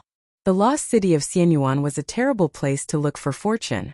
He even wondered why it was connected to the Rift of Fortune at all. It just felt like one giant scam. An incense stick later, he finally ran into a squad of 6 sentries. The sentry leader immediately pointed at Lu Yi and ordered his soldiers, "Take them down." To the sentry leader's surprise, not only did Lu Yi not try to flee, but started running straight toward him. He quickly found out why. A number of ghost spirits immediately flew out of Amber's body and engaged his soldiers in battle. Now, it was just Lu Yi versus the sentry leader. The squad leader looked flabbergasted for a second. Then he erupted with towering rage, "You dare!" By now, Lu Yi had run past the sentries and arrived in front of the sentry leader. Amber was also lying on top of his shoulder in its cat form. The moment he was close enough, the tiger roared at the sentry leader and blew away both his power and his mind. By the time he came to, a spirit shackling rope was already wrapping around him. The spell had been thrown by none other than the sentry leader Amber had converted earlier. Caught off guard in more ways than one, the sentry leader couldn't even attack before he was bound like a spider's prey. Amber then took a deep breath right in front of his face. Beside Amber, Lu Yi kept a firm grip on the inviolable, ready to act at a moment's notice. His caution was unnecessary though. The sentry leader couldn't put up much resistance in his bound state, and it wasn't long before Amber had devoured him completely. Meanwhile, the sentries were still locked in battle with one another. That was the order their leader had given them. After Amber had released the second converted sentry leader, he shouted, "Stop!" Both squads stopped fighting immediately. Things were simple after that. Amber walked up to the sentries and devoured them one by one. With this, Lu Ye's army of ghost spirits had grown to 12 in total. There were 9 ordinary sentries, 2 sentry leaders, and 1 Lu Sanbao. Even better, Amber still hadn't reached its limit, so Lu Yi continued to roam the streets for more sentries. The lost city of Xianyuan was huge, but the same could be said for the Xianyuan City Watch. The fact that they were patrolling everywhere also made it easy to find them. Sometimes Lu Yi would run into groups of cultivators. He did nothing to those belonging to Grand Sky Coalition as a matter of course, but the same could not be said for Thousand Demon Ridge. To his enemies, he looked like an isolated Grand Sky Coalition cultivator who was trying to meet up with his allies. Of course they were going to seize the opportunity to kill him. However, they quickly discovered that they weren't facing just 1, but 2 sentry squads. Once the spirit shackling ropes were thrown out, the poor bastards were usually bound before they could even get close to Lu Yi. After that, well, let's just say it was some of the easiest kills of his life. In fact, Lu Ye's opinion of the lost city of Xianyuan was changing bit by bit. While this pocket dimension was dirt poor in terms of loot and extremely unfriendly to most cultivators, it was the definition of paradise for Lu Yi. Amber's ability to convert apparitions to ghost spirits was just way too useful in this place. For hours later, Amber finally reached its limit. Not including Yi, it now had 31 ghost spirits under its control. It was nowhere the city-conquering army Lu Yi had dreamed at the beginning, but it was still a formidable force. At the very least, he could not imagine that there were many threats left in the city that could threaten him.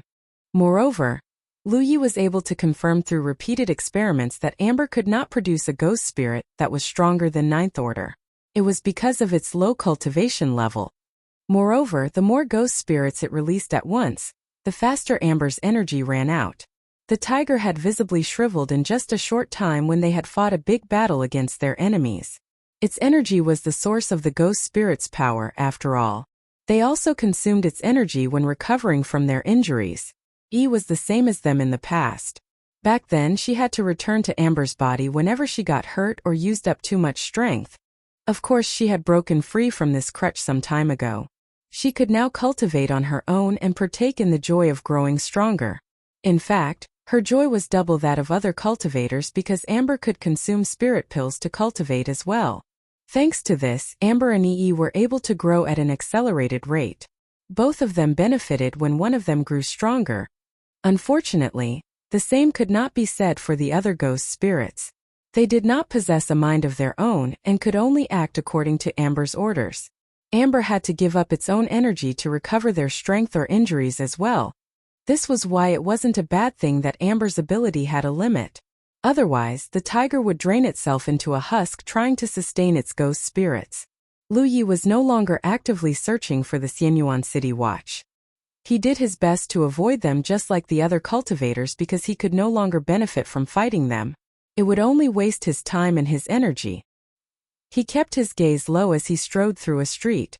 For a while now, he had felt like someone was watching him from the shadows. He reckoned that it was a ghost cultivator. They were the only cultivators he knew who possessed such abilities. He did not panic even though he was certain that someone was watching him, most likely hostiles who meant him harm. He was, despite his appearance, not alone after all. His would-be attackers would surely learn a painful, and perhaps fatal, lesson if they dared to ambush him. With so many ghost spirits under his command, he didn't even need to fight his enemies in person anymore. He simply needed to wait until they were bound before decapitating them. Right now, what really troubled him was that he was unable to locate his enemies effectively. If this was the Spirit Creek battlefield, Yi could easily slip underground and scout out the area. However, there was an enchantment beneath the ground that prevented her, an apparition, from doing so. It wasn't just the underground either. There was an enhancement in the sky that limited one's flight level to just 33 meters. To fly any higher than that was impossible. It was why no one dared to fly in the lost city of Xianyuan. 33 meters was just too low. Suddenly, Lu Yi stopped in his tracks and gazed ahead. A group of people led by a tall woman wearing a small shirt that revealed her waist were walking toward him. Lu Ye's eyes immediately narrowed when he saw this. He had thought it a coincidence when an enemy ghost cultivator began tailing him a while ago, but now he realized that that wasn't the case.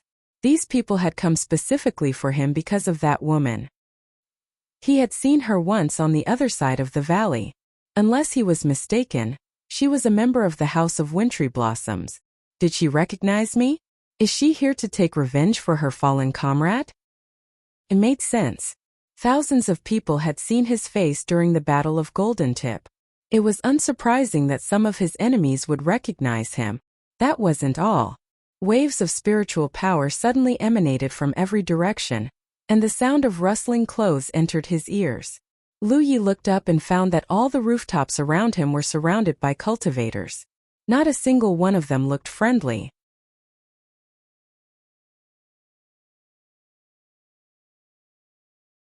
Humanity's Great Sage, Chapter 263 Chu Qing.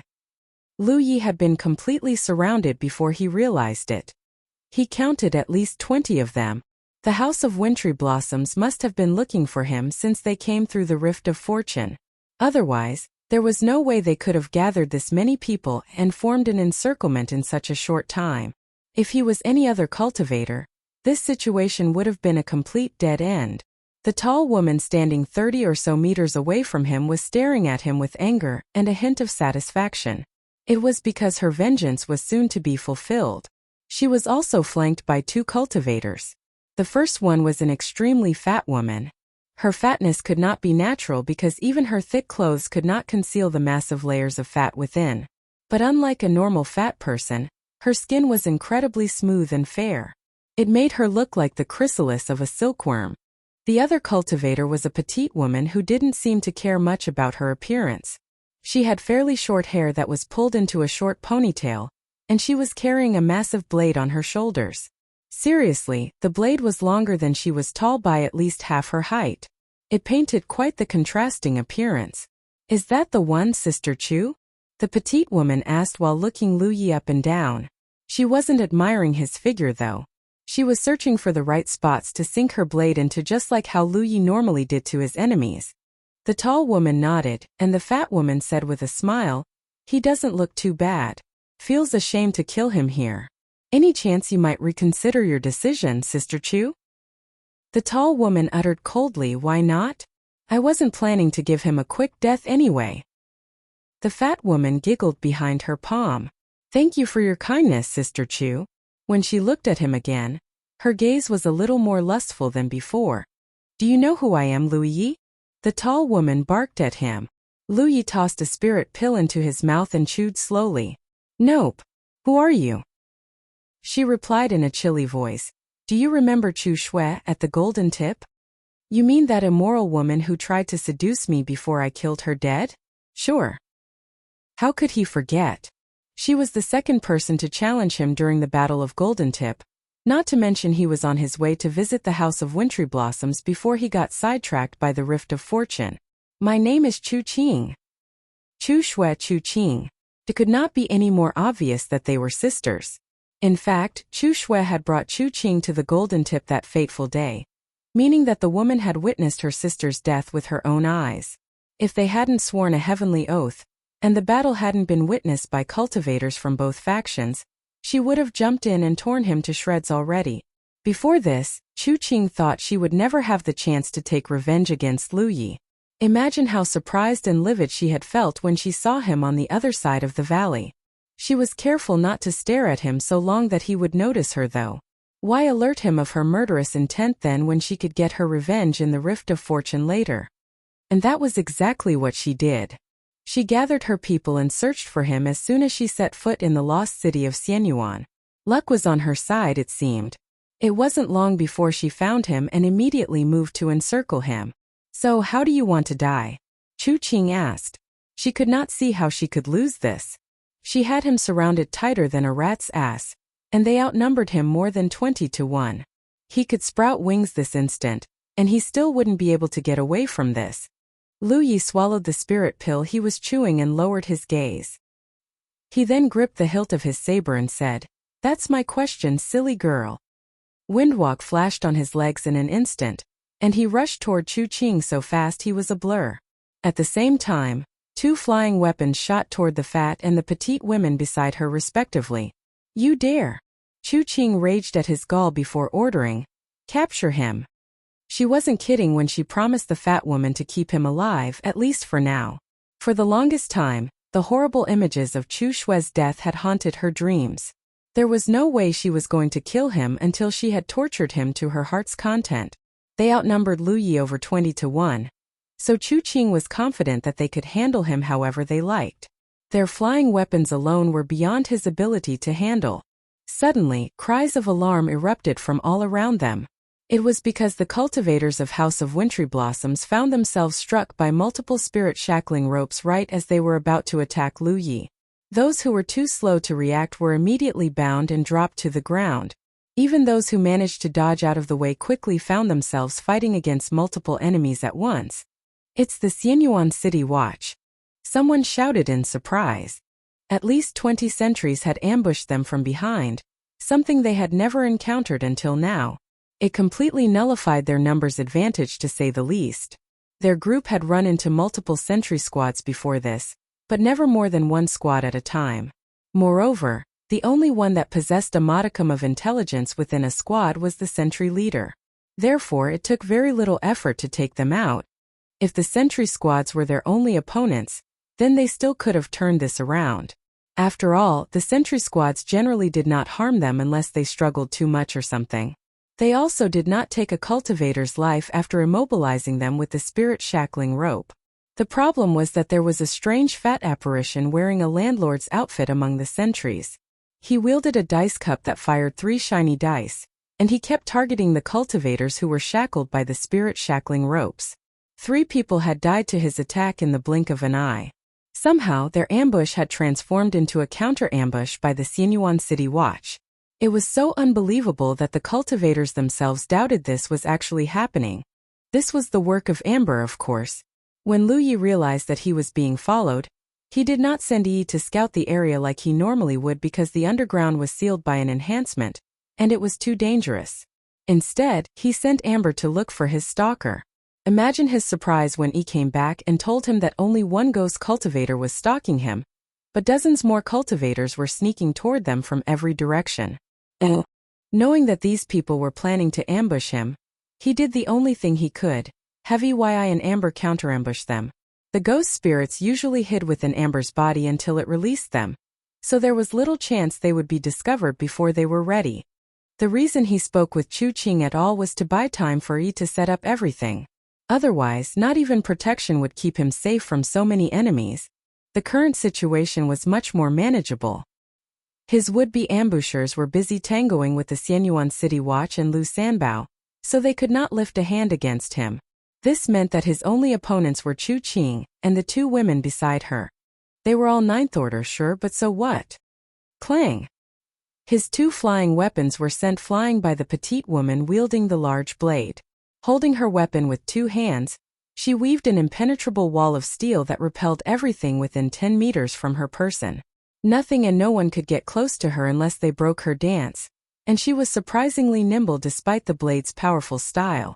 Although Chu Qing and the fat woman were surprised by the sudden turn of events, they did not lose their cool. Chu Qing launched a flying weapon that arced toward the right side of Lu Ye's head. Lu Ye attempted to slash the weapon out of the way, but it nimbly dodged the attack before continuing its path, metal sliding against metal.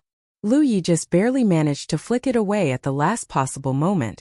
By now, Lu Yi was just 10 meters away from the 3 girls. He did not continue controlling his flying weapons after they were sent flying, even though he was capable of fighting at close range and controlling them at the same time. It was because splitting his focus in a life-or-death battle like this would only shorten his lifespan. Before he was in the 7th order, he envied his opponents for making him dance like a marionette with their flying weapons. It wasn't until he was capable of the feat himself did he realize that the technique was more flawed than it seemed. It was good for mid-range combat and only that. Once the distance was closed, flying weapons were distractions at best and suicide tools at worst. But of course, this did not apply to scenarios where a companion was supporting the melee cultivator with flying weapons.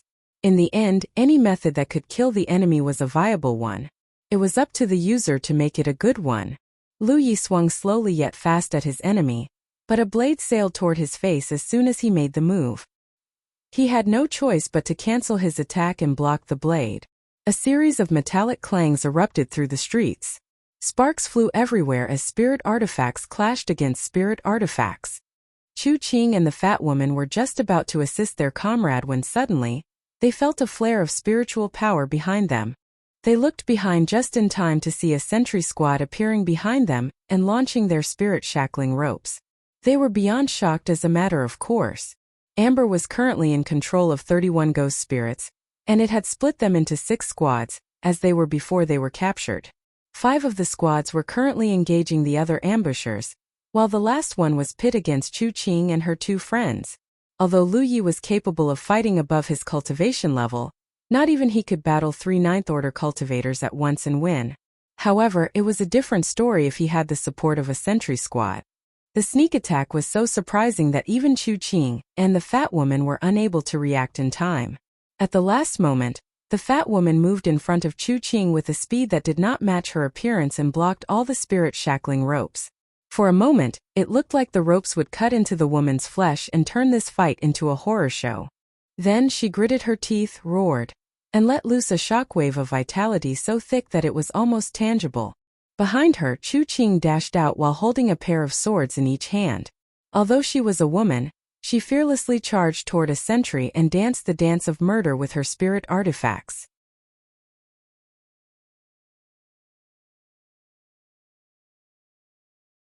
Humanity's Great Sage. Chapter 264. Man Plans and the Heavens Laugh. Every member of the Xianyuan City Watch was a powerhouse in their own right, but their actions were rigid because they lacked intelligence. As a result, their skills did not match their cultivation level. Their advantage lay in the fact that they operated as a squad and knew the spirit-shackling lock. When one spirit-shackling lock was launched, more would follow. It was especially difficult for isolated cultivators to handle this. Chu Qing was the progate of the House of Wintry Blossoms, so of course she was a powerful cultivator in her own right. The moment she reached the sentries, she surrounded one of them in a storm of swords and cut him down in just 3 breaths. It wasn't a flawless kill, however. The other sentries were hitting her with their spirit artifacts while she was cutting down their ally. After she successfully cut down one of the sentries, Chu Qing immediately withdrew to the back before shouting, "Xiao Yun!" The fat woman bound by the spirit-shackling ropes immediately let out a mighty roar. At the beginning, she was bound by 4 spirit-shackling ropes in total. Now there were only 3 since Chu Qing had killed one of the sentries. Incredibly, she grew another size and actually broke free of the spirit-shackling ropes just like that. "I'm coming!" The fat woman named Xiao Yun yelled with obvious anger on her face. She then ran straight toward Chu Qing. For a moment it looked like the 2 cultivators were in a collision course with each other. However, as if she had eyes at the back of her head, Chu Qing leaped into the air and landed lithely on Xiao Yun's shoulder.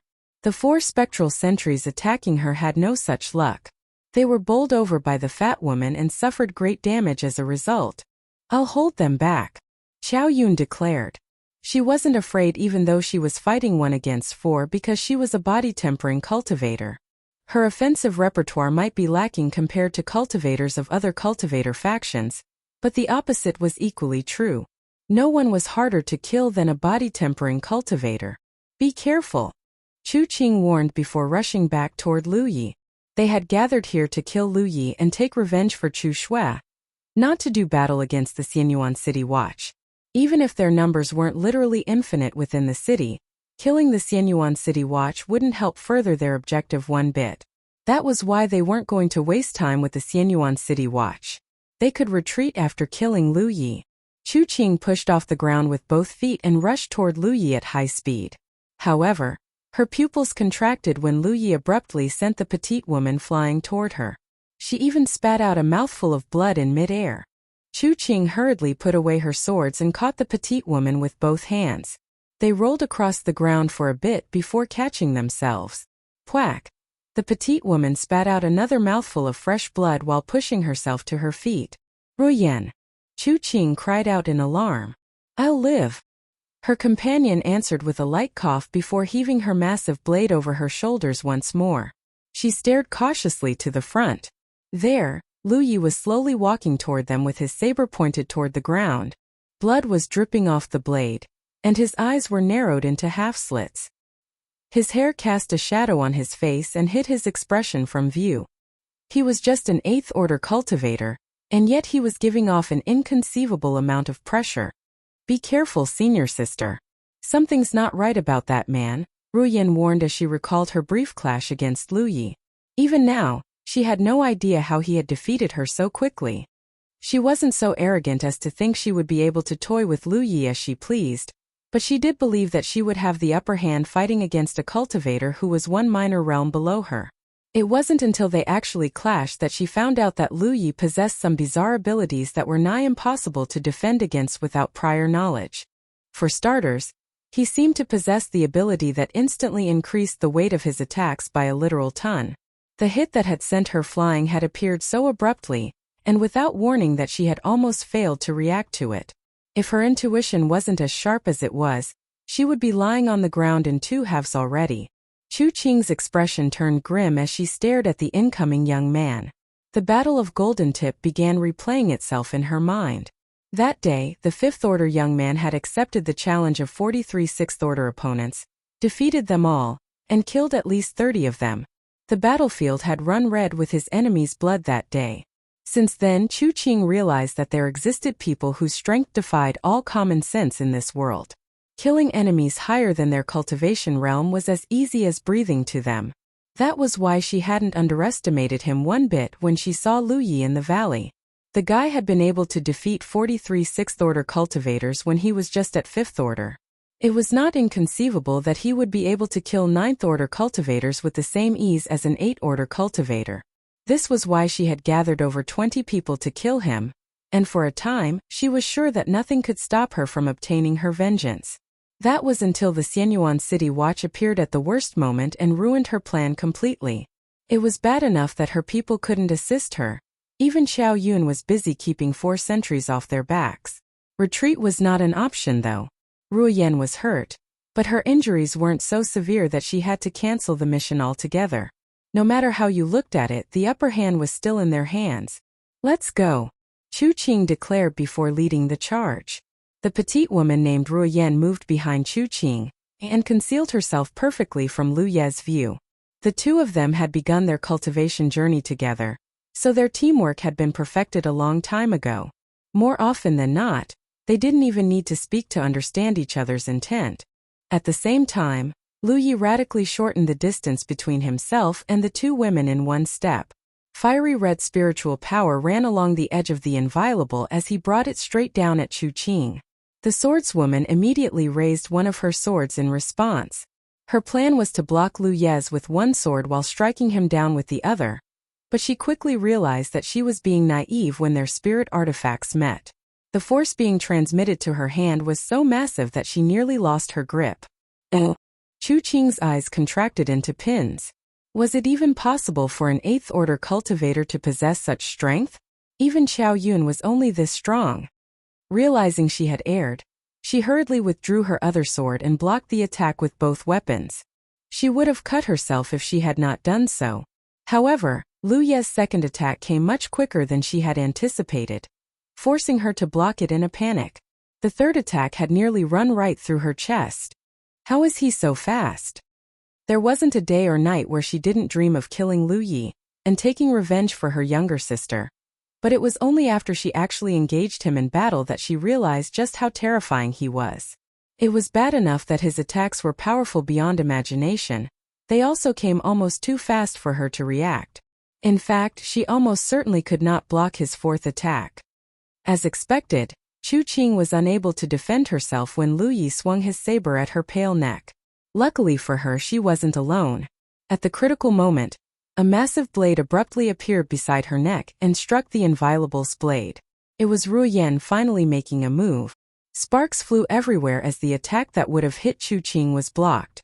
Spiritual light erupted from the blade and nearly slammed the inviolable back into Lu Ye's face. Lu Yi turned his blade to redirect the force acting against him while turning his head at the same time. He survived, but the enemy's blade was close enough to shave off a few strands of hair. Sensing an excellent opportunity, Chu Qing reversed her grip on her left sword and thrust it toward Lu Ye's chest like a dagger. Suddenly, a great surge of spiritual power erupted from nearby. Without thinking, Chu Qing swung her sword in that direction and blocked the spell directed at her. She looked in the direction of the spell and found a cute girl standing not far behind Lu Yi. She was the one who forced her to cancel her attack. Neither Chu Qing nor Ruoyan had noticed her until she fired the spell. The girl channeled her power and fired another spell at her. At the same time, Lu Yi swung his saber. Chu Qing and Ruoyan were fighting together, but Lu Yi wasn't alone either. In fact, Yi had been searching for an opening since the start of the battle. Unfortunately, neither woman had revealed too big an opening even now, and she was forced to reveal herself when Lu Yi was in danger of taking a strong hit. Frankly, this battle was quite dangerous for the likes of Yi. Thankfully, a spell cultivator like her only needed to attack the enemy from a distance. Chu Qing and Ruoyan's figures blurred as they attacked Lu Yi as one. Their teamwork was perfect even though their spirit artifacts were drastically different from each other. Their attacks filled every space within 3 meters of their person. In the past, they had fought 4 Grand Sky Coalition cultivators like this and even killed one of them. This time though, their perfect teamwork failed to give them a sense of absolute control. It was because the rhythm of the battle was fully in Lu Ye's grasp. His blade speed was unthinkable, and the spell cultivator's support gave him just enough power to push them to the edge. Despite having gone all out, they just barely managed to keep his attacks at bay. They couldn't even retaliate against him. The 2 women kept being pushed back as the blood slowly drained away from their faces. At this range, any mistake could be their last. They weren't sure when it had begun, but the surrounding fog suddenly looked much thicker than before. At some point, it even started churning as if something was about to burst out from within. Both sides noticed this unusual phenomenon and realized that their time was short. Lu Yi started pushing harder and harder. When Chu Qing realized they were seconds away from faltering under Lu Ye's assault, she finally cried out, "Xiao Yun! I'm here!" The fat woman responded. The next second, she ignored the sentry's attacks, ran up to Lu Yi like a behemoth, and brought down a fat palm on his head. Originally, Chu Qing was sure they didn't need Xiao Yun's help to defeat Lu Yi.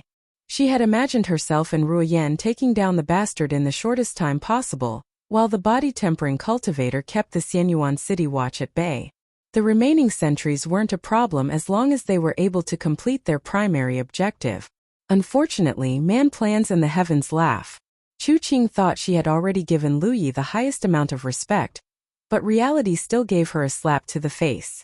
Both her and Ruoyan were going to die here if she still did not call for help.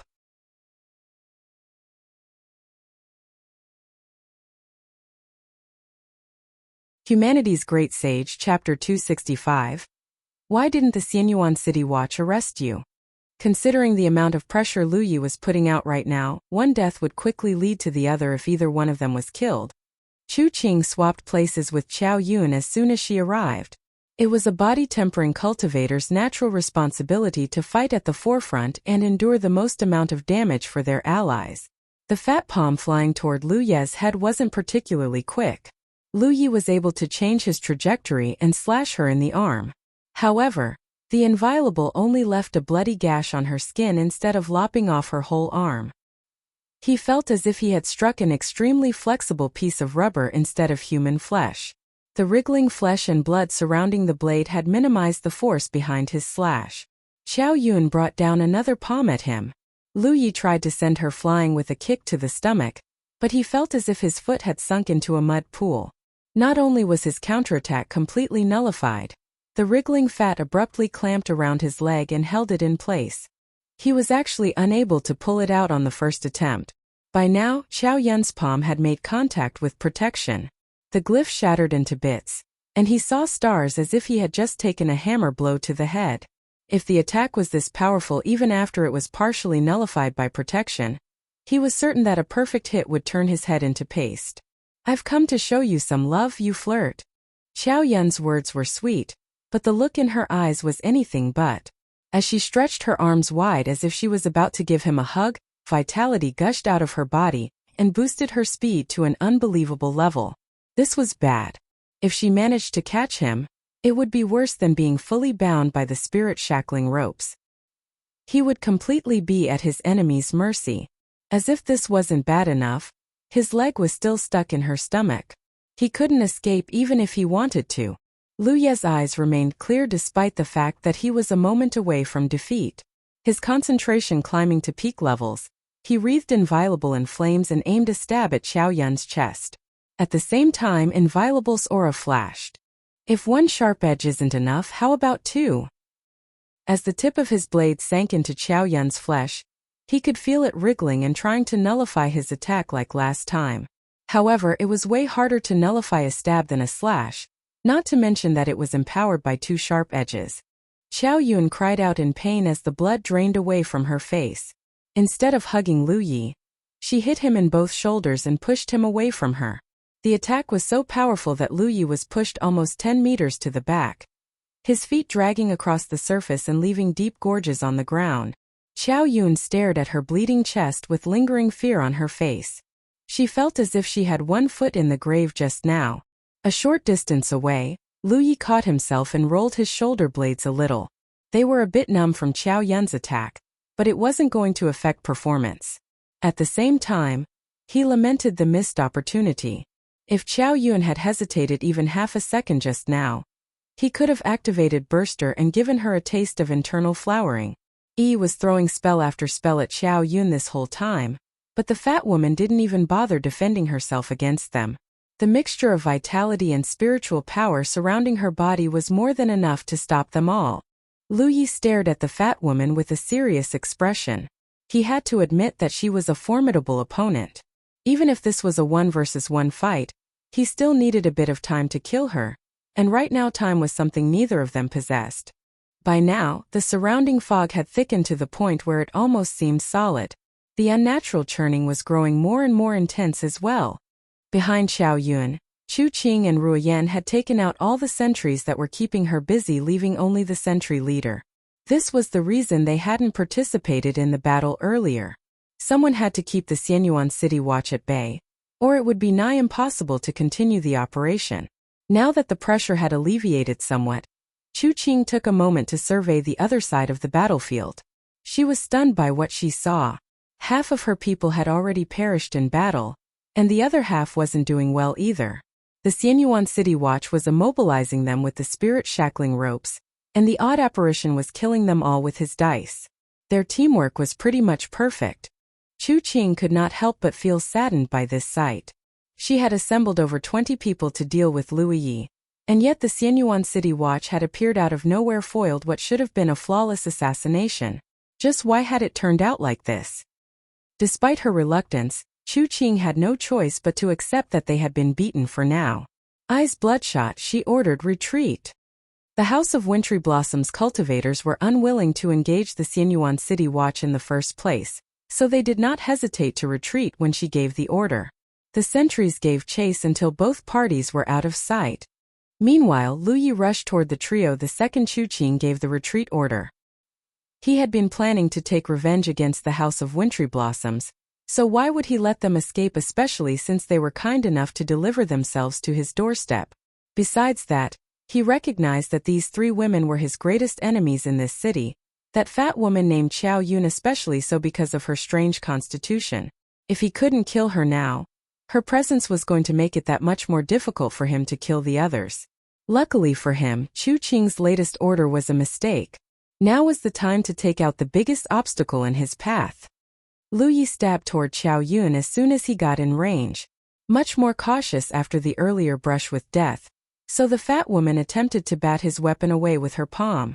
However, she missed because Lu Yi had withdrawn his blade halfway before stabbing once more. Xiao Yun's pupils turned into pins when an aura erupted from Lu Ye's saber once more. At the last moment, Ru Yin arrived and blocked the attack. At the same time, Chu Qing dashed out from the side and slashed at her sworn enemy. They had finally taken out the sentry squad that was keeping them occupied a while ago. Lu Yi was immediately pushed back after the trio had joined forces. Even with Yi's help, he wasn't quite able to defend himself perfectly. His protections kept flashing with every hit they took. "We leave now," Chu Qing ordered. Although they had finally gained the upper hand, it was clear that it was going to take some time before they could kill Lu Yi. And right now their first priority was to find a place and hide from the hidden threats of this city. It was clear from the churning fog around them that something big was about to happen in this location, or even the entire lost city of Xianyuan. They all needed to leave this place as soon as possible. It was why she had ordered her people to retreat. Xiao Yun turned around and took off running. Ruo Yan escaped with Chu Qing after driving Lu Yi back. Lu Yi chased after the trio relentlessly, though he made sure to pick up his flying weapons before giving chase. For a time, people could be seen leaping up and down the rooftops. However, every time Chu Qing looked behind her back, her expression grew just a little more frightened. It was because a dozen sentries were following behind Lu Yi, and she was certain they were part of the squads who had ambushed them earlier. How could she tell? It was because the odd apparition was among them as well. "I thought they were lured away by my cultivators. Why did they come back? And why are they chasing us?" Chu Qing just could not figure out what was going on here. She was wondering if she should turn around and give Lu Yi the death match he so desired if he continued to give chase, but now she had no choice but to extinguish that impulse. Everyone lost when they clashed in the presence of the Xianyuan City Watch. The sentry leaders and Lu Sanbao were obviously faster than the normal sentries. It didn't take them long before they caught up with the three women and attacked them. Lu Sanbao threw his 3 dice, and the other sentry captains unleashed their spirit-shackling ropes at Chu Qing. "Watch out, Sister Chu!" Ruoyan cried out while blocking Lu Sanbao's attack with her massive blade. Xiao Yun also moved behind Chu Qing to throw a punch at the spirit-shackling ropes. Her impressive vitality blew them away as if it was a physical thing. However, that short delay was all the sentries needed to catch up and throw even more spirit-shackling ropes at them. Xiao Yun was forced to stay where she was and punch away all the spells. While this was happening, Lu Yi ran straight toward her. "Go!" Xiao Yun roared while charging toward Lu Yi. She knew there was no longer any hope of escape for her. Chu Qing and Ruoyan's eyes trembled, but they forced down their desire to help Xiao Yun and leap toward the distance. It wasn't because they were willing to abandon their companion to her death, but because they would all be captured if they remained. The one silver lining was that the Xianyuan City Watch did not usually kill their captives unless they struggled too much. Most of the time they were simply thrown into the dungeon and left there. With Xiao Yun's tenacity, she should have no problem surviving until the end of the rift. As for Lu Yi, she highly doubted he would be able to escape the Xianyuan City Watch. Moreover, he would definitely fare worse than Xiao Yun if he was thrown into the dungeon. Lu Yi wasn't going to let Chu Qing and Ruoyan escape if he could help it, but Xiao Yun grew her already massive body another size before running straight toward him. It was like he was facing down a hill of flesh. Not even protection would be able to hold out if he took a direct hit. He did not dodge out of the way, however. Instead, he empowered his saber with gravity well and brought it down for one mighty swing. The moment his blade connected with Xiao Yun, the woman let out a muffled groan and nearly dropped to her knees, while Lu Yi was blown about 30 meters away from his original spot. His saber grip was literally shaking after he steadied himself. Swoosh, swoosh, swoosh. Then, the Xianyuan City Watch surrounded them in an inescapable circle. Xiao Yun laughed despite her dire situation. Her saggy eyes were full of delight as she declared, "If I'm going down, you're going down with me." Lu Yi merely massaged his wrist while staring at her with an odd expression on his face. She still had no idea what was coming for her. Xiao Yun yelled, "Don't kill me. I won't resist." "Capture her," a sentry leader yelled. Spirit-shackling ropes immediately hit her from every direction and wrapped her from neck to toe. Suddenly, Xiao Yun frowned in confusion. Something didn't feel right about this. For one, the sentries only immobilized her and did not touch a hair on her person. Second, Lu Yi was walking toward her with his saber in hand, and the sentries around them were acting as if they hadn't seen him at all. Lu Yi walked until he was right in front of Xiao Yun. Then he raised the inviolable and aimed at the spot where her heart was. Lu Yi had fought plenty of fearless enemies in the past, but this was the first time he encountered someone who ran headfirst to her death. Shock and horror filled Xiao Yun's expression. Why didn't the Xianyuan City Watch arrest you?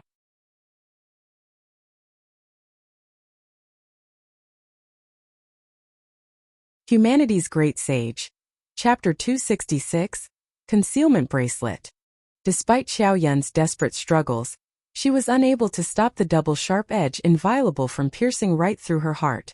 In her last moment before death, she suddenly realized something and looked at Lu Yi in disbelief. They there with you? It was the only explanation as to why the Xianyuan City Watch had attacked her but not Lu Yi. Not only that, they were the reason their perfect ambush had fallen apart completely. Otherwise, Chu Qing would have gotten her revenge already. Xiao Yun was no idiot. It didn't take much effort for her to put two and two together. What horrified her was that a cultivator had somehow colluded with the Xianyuan City Watch. She could not imagine what would happen if Lu Yi was allowed to continue like this. She had to warn her comrades no matter what.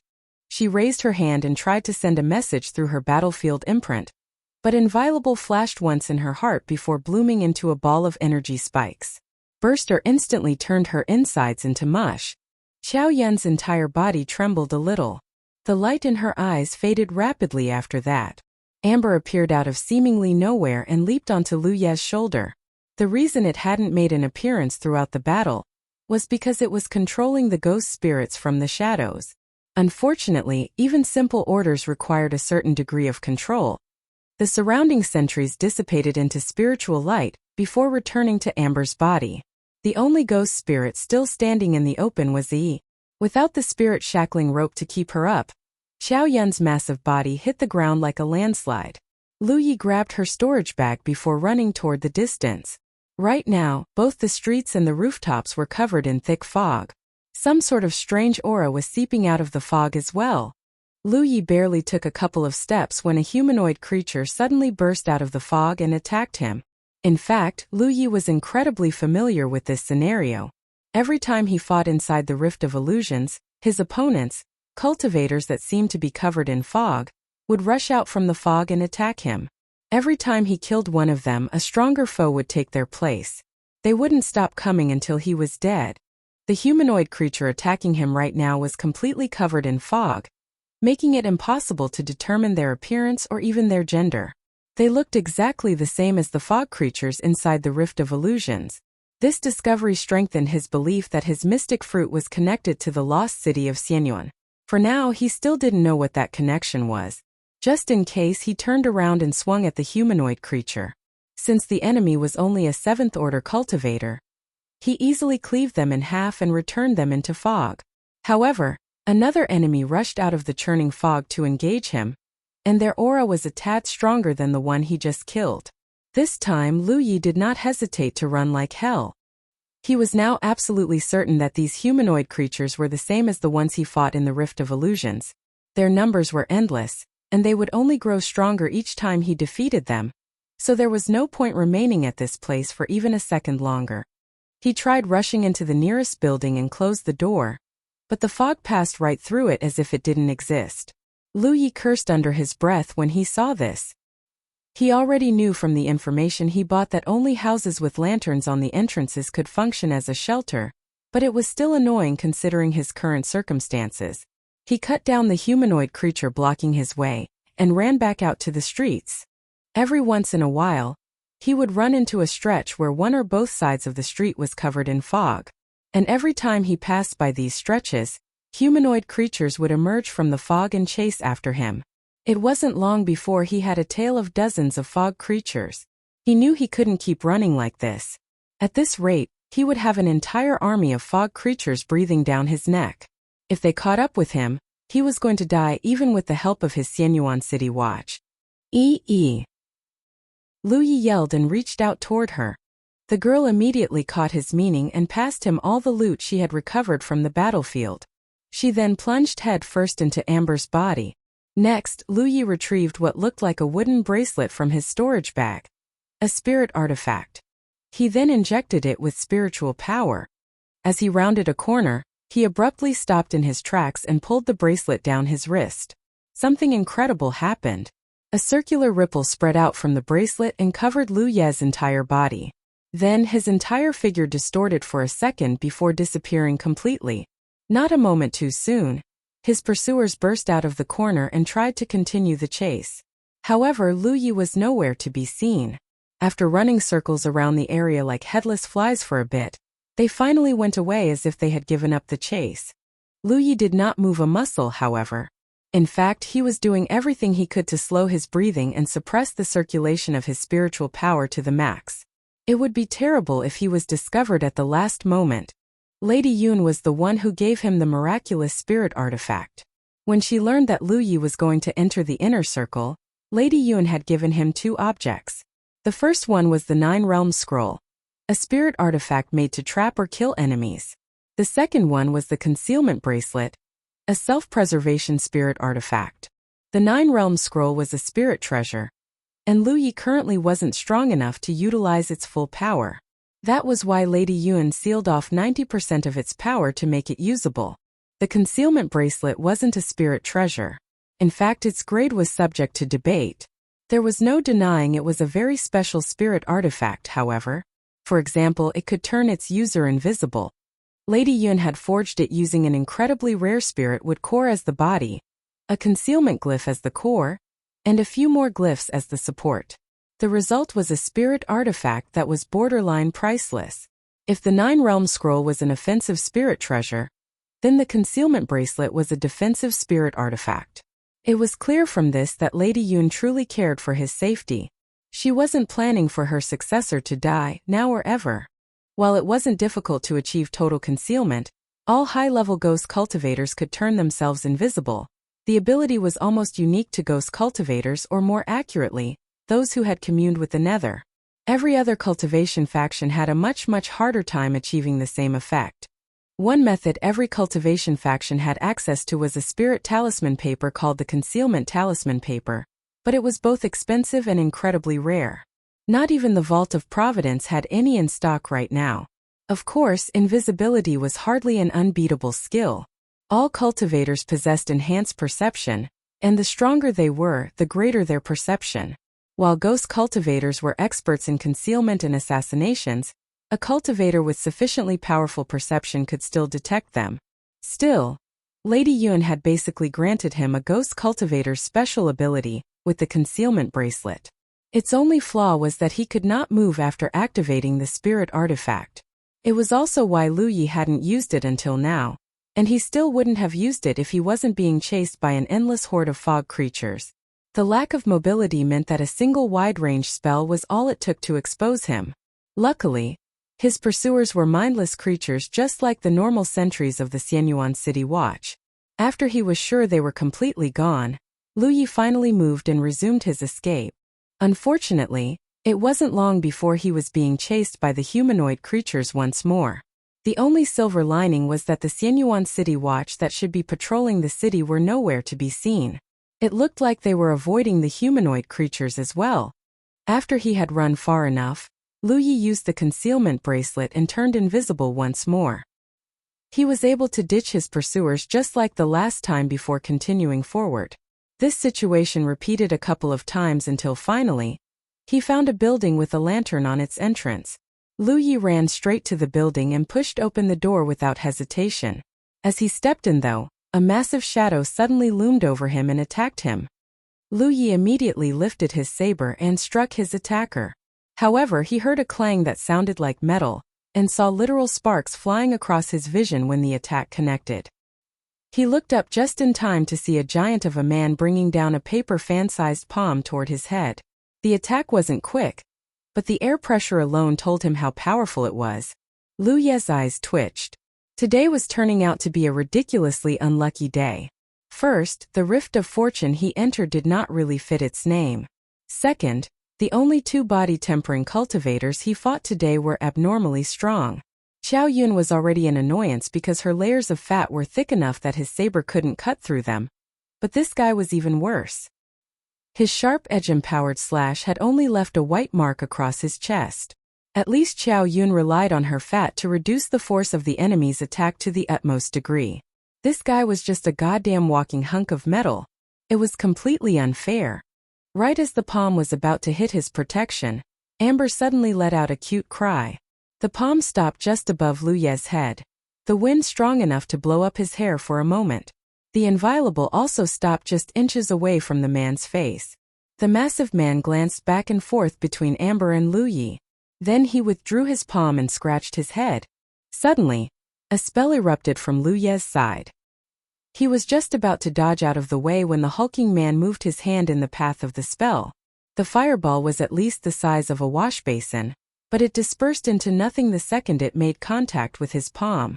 Lu Yi couldn't even sense him channeling his vitality or spiritual power. This meant that the body-tempering cultivator had dispelled with spell with just his flesh. Lu Yi had never met such a tough spirit creek cultivator in his life. Jujia! An angry voice erupted. We know them, the hulking man responded simply. Lu Yi looked to the side and saw the short cultivator he met this morning. As their eyes met, the short cultivator twirled his mustache and exclaimed, "It's you? I thought you were a 1,000-demon-rich cultivator. Sorry. That was what he said, but he didn't look sorry in the slightest. In fact, Lu Yi had the feeling he would have killed him first and asked questions later if Jujia hadn't stopped. His affiliation be damned. After all, killing cultivators from your own cultivation faction gave contribution points as well. Lu Yi could smell blood in the air. He was pretty sure someone had died in this building. He shot the short cultivator a glance but sheathed his saber without a word. The short cultivator walked up with a smile and said, "Fate must have brought us together, fellow cultivator. To think we would meet again in this accursed city." Lu Yi replied non-committally before glancing left and right. He then walked to a corner and adopted a meditative position. Jujia walked closer to him while staring at Amber worriedly. His big eyes looked a bit like mini lanterns. His worry was very simple. The sentries who survived the earlier battle were absorbing Amber's energy to recover. Naturally, the tiger was looking a little shriveled right now. It was going to take a while before it could regain its strength.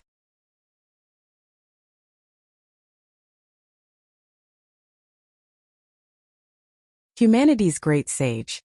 Chapter 267. Lu Yi must be dead. Lu Yi wasn't sure what Jujia and Amber saw in each other, but the duo acted as if they were close friends or something. It was the same back at the valley despite that being their first meeting. His impression of the short spell cultivator with a mustache was questionable at best, but Jujia? It was difficult to dislike such a simple and honest personality. Lu Yi gulped down a couple spirit pills before feeding some to Amber. He then changed his cultivation technique and activated Gluttonous Feast. A rumble immediately started within his stomach. This lost city of Xianyuan is such a dangerous place. The short cultivator walked up to the entrance and peered through the gap between the door. The Xianyuan city watch is trouble enough, but this fog is just as bad. Heavens know how many people are going to die this time. He looked back at Lu Yi and asked smilingly, "You look like you were in a fight." Lu Yi definitely wasn't looking his best right now. He had used up a lot of spiritual power and took some light injuries during his battle against the House of Wintry Blossoms.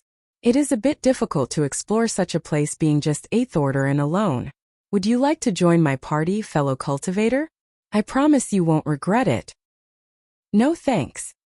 The short cultivator chuckled. Don't be so hasty to turn me down. Take your time. You may yet change your mind. The man was smiling, but it sounded like he was threatening him. In fact, he was standing in front of the only exit in this building right now. It looked like he was checking the streets, but heavens knew what he really meant with his action. I knew this guy was bad news. Back at the valley, Lu Yi had declined the short cultivator's invitation to join his party because they were strangers. However, the man had failed to recruit a single helper even after the Rift of Fortune had opened. This could mean that his reputation was unsavory, or that he had done something in the past that earned his fellow cultivators wariness, or both. In any case, no one was willing to work with him, and probably for good reason. Moreover, when Lu Yi had entered the building and engaged Ju Jia in battle, the body-tempering cultivator had stopped immediately after spotting Amber on his shoulder. The short cultivator, on the other hand, had thrown a big-ass fireball in his direction. The guy claimed it was a mistake, but was it really? A cultivator's eyesight was extremely powerful, not to mention the eyes of a 9th order spell cultivator. Even if he wasn't able to identify him at first glance, he should have seen his face during his brief exchange with Ju Jia. However, the man still decided to launch a fireball at him. That act alone put his entire character in question. Is he planning to kill me and loot my corpse? Lu Yi thought to himself. Ha ha ha. I'll come back here after you've made up your mind, fellow cultivator. The short cultivator's smile suddenly became much friendlier as he moved away from the entrance. He then beckoned Zhu to his side and said, "Stop playing with our friend's pet, and come back already, Zhu." "Oh," Zhu replied in an unhappy voice but lifted his ridiculously huge finger from Amber's head. He then followed the short cultivator into one of the rooms of the building. The short cultivators turned into shock and doubt after he sat down on the floor. It was because he couldn't get a grasp of Lu Yi. Just now, he was seconds away from attacking the young man. This wouldn't be the first time he had killed someone from his own cultivation faction, and it wouldn't be the last. To an independent cultivator with no one to rely on like him, Grand Sky Coalition and Thousand Demon Ridge might as well not exist. He himself was the only faction he could rely on. As someone who climbed up the ladder from the lowest rung, he had figured out the true face of cultivation world a long time ago. Simply put, it was the law of the jungle. The reason he suddenly decided against his decision was twofold. 1. He wasn't sure if Zhu could go all out against the young man after his earlier restraint and inexplicable display of concern. 2. He noticed at the last moment that Lu Ye's waist was covered in storage bags. Generally speaking, most cultivators only carried a single storage bag on their person. Some people might carry 2 or 3 storage bags for categorization and convenience sake, but that was it. However, he spotted at least a dozen storage bags hanging off the young man's waist, and many of them were covered in blood. That was unnatural to say the least. This was the real reason the short cultivator had changed his mind at the last moment. As an independent cultivator who had suffered many hardships to get where he was, he knew better than anyone the folly of judging another cultivator's strength by their cultivation level. In this world, there existed people whose true power was not reflected by their cultivation level at all. There were also spirit artifacts that could conceal one's spiritual power and cultivation level. Since he couldn't be sure of Lu Ye's strength, he didn't dare to carry out his plan. He had never committed to something he wasn't completely sure about, and he wasn't about to start now. One thing for certain, that 8th Order youngster was a formidable cultivator. There was a small chance that the youngster had stumbled upon those storage bags by luck and not through his own strength, but that was even less believable than his original theory. If such luck existed, he would be the richest man on the battlefield already. He could not deny that he was sorely tempted by the young man's wealth though. He thought for a moment before tapping his battlefield imprint and sending a message to Zhu. The body-tempering cultivator didn't notice though. He was too busy eating his food. It wasn't until the short cultivator elbowed Zhu and pointed at the back of his hand that the latter realized that he had a message. He checked it briefly before shaking his head. The short cultivator stared at Zhu. His question was, "Why do you like that guy's pet so much?" To which Zhu had responded with a shake of his head. What did that even mean? If he wasn't sure that the guy was simple-minded before, he was now. "We can kidnap it if you want it, he sent another message. This time Zhu replied verbally with a shake of his head. No. The short cultivator was so angry his liver hurt. If Zhu wasn't as useful as he was, he would have abandoned him a long time ago. Zhu knew he had done something wrong when he noticed the short cultivator glaring daggers at him. He scratched his head with a troubled look on his face, but he quickly returned to his carefree self after eating another piece of meat. Outside the room, Lu Yi was still recovering his strength and unlocking the restraining locks of his storage bags. It was a hassle to carry a dozen storage bags on his waist, so he wanted to be done with them as soon as possible. He had noticed the short cultivator's hidden malice, but he didn't pay much attention to it. If the guy was dumb enough to attack him, he didn't mind sending him on a one-way trip to the afterlife. It took him less than 2 hours to unlock all of the storage bags. He destroyed one in the process, but only because he didn't want to waste too much time on the task. He threw the empty storage bags after transferring all the useful stuff into his own storage bag. All in all, he didn't find anything that was particularly noteworthy. Generally speaking, most cultivators wouldn't carry items that were too valuable in their storage bag. Since most cultivators had a place they called their home, They generally stored their valuables in said home. It could be an outpost, a safe place, and so on, and carried only recovery and combat items on their person. Lu Yi was an exception to this rule because he was traveling and because he was beloved by his elders. Amber recovered a little after digesting the spirit pills he gave it earlier. It still looked rather weakened, so Lu Yi allowed it to inhale some of the red essence from the dragon scale. At the same time, he messaged Yi and asked her how their ghost spirits were doing. She informed him that they had only 14 ghost spirits left, meaning over half of them had died in combat. This meant he would need to replenish them as soon as possible. The ghost spirits were the reason he was able to turn the tables against the House of Wintry Blossoms. Without them, his only option was to run like hell. No matter how good he was, there was no way he could fight that many cultivators single-handedly. The House of Wintry Blossoms had suffered massive casualties during the previous engagement, but there was no way they were going to give up so easily. He was certain they would seek him out again. Whether he had an army of ghost spirits or not would directly affect the outcome of that battle. The good news was that it wasn't difficult to replenish the ghost spirits. The one thing this city didn't lack was sentries. Once the fog had faded, he could head out and replenish his soldiers. In fact, he was going to attack the House of Wintry Blossoms the moment he was ready. He would kill Chu Qing before they could fully muster their forces. Now that he had a clear goal in mind, Lu Yi felt much more spirited. At the same time, 8 House of Wintry Blossoms cultivators were licking their wounds in another building. Chu Qing's eyes were filled with hatred, and Ru Yan could not stop sobbing at the side. It was because Qiao Yun was dead. In fact, she was dead not long after they had retreated. They had run away thinking that the Xianyuan City Watch would throw Qiao Yun and that damnable Lu Yi into the dungeon after catching them, but for whatever reason things hadn't gone the way they thought at all. Qiao Yun was the strongest body-tempering cultivator in the House of Wintry Blossoms, and not just in terms of her cultivation level. Despite being at 9th order only, her constitution was comparable to that of a heaven-grade body-tempering cultivator. If her image wasn't too unpopular, she would have been made the legate of their outpost for sure. Qiao Yun was an essential talent to the House of Wintry Blossoms because they were critically lacking in body-tempering cultivators, so much so that every loss was felt by everyone. It was thanks to Qiao Yun that their outpost had been nigh unassailable. Every time they clashed against the forces of Grand Sky Coalition, she was there to carry most of the pressure. It would be an understatement to say that her passing would devastate the entire sect. "Stop crying!" Chu Qing barked suddenly. Ru Yan immediately ceased her sobbing. The life of a cultivator is one filled with death and struggle. Perhaps you and I will meet a similar fate in the future. Rather than crying, you should focus on improving your chances of survival. Ru Yan forcefully swallowed her sorrow and sniffed once. Chu Qing patted her on the shoulder and said, "Don't be too sad. If Qiao Yun died, then Lu Yi must be dead as well.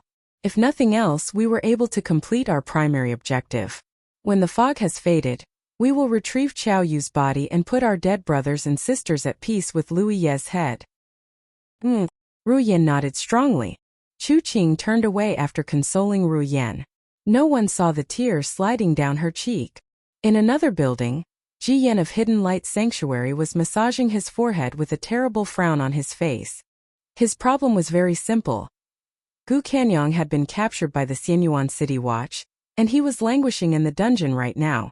Gu Kanyang was one of the unlucky bastards to have encountered the Xianyuan City Watch as soon as he landed in the city. Despite his valiant struggles, there was no way he could have escaped an entire squad on his own. He had been bound and dragged away almost immediately. A junior brother who happened to witness this scene claimed that he had looked like the end of the world was upon him. If Gu Kanyang was just an ordinary disciple, he would have put the guy out of his mind already. The problem was that he was their legate, and he wasn't a body-tempering cultivator. There was a huge chance he wasn't going to hold out until the end of the rift. As if that wasn't bad enough, their sect was more or less in shambles right now. While Ji Yan had done his best to keep his people united, it was clear that his prestige could not compare to Gu Kanyang's. Right now, the best he could do was to muster their forces and wait for the fog to fade. Then they would try to rescue Gu Kanyang from the dungeon. He knew it was extremely unlikely they would succeed though. A ton of sentries had been posted at the dungeon as a matter of course. Many people had tried to raid the dungeon in the past, but no one had ever managed to get inside. Worse still, this was hardly Hidden Light Sanctuary's only problem. They had to watch out for Sunlit Mountain and the House of Wintry Blossoms as well. If either sect were to learn of their intentions, then they would interfere with their plan for sure. There was no chance Hidden Light Sanctuary could defend against both sects alone. Ji Yan's headache seemed to worsen when the thoughts replayed in his mind yet again. Brother Gu, oh Brother Gu, just why are you so unlucky?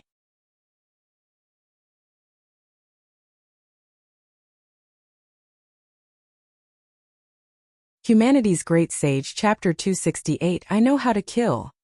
Back in the building Lu Yi was hiding in, the short cultivator would sometimes run to the entrance and peer through the gap between the door.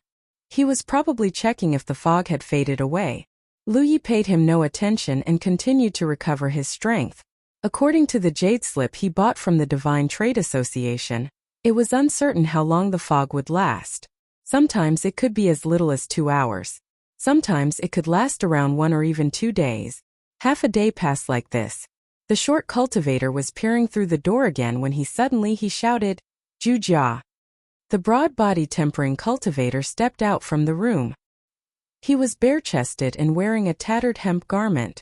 The short cultivator clasped his hands at Lu Yi and said, "We shall be taking our leave, fellow cultivator. See you another time." Despite the temptation, he ultimately decided against attacking Lu Yi. The tall and short duo left the building after that. It wasn't long before they vanished into the distance. Lu Yi waited until they were completely gone before he rose to his feet. After checking from the door for himself and confirming that the fog was gone, he too exited the building. First things first, he was going to replenish Amber's ghost spirits. While doing so, he would search for the forces of the House of Wintry Blossoms as well. In fact, he had another objective in mind. Ideally, he wanted to replace all of his ghost spirits with sentry leaders or special apparitions like Lu Sanbao. The normal sentries were just too dumb and inflexible, so their actual strength was lower than their cultivation level might suggest. The sentry leaders did not possess that problem, and special apparitions like Lu Sanbao even less so. While it was true that neither the sentry leaders nor Lu Sanbao possessed a mind of their own after they were converted into ghost spirits, they were capable of executing Amber's orders perfectly. They were far more useful than your ordinary sentries. Of course, apparitions like Lu Sanbao were pretty rare.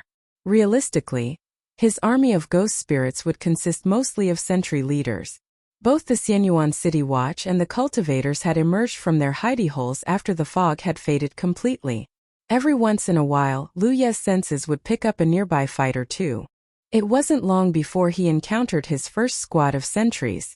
Before their sentry leader could even say, "You dare," he had already sent his own ghost spirits to capture them. A moment later, the entire squad had been captured and converted into Amber's ghost spirits. Although his objective was to replace all of his ghost spirits with sentry leaders or special apparitions like Lu Sanbao, he saw no reason to let go of the ordinary sentries just yet. It was more important to fill up the ranks first and leave replacing for quality later. Every time he encountered a building with a lantern at the entrance, he would explore it in hopes of running into another special existence like Lu Sanbao. Unfortunately, his search hadn't borne fruit so far. This suggested that special apparitions like Lu Sanbao were pretty rare in the city. 2 hours later, after Amber had fully replenished its ghost spirits, Lu Yi instructed it to release one into the open. It was because he wanted to perform a test. When he rounded a corner and saw a sentry squad, the ghost spirit trailing after Lu Yi immediately summoned its spirit shackling rope and bound Lu Yi. They then continued forward as if nothing was going on. The distance between the two groups kept shortening until finally, they brushed past each other. The sentry squad hadn't even spared him a glance. "It does work." Lu Yi raised his eyebrows. The reason Lu Yi carried out this little test was because he wanted to avoid unnecessary conflicts with the Xianyuan City Watch after completing his objectives. After all, killing them only wasted his energy and earned him nothing. Now that he knew that he could trick the Xianyuan City Watch by pretending to be bound, the amount of unnecessary battles he had to fight just went down drastically.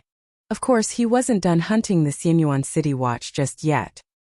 He wasn't going to stop until he had replaced everyone with a sentry leader or special apparition. Suddenly, a couple of cultivators walked out of a nearby alley and saw Lu Yi. Their leader was a guy who looked to be in their early 20s. He shot Lu Yi a glance and said, "Please show us your battlefield imprint, fellow cultivator." Lu Yi returned the glance and activated his battlefield imprint as requested. A blue light immediately shone from the back of his palm. "Kill him," the cultivator ordered with a wave of his hand.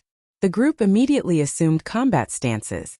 However, the sentry behind Lu Yi abruptly retracted the spirit shackling rope. Then countless apparitions flew out of Amber's body. The tiger was currently lying on Lu Yi's shoulder right now, and through their spirit shackling ropes, the group was tied up like a pig before they even realized what was happening. Lu Yi took a moment to crack his neck before walking up to the male cultivator. He then pulled the inviolable slowly out of its sheath. The guy was stunned to say the least. He asked while staring at Lu Yi in disbelief, "How could you control the sentries?" They had come out of the alley because they saw that Lu Yi had been captured by the Xianyuan City Watch. If he was an ally, then they would try to save him. If not, they would kill him and reduce their number of enemies by 1. However, they never imagined that there existed a cultivator who could control the Xianyuan City Watch. "Do you know where Chu Qing of the House of Wintry Blossoms is?" "No." "Then you're useless." The inviolable fell, and blood splattered all over the ground. He repeated the question to the second person, and he answered, "Yes, I know where she is." "Really? Swear it by the heavens then." I don't know." "Oh." A minute later, Lu Yi rose from the corpses and hung their storage bags on his waist. He was pretty sure that this group wasn't from the House of Wintry Blossoms because there wasn't a single woman among them.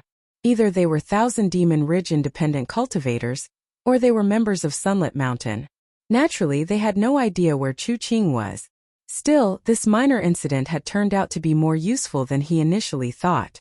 Not only was he able to fool the Xianyuan City Watch, he could trick enemy cultivators into committing suicide as well.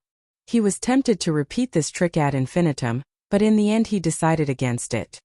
Being bound by the spirit shackling rope meant he would not be able to respond to sudden dangers immediately. He continued forward. When he encountered a sentry squad, he would capture their leader and replace an ordinary sentry in his ranks. When he ran into a group of cultivators, he would battle them and kill them all. For obvious reasons, the cultivators were no match for him. What they thought was an easy kill was really a powerhouse with over 30 ghost spirits backing him up. It was like a horror show where their moment of joy turned into a nightmare at the snap of a finger. The amount of storage bags he got steadily increased during this time. Of course, he occasionally ran into cultivators from Grand Sky Coalition as well. According to them, the cultivators of Sunlit Mountain and the House of Wintry Blossoms were in the middle of massing their forces. They were clearly plotting to take down all the Grand Sky Coalition cultivators who entered this palace in one fell swoop.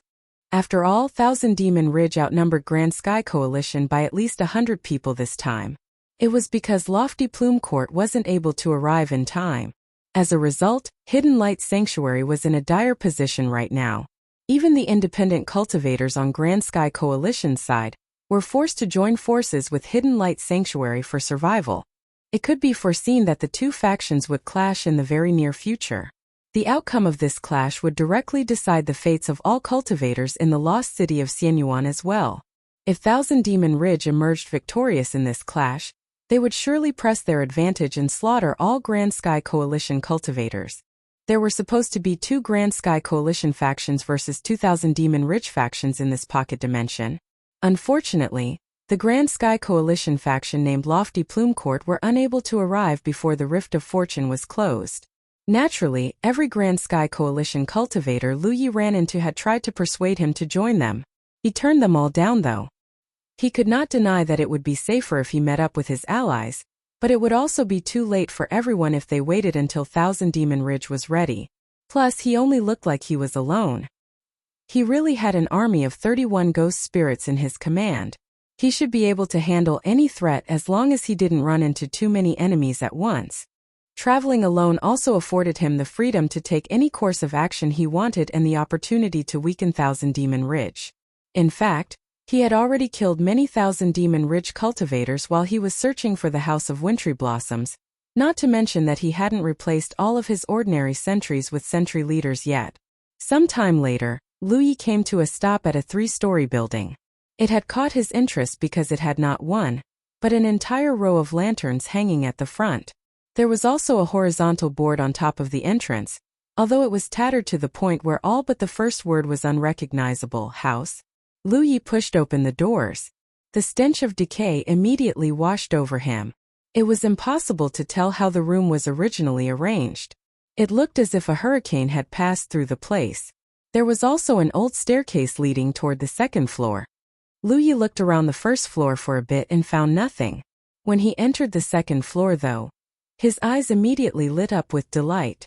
Finally, he had found his second special apparition. Not including the apparition in front of him, Lu Yi had only encountered one special apparition throughout his search, and that was Lu Sanbao. His combat performance was beyond exemplary, and he was at least several times stronger than a sentry leader. The apparition in front of him was a fragile-looking woman with a gorgeous countenance. She wore a dress that suggested that this building could have been part of the red light district and carried a pipa. Lu Yi did not think she was weak just because she looked fragile, however. It was because he saw 3 corpses not far away from the woman. He didn't know who these unlucky bastards were, but their expressions suggested that they had been tortured horribly before their deaths. There was encrusted blood on every hole on their faces, which were frozen in pain. Noticing Lu Ye's arrival, the woman shot him a shy look that would have stolen the soul of a lesser man. Her vermilion lips parted slightly as she spoke in a voice as gentle as water. "Do you know how to recite poetry, sir?" All special apparitions in the lost city of Xianyuan carried some sort of obsession or hobby from before they died. Lu Sanbao was a gambler, so the first thing he did after Lu Yi entered his house was to invite him to gamble. The gamble would not stop until one party had lost everything including their lives. Most of the time Lu Sanbao was the undisputed winner. Unlike Lu Sanbao, this apparition's obsession was a bit more esoteric. This was the first time anyone had asked him if he knew poetry. "No." "Do you know how to compose a rhyming couplet then?" "Nope." "What do you know then, sir?" "I know how to kill." Lu Yi raised his inviolable. The woman's spiritual light was even thicker than Lu Sanbao's, so she was probably a heaven grade 8th or even 9th order apparition. As expected of the lost city of Xianyuan, this place was full of monsters. The female apparition shot the inviolable a glance but smiled at Lu Yi. She did not get angry despite his impudence. Her smile quickly vanished from her face, however. It was because spectral sentries began flying out of Amber's body until the room was filled with them. "Wah wah," the female apparition wailed. She looked terribly sad as tears streamed down her cheeks. It wasn't because she was terrified for her life, however. An invisible wave of energy swept across the entire second floor, causing the spiritual light of every sentry to start flashing erratically. Even Lu Yi felt a little faint. Lu Ye's expression immediately turned serious. It was a sonic attack. An attack that was transmitted via sound. He had heard about it, but this was the first time he actually experienced it in battle. He tried to raise his saber but discovered that he couldn't quite control his arm.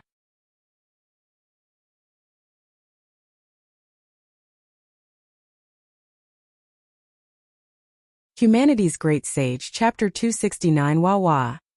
The sentries closest to the female apparition fared worse than him. Even Lu Sanbao wore a pained look on his face. Roar! Thankfully, Amber was here to seal the deal. From Lu Ye's shoulder, it let out a mighty roar that not only suppressed the female apparition's cry, but also stunned her for a brief instant.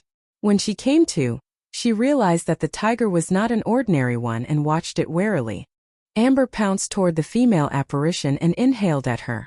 Knowing she was in danger, she played a note on her pipa and sent it flying from her. It even flipped a couple of times in mid-air. He immediately emerged from Amber's body and fired a spell at the female apparition. At the same time, Lu Yi rushed forward and brought down his saber. The female apparition was able to block the spell but not Lu Ye's attack. The aura surrounding her body flashed once. Not a moment too soon, the surrounding sentries tossed their spirit-shackling ropes, and Lu Sanbao his 3 dice at the female apparition. The female apparition placed her long, slender fingers on a couple of strings and plucked them hard, freezing most of the spirit shackling ropes in midair and shattering the rest. Wah wah. She began crying again. Roar. Amber immediately countered with its roar, and it was even louder than last time. A visible shockwave washed over the female apparition and stifled her cry. Her expression looked pained as well. Lu Yi immediately brought down his saber a second time. Wah! Roar! Thwack! Wah! Roar! Thwack! The female apparition was crying for real after that. Giant droplets of tears slid down her cheeks as she hugged her Peepa close and stared at Lu Yi like a bullied child. Unfortunately for her, her customer this time was a tough one. Not only could he not recite poems or compose rhyming couplets, he was also a shouter and an abuser. A while later, Amber swallowed the depressed female apparition and converted her into a ghost spirit. Naturally, Lu Yi was extremely pleased with this outcome. He asked Amber to release the female apparition to check on her condition. Just like Lu Sanbao, her cultivation level had fallen to the 9th order. Her expression was blank, and her eyes had lost their soul-stealing quality. She was hugging her Peepa, but her movement and posture were much stiffer than before. He could see a hint of her former fragility though. Unfortunately, this was one of the major flaws of Amber's ability. Any apparition it converted into ghost spirits would turn into mindless drones. Lu Yi examined the Peepa in the female apparition's hands for a moment and noted that it was similar to Lu Sanbao's dice cup. At the beginning, he had thought that the dice cup was a spirit artifact. However, he soon realized that it was really a manifestation of his power. It was neither real nor false like the apparition himself. With that done, he gave his small army of ghost spirits a look over. Excluding Yi, he had 31 ghost spirits and only 14 of them were ordinary sentries. The rest were 2 special apparitions and 15 sentry leaders. This was so much better than the force he had when he had neutralized Chu Qing's ambush. If he had such a force back then, not a single one of them would have been able to make it out alive. Suddenly, he realized that he had forgotten to ask the female apparition her name. It wasn't a problem though. He mentally labeled her as Peepa Girl before resuming his exploration. 2 hours later, Lu Yi stood in front of a compound with tall walls and stared at the lantern hanging at the entrance. He then pushed open the door and walked in. A compound like this was pretty rare in the city. Its owner was probably an important person before they passed away. He could vaguely hear the sound of running water from nearby. Lu Ye's gaze was immediately drawn to a shade of red at a corner of the compound. A slender woman was sitting on a swing with her back to him. Lu Yi could barely control his delight as he praised his good fortune. Before this, he had been searching for special apparitions like Lu Sanbao. Now he had run into both Peepa Girl and this mysterious woman in just 2 hours. Perhaps special apparitions weren't as rare as he thought after all. The reason he hadn't run into them earlier was probably because he was unlucky, or because they were killed by other cultivators. The swing gently swayed back and forth. The woman's dress was long enough that it dragged against the ground. Lu Yi was just about to ask Amber to release the ghost spirits and communicate with the woman when suddenly, he turned as stiff as a statue. He rubbed both his eyes before staring at the woman in red dress intently. When he confirmed that he wasn't mistaken, he hurriedly clamped his hand around Amber's mouth. The tiger looked at him innocently. It just wanted to yawn. He then slowly shuffled backward while trying his best not to make a sound. Boom! Suddenly, the wooden door he came through a moment ago slammed shut behind him. He immediately rammed his shoulder into it because it looked rotten enough to shatter at the slightest touch. It didn't work though. It felt as solid as the stones that made up the walls of this compound. He wasn't out of tricks though. Spiritual power surged into his back as a pair of fiery red wings burst into existence. He soared into the air and tried to jump over the wall, but he was frozen in place at the last second by an invisible energy. Even his spiritual power was completely frozen, causing his wings to disappear into nothing. Cold sweat poured down Lu Ye's forehead like a waterfall. Alarm bells rang loudly in his head as he stared at the woman in the red dress. Suddenly, he understood exactly how his enemies felt when they found out that the person they thought was prey wasn't. It was an emotional roller coaster, all right. His senses had tingled immediately after he saw the woman's aura, or rather, a lack thereof. He had seen 3 people with no apparent aura in his life. They were Sister Shui Yuan, the sect master, and Lady Yun. Sister Shui Yuan was a true Lake Realm master, and the sect master and Lady Yun Divine were Ocean Realm masters.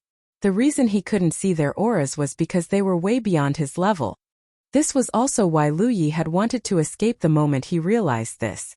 It was because the woman in the red dress was most likely unbeatable even with an army of ghost spirits on his side. Of course, there was a chance she didn't have any spiritual power because she was powerless. For starters, non-cultivators did not have an aura. This was the lost city of Xianyuan though. How could there be an apparition who was completely powerless? Even if she was an exception to the rule, there would be no point in converting her into a ghost spirit. He wanted to capture special apparitions because they were powerful, not the opposite.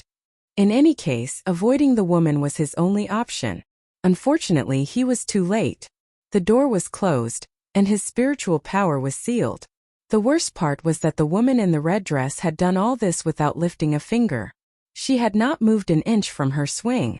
As it turned out, the information of the Divine Trade Association wasn't so reliable after all. At the very least, there was no mention of such a terrifying existence in the lost city of Xianyuan. I want my money back. Suddenly, the woman began singing. Her voice was soft, but it sounded like she was singing right next to his ears. The melody flowed straight into his soul. Lu Yi relaxed not because the melody was soothing, but because he was resigned to his fate. What was the point in resisting when the enemy was so obviously beyond his power? He might as well see where this goes. Speaking of which, every special apparition in the lost city of Xianyuan inherited an obsession or a hobby from when they were still alive. Lu Sanbao was a gambling addict. Peepa Girl wanted to recite poems and compose rhyming couplets, and this woman in red dress had launched into song without warning. Did she want him to listen to her song? Or maybe she wanted him to reciprocate with a song of his own after she was done. In any case, there was still hope. The fact that the apparition only trapped him here instead of killing him outright meant there was still a chance he might escape with his life, but only if he made the right choices. So he calmed his mind and listened closely to her song. What if she asked him about her song later, and he couldn't give her an answer? It would be a horrible way to go. Unfortunately, he could only tell that she was singing a tragic and sorrowful song. He could not make out a single word of what she was singing. The emotions of the song infected him before he realized it. The song seemed to be a story of parting where 2 lovers were, for whatever reason, separated for thousands of years. All that was left was a woman who still yearned for her lover to this day. An unknown amount of time later, the song that shook the soul finally faded into nothing. However, Lu Yi was unable to shake off the sorrow in his heart immediately, even though he knew it was the influence of the song. It was quite tragic. The swing stopped and a quiet voice entered his ears. Have you seen Tang Yuan? You want to eat Tang Yuan, miss? Lu Yi sniffed while groaning on the inside. He had plenty of food inside his storage bag, but the large majority of them were jerkies. Of course he didn't have stuff like Tang Yuan. Her back still facing toward him, the woman in the red dress shook her head. Tang Yuan is the name of my cat. Oh, sorry, but I haven't seen it. She fell silent for a moment before saying, Can you find Tang Yuan for me? It's a dangerous world out there. I worry for its safety. Sure. Thank you. You're welcome. Boom. The door that had been shut all this time suddenly opened. Lu Yi immediately strode out of the compound as quickly as he could. Boom. The door closed once more. It sounded like the woman was singing again. Lu Yi empowered himself with Windwalk before running at top speed. He did not stop until he was 2 streets away from the compound. As he stopped to catch his breath, Eve floated out of Amber's body with tears in her eyes. Clearly, she was affected by the song as well. Are we going to look for the cat, Lu Yi? Of course, Lu Yi wanted to say of course not, but his heart skipped a beat right before he was about to finish the sentence. It was as if his sixth sense was warning him of a grave danger. Now that he thought about it, breaking his promise with the woman in the red dress or even talking behind her back would probably go poorly for him, so he hurriedly corrected himself. We will. It can't be too hard, right? As if on cue, the feeling of danger vanished into nothing. It told him that it wasn't just his imagination. Now Lu Yi understood why the woman had released him so easily. At the same time, he felt a growing headache in his head. How was he going to find a single cat in such a huge city? Did the cat even exist for that matter? If it didn't, then he was as good as dead. No, wait, that's not right. She said, can you find Tang Yuan for me? Not, you will die if you don't bring me my cat. That means I'll live as long as I put in the effort. Whether I can actually find it is beside the point. He felt much better after he figured this out. His situation wasn't as bad as he thought. Still, he couldn't help but lament how odd the lost city of Xianyuan was all over again. No wonder the cultivators hated this place so much. Not only was it rife with danger, one had to take care of the special apparition's strange requests as well. The slightest mistake could be their last. Suddenly, Lu Yi sensed a fight nearby. Judging from the shockwaves and the noise, it was quite the huge fight too. He told Yi to hide before activating Conceal Presence. Then he quietly made his way toward the commotion.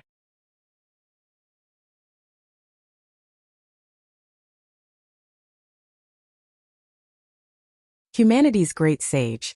Chapter 270 Peerless Loyalty. A short while later, Lu Yi peeked out from behind a rooftop. He saw what looked like a public square and a couple of bodies on the ground. At least 30 cultivators had gathered around the place. The three sects who entered this place were the only ones capable of massing such a force, and since he already learned from his allies that Grand Sky Coalition wasn't assembling here, they most likely belonged to Thousand Demon Ridge. His suspicion was confirmed when he saw the petite woman named Ru Yan among the cultivators. Chu Qing was nowhere to be seen though. As it turned out, he knew the person they were attacking. It was none other than the body-tempering cultivator he bade goodbye a while ago, Zhu Jia. Zhu Jia was currently standing with his back bent and his face facing toward the ground. Countless spells and flying weapons were smashing into his body and disrupting his aura. His hemp shirt was tattered to begin with, but now his upper body was completely bare, exposing tough muscles and bloody wounds. Lu Yi was shocked that Zhu Jia was still standing. During their brief exchange earlier, Zhu Jia had withstood a sharp-edge-empowered slash and walked away with only a white mark on his chest. At the time, he was already awed by his toughness and wondering how it was even possible for a mere ninth-order cultivator to cultivate such a tough body. The scene he was witnessing right now was even more impressive. Zhu Jia was currently enduring a barrage of attacks no other ninth-order body-tempering cultivator could possibly survive. At least 7 or 8 of the 30,000 Demon Ridge cultivators who were gathered here were throwing their spells or flying weapons at him, but he looked like he could withstand the barrage a while yet. It wasn't like he was dodging the attacks either. From the looks of it, he wasn't moving because he was protecting something underneath him. Lu Yi focused his sight and realized that the thing underneath Zhu Jia was his companion, the short cultivator with a mustache. Zhu Jia was making sure that not a single attack would land on him, judging from the growing pool of blood beneath Zhu Jia. Though there was a high chance the spell cultivator was already dead. In other words, Zhu Jia was protecting a corpse right now. How did they get themselves surrounded by Thousand Demon Ridge? The situation must have been really bad if that cunning bastard couldn't survive even with Zhu Jia's protection. Suddenly Ru Yan spoke up. Join the House of Wintry Blossoms, and you will live to see another day, Zhu Jia. In fact, Ru Yan and her group had come specifically for Zhu Jia. Even before they entered the Rift of Fortune, Chu Qing had already assigned her sect mates 2 missions. One was to kill Lu Yi, and the other Zhu Jia. She wanted Lu Yi dead because she wanted to take revenge for Chu Shui. As for Zhu Jia, the man was famous for his inhuman physique. If they didn't kill him now, he might join the Hidden Light Sanctuary in the future. They would rather nip the danger in the bud. They weren't the only ones who were hunting Zhu Jia either. Sunlit Mountain was looking for him as well. They were going to fight a decisive battle against the Hidden Light Sanctuary later, so of course they were going to take out some potential threats before then. Zhu Jia was easily at the top of their kill list. Ru Yan had given chase after discovering Zhu Jia and the short cultivator. The short cultivator collapsed first, but Zhu Jia was still alive. Ru Yan had heard of Zhu Jia's reputation a long time ago, but it wasn't until today that she realized just how incredible he really was. Previously, she had thought Xiao Yun was the best of the best among her peers, But clearly that wasn't the case. This was why Ruyan was trying to persuade Zhu Jia to join their side. The House of Wintry Blossoms could always use more body-tempering cultivators, and their best, Qiao Yun, had died not long ago. If she could recruit Zhu Jia, then this venture wouldn't be a complete tragedy. She had already messaged Chu Qing about this and obtained her approval. In fact, the woman and her group were on their way over. They would be arriving very soon. The House of Wintry Blossoms knew exactly what they wanted to do with Zhu Jia. If they could recruit him, then all was well. If they couldn't, then they would end his life. Long story short, if they couldn't have him, then no one would. Don't be stubborn, Zhu Jia. You know better than anyone how Sima Yang treats you. If you join us, we promise that no one will mistreat you ever again. Sima Yang was the name of his dead companion. It wasn't like no one ever tried to recruit an extraordinarily talented body-tempering cultivator like Zhu Jia. Of course they had. In fact, the recruitment efforts hadn't stopped since the day he displayed his talent. A body-tempering cultivator like him was worth 10 ordinary body-tempering cultivators. Who wouldn't want to have him? But of course Sima Yang rejected them all on behalf of Zhu Jia. They had never joined a sect since they started cultivating because they would have to bow their head to a higher power if they did. And that was something Sima Yang could never accept. Speaking of which, the rumor that Zhu Jia had never taken a life was real, as unbelievable as it sounded. It was because Sima Yang always took the last hit. Zhu Jia would fight at the forefront, and Sima Yang from behind. Once the enemy was crippled, Sima Yang would kill them and claim everything for himself. Contribution points, storage bags, everything. Sima Yang had long ago realized that Zhu Jia's cultivation speed was far superior to his. If he did not do this, it was only a matter of time before Zhu Jia left him behind. When that happened, he would not be able to travel with Zhu Jia. So he forbade Zhu Jia from killing. If Zhu Jia didn't kill, then he couldn't earn contribution points. And if he couldn't earn contribution points, then he couldn't obtain a heaven-grade cultivation technique. He would be stuck at the 9th order until Sima Yang said otherwise. With this arrangement, Sima Yang could eventually catch up to his companion and accumulate enough contribution points to purchase himself a good heaven-grade cultivation technique. In fact, Sima Yang was planning to do that right after they left this Rift of Fortune. Only then would he find a way to get Zhu Jia a heaven-grade cultivation technique. This way, they could continue sticking together in their cultivation journey. Sima Yang's plan was not a secret among his fellow cultivators. In fact, more than one person had secretly told Zhu Jia about this a long time ago. He just didn't care since he had traveled with Sima Yang since he was still a weakling. This was why no one was willing to help Sima Yang or join his team. Who in their right mind would cooperate with a known backstabber? In the end, Sima Yang's selfishness and greed turned out to be his undoing. He never thought the Rift of Fortune would be connected to the infamous lost city of Xianyuan, and that the House of Wintry Blossoms and Sunlit Mountain were planning to take Zhu Jia, and by extension him, out before their clash against Hidden Light Sanctuary. In his head, he thought the two sects would target Hidden Light Sanctuary first because they were the sworn enemy. He was even planning to play the fisherman while the two sides battled against each other. Unfortunately, the House of Wintry Blossoms found them first. His fate was sealed after that. Even Lu Yu would have died if he didn't have the ghost spirits back then, much less the likes of him. The House of Wintry Blossoms had attacked Sima Yang and Zhu Jia with a party of 30-plus cultivators. However, they had lost a couple of people not because Sima Yang was all that impressive, but because Zhu Jia was abnormal. When Lu Yu first laid eyes on Zhu Jia, he already noticed that his aura was almost as pure as his, if not purer. It was because Zhu Jia had been stuck on the 9th order for 2 or 3 years, and he hadn't consumed a single spirit pill during this time. Naturally, his spiritual power was as pure as it could be. Meanwhile, Zhu Jia's continued silence had finally caused Ru Yan to lose her patience. She raised her hand and opened her mouth to give the kill order. There was no point keeping an enemy they couldn't recruit to their side alive. Suddenly, her arm paused in mid-motion. She spun in the direction of where a familiar figure was standing on the rooftop and looking down on her. Her pupils contracted with shock for an instant before turning hateful. "I knew you're still alive." Initially, she and Chu Qing believed that Lu Yi had died with Qiao Yun. However, they didn't discover his corpse when they went to retrieve their fallen comrade's corpse. Since then, Chu Qing suspected that their nemesis was still alive. That was why the duo had split up into two groups. Ruoyan's group would look for Zhu Jia, while Chu Qing's for Lu Yi. They weren't going to stop until they killed him or found proof that he was dead. She hadn't expected Lu Yi to show himself right before she was about to order Zhu Jia's death. As if that wasn't arrogant enough, he was just as alone as the first time she met him. Ruoyan was so angry that her lips morphed into a toothy savage grin. Last time their ambush had failed because the Xianyuan City Watch had appeared at the worst possible time. However, that was just bad luck. There was no way the same thing could happen a second time, right? Just as she thought this, a sobbing noise came from nearby. At the same time, spectral sentries emerged from every direction and threw a ton of spirit-shackling ropes at them. Peepa Girl's cries were no ordinary cries. It was a special sonic attack that even Lu Yi and his ghost spirits couldn't do anything against if they didn't have Amber back then. The attack was much weaker after her cultivation level had fallen to the 9th order, and she was converted into a ghost spirit. Even still, it was enough to buzz their ears and make them dizzy. At the same time, Peepa Girl started playing her pipa.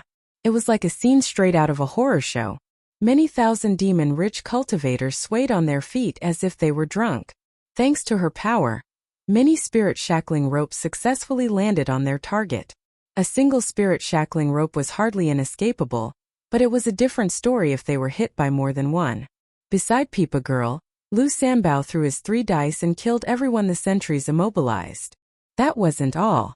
Lu Yi had also launched his flying weapons and made them spin like a top. Everywhere they went, blood and gore were sure to follow. Yi was casting her spells as well. Everything had happened in the blink of an eye. 8 people were dead, and at least a dozen were bound by the spirit-shackling ropes in but an instant. Protect your minds! Ruoyan screamed with bloodshot eyes. After releasing her spiritual power and breaking out of the spirit-shackling ropes binding her, she shot a flying weapon straight at the nearest sentry leader.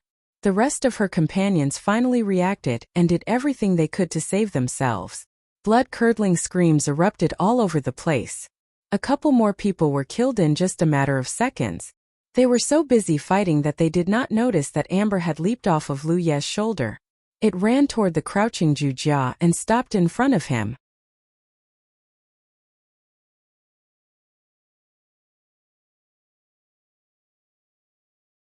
Humanity's Great Sage, Chapter 271 Massacre. Lu Yi spared some of his attention to Amber. He hadn't instructed the tiger to seek out Zhu Jia. It had sought out the body-tempering cultivator of its own accord, so he had no idea what it was planning either. Amber bumped its head against Zhu Jia's legs once. It then let out a couple of incomprehensible growls. For the first time, Zhu Jia stirred from his posture before slowly rising to his feet. The crisscrossing bloody marks on his back looked absolutely terrible. What looked like boiling vitality seeped out of Zhu Jia's body and mingled with his dense, solid, earthen yellow-colored spiritual power. Crimson light shone out of his pupils as well. In that moment, the man felt more intimidating than he had been his whole life. Suddenly, he crouched lower and bowed his head as if he was about to launch into a sprint. He was facing the cultivators of the House of Wintry Blossoms. His messy hair was blocking his face from view, but it did not matter. All thousand demon-rich cultivators abruptly shivered, as if the killing intent of a monstrous beast had washed over them. Boom! An actual shockwave spread from beneath Zhu Jia's feet, as he abruptly sprinted toward a group of House of Wintry Blossoms cultivators. Crimson-red vitality and earthen-yellow spiritual power mingled together to form a visible halo that wrapped around his whole person. He wasn't actually moving all that quickly, but he most certainly felt unstoppable. Not even a literal mountain was going to stop him from charging through. Stop him! Screamed someone as the cultivators of Thousand Demon Ridge grew even more panicked. The Xianyuan City Watch was attacking them, the special apparitions were attacking them, Lu Yi and Yi were attacking them, and now even Zhu Jia was charging toward them as well. They should be the ones who held the absolute advantage, so why was it that they were barely able to put up a resistance? I wanna cry. Flying weapons and spells bombarded Zhu Jia, but not a single one was capable of even slowing his charge.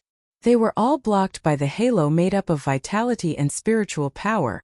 No one had ever witnessed this Zhu Jia, not even his lifelong companion Sima Yang. He struck the 1,000-demon-rich cultivator's front line like a landslide. The man who attempted to hold him back was a body-tempering cultivator himself, judging from his rich vitality, but the second they made contact, his eyes widened like saucers, and he sailed across the air like a spilled blood bag. His bones snapped like twigs as well. They were both ninth-order and body-tempering cultivators, and yet the power gap between them was like night and day. It wasn't a pointless effort though. Thanks to his sacrifice, he managed to slow the giant a tad and caused him to take more attacks than he would have. His dimming halo reflected this. Zhu Jia might be simple, but he wasn't stupid. He was aware he couldn't withstand any more attacks as well. So, right before the body-tempering cultivator he sent flying could fly out of his reach, he reached out and grabbed the man's leg. The body-tempering cultivator's eyes bulged when he felt an iron grip around his ankle. Then the world began spinning like a top. On the rooftop, Lu Yi was chewing spirit pills and killing his enemies with his flying weapons. However, Zhu Jia's actions caused his eyes to twitch violently. It had been months since he began exploring the Spirit Creek battlefield, and he had experienced countless big and small battles. He was no longer the ignorant child he was before. Even so, this was the first time he ever saw such a ridiculous scene. Zhu Jia was currently swinging the ninth-order body-tempering cultivator around like he was a weapon. As a result, no 1,000-demon-rich cultivator dared to get within 10 meters of the man. The nicest people were also the scariest when pushed too far. A while later, the weight in Zhu Jia's hand suddenly lessened considerably. When he looked down, he noticed that he was only holding a leg now. The poor bastard he was swinging around had turned into minced meat a while ago. The giant was just starting though. Throwing the leg against the ground like he would smash it to pieces, he let out a wounded animal's roar and charged toward the nearest enemy. Zhu Jia had never taken a life since he embarked on his cultivation journey. Today he would break his streak with a massacre. It had only been a few minutes since the battle began, but 1,000 Demon Ridge had already sustained massive losses already. More than half of the group who surrounded Zhu Jia at the beginning were already dead, and most of those who were still standing were bound by spirit shackling ropes and being killed as well. It was around this time Lu Yi recalled his flying weapons. They had run out of spiritual power. He would have to recharge them before he could use them again. Lu Yi stored them in his storage bag and trained his gaze on Ru Yan. He then slowly unsheathed the inviolable. Right before he could jump down from the roof and join the battle though, something pulled his gaze away from his target and toward the distance. He saw a massive group of enemy cultivators appearing from the end of a street and running toward the battle at high speed. The leader of the group was a tall, slender woman with exposed hips. It was Chu Qing, of course. At least 40 people were following behind her. "Get ready to withdraw," Lu Yi said to Yi. If Ruoyan's tattered group was the only enemy he had to contend with, then he was sure he could wipe out most, if not all, of them. However, it was a different story if Chu Qing and her reinforcements joined the battle. Moreover, it wasn't like his army of ghost spirits were completely unscathed. The ordinary sentries were almost completely wiped out, and a few of the sentry leaders were dead as well. The enemies weren't stationary targets who didn't know how to retaliate, after all. He shot a glance at the still fighting Zhu Jia and jumped off the rooftop. Enhancing his speed with Windwalk, he shot into the battlefield and cut down an unguarded enemy like lightning. Suddenly, a tide of violent energy swam toward his right side. Lu Yi managed to block the attack with the inviolable, but the blade shrieked as if it was in pain, and his entire body was flung into the air. His weapon arm was numb by the time he landed on his feet. The attack had come from Zhu Jia. He had reached the point where he no longer cared to differentiate between friend or foe. That said, his bloodshot eyes regained a bit of clarity when he saw Lu Yi. "Enemy reinforcements are coming, and there are too many for us to handle right now. Follow me if you wish to take revenge for your partner," Lu Yi said before making his escape. At first, Zhu Jia paid his warning no heed and charged toward another group of 1,000 demon-rich cultivators. Then, roar! Amber roared once at the body-tempering cultivator before catching up to Lu Yi and leaping onto his shoulder. The ghost spirits also mounted a swift retreat, leaving behind a mess of bodies and destruction. Lu Yi didn't go too far before he heard heavy footsteps trailing behind him. It was none other than Zhu Jia. His warning had fallen on deaf ears, but not Amber's. It was partially due to the strange bond the two shared, and also because Zhu Jia wasn't stupid. He had also seen Chu Qing's group and knew that to stay any longer was to court death. Not long after the duo retreated, Chu Qing and her cultivators arrived at the scene. The Prolgate looked around the battlefield in shock as she asked, "What happened?" She had come to meet up with Ruoyan after the young woman informed her that she had found and trapped Zhu Jia. The scene before her was nothing like what she had expected though. Ruoyan's group was over 30 strong at the beginning. Now less than half of them were left. It was no ordinary battle either. Looking at the battlefield, she saw what looked like minced flesh and massive swathes of blood. It almost looked like someone had been lifted into the air and smashed against the ground.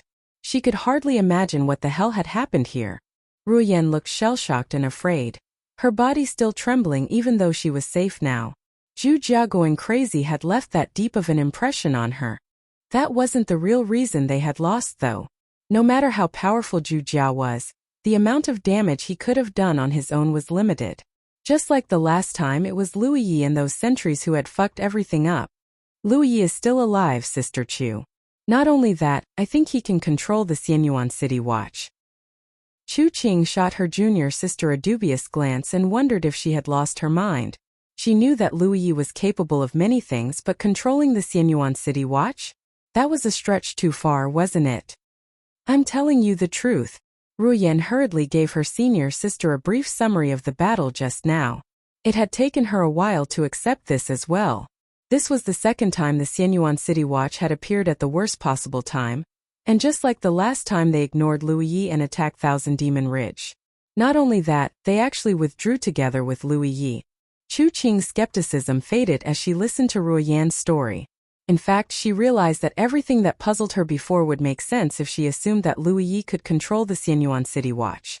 It hadn't been a coincidence that the spectral sentries appeared just at the right time to screw up their perfect ambush. It was Lu Yi counter-ambushing their ambush. It would also explain why Qiao Yun had died.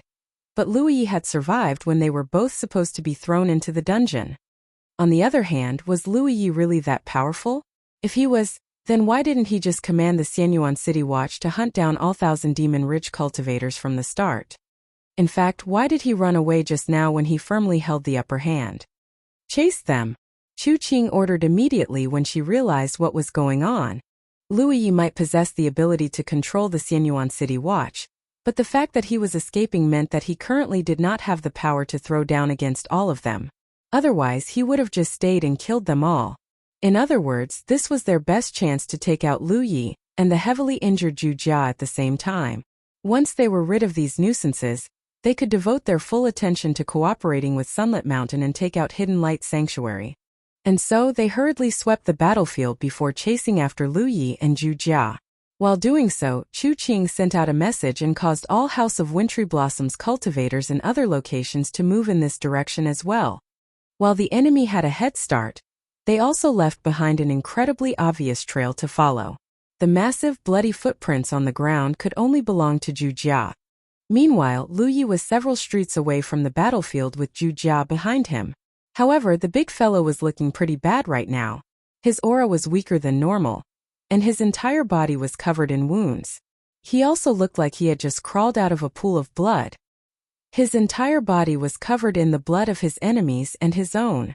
No physique could have weathered through that level of assault unscathed. His body wasn't the only thing that was damaged either. Even now Zhu Jia was wrapped up in a clear cocoon of sorrow. He must have been really affected by Sima Yang's death. Of course, Lu Yi couldn't empathize with Zhu Jia. He did not know how close they were, but he certainly hadn't had a good impression of the spell cultivator. His death simply did not matter to him.